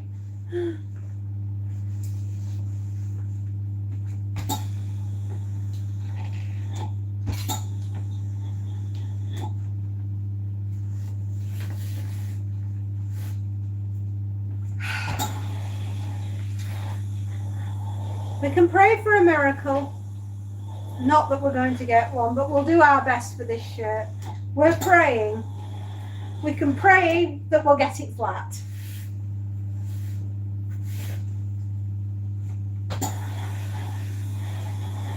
Come on.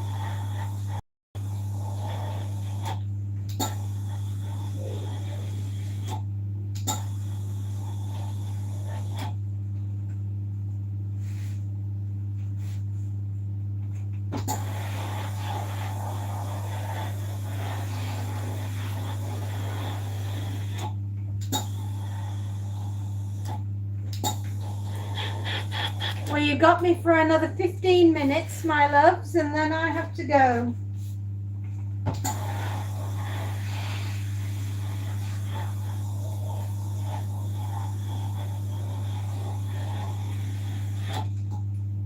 And my husband will be coming through the door. Yes, it's that time of day. Hasn't it gone quick?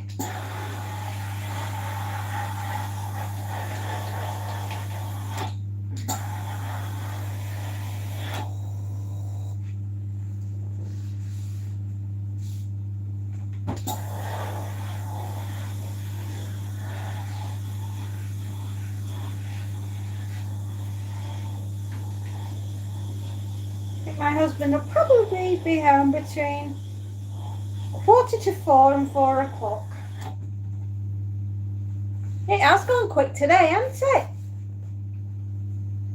It's in like 2 minutes since I started.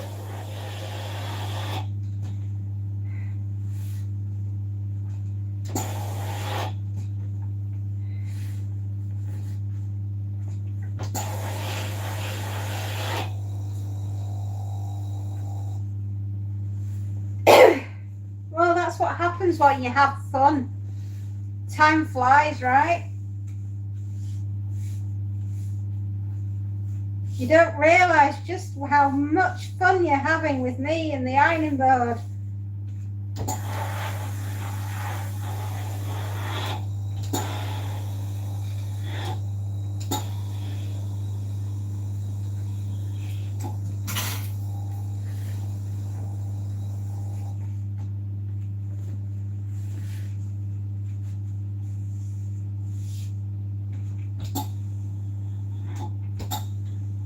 Glad I ironed my stuff yesterday. I wouldn't have had time to do it today.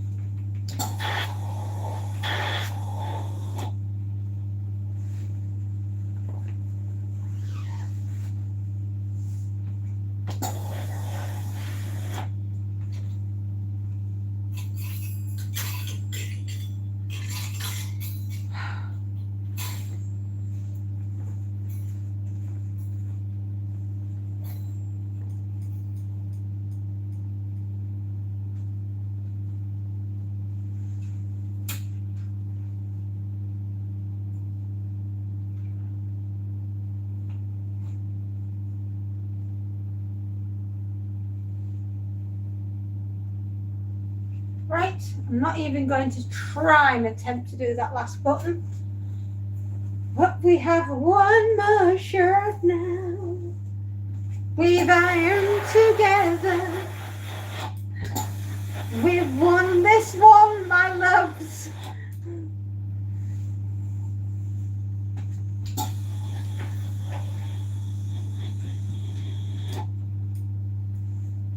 And we've just got a bunch of handkerchiefs, and they'll be done lickety-split because they're the easiest thing in the universe. Oh my goodness me, it's the first thing in domestic science that you will ever learn to iron. when you were taught to iron at school. I am one of the last generation that was taught actual domestic science. I was taught sewing buttons onto shirts, darning socks, fixing broken vests, and hemming and putting zips in and things like that. I was taught to cook. I was taught how to clean, and I was taught how to wash and iron at high school. And not only was I taught all that, I was taught how to change a fuse in a plug. And then I did woodwork. I did woodwork as well, and metal work. And none of that is taught in schools, I don't think, anymore. So, you know, in the 1980s, I guess we're the last generation that have been taught practical things at school. Everything else now, it's, I mean, I don't know. Does the younger generation know how to iron? I don't know. I know my lot can, but that's only because I've taught them.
Not bad.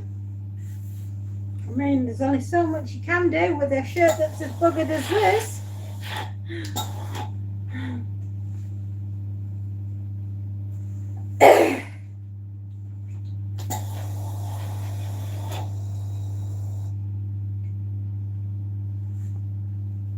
Never mind, eh?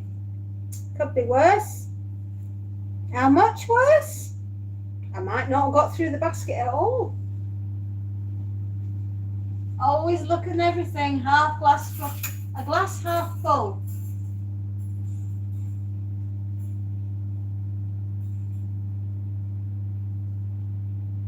Oh, come on. Bad shirt. Oh, toughen the old nails. Right.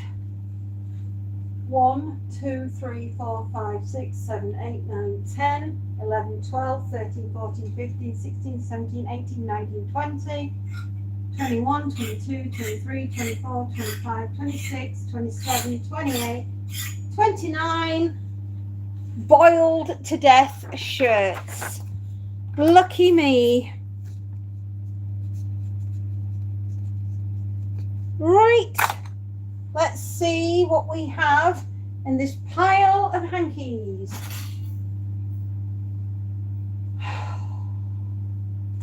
Let's hope they're washed.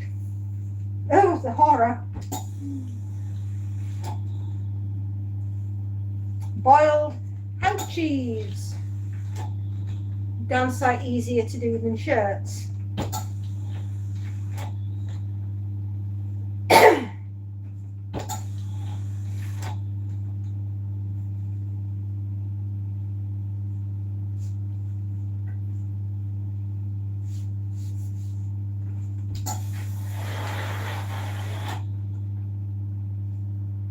See?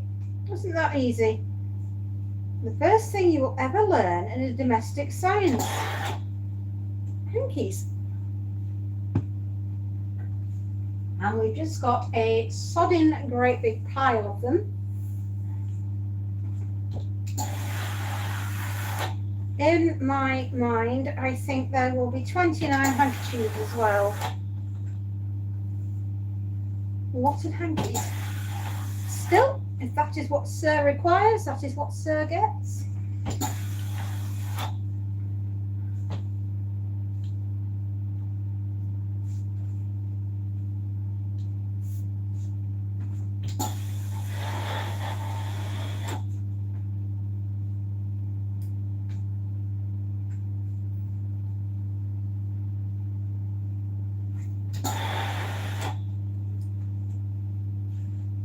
Two.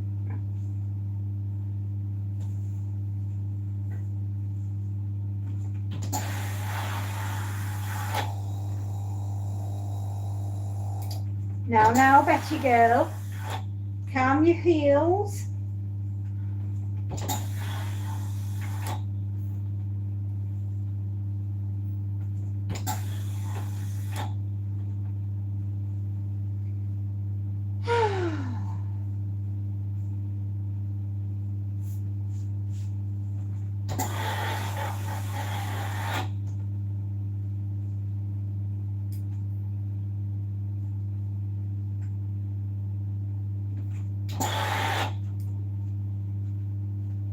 Three.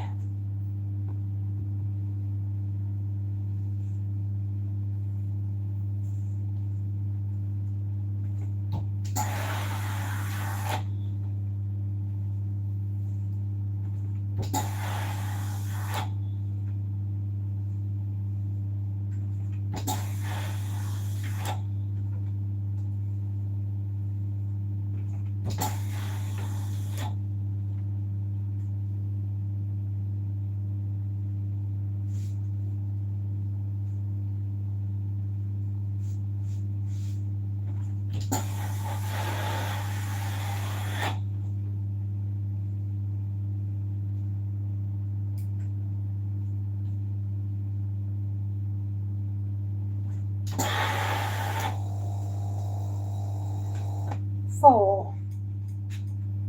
Well, we've done the first five.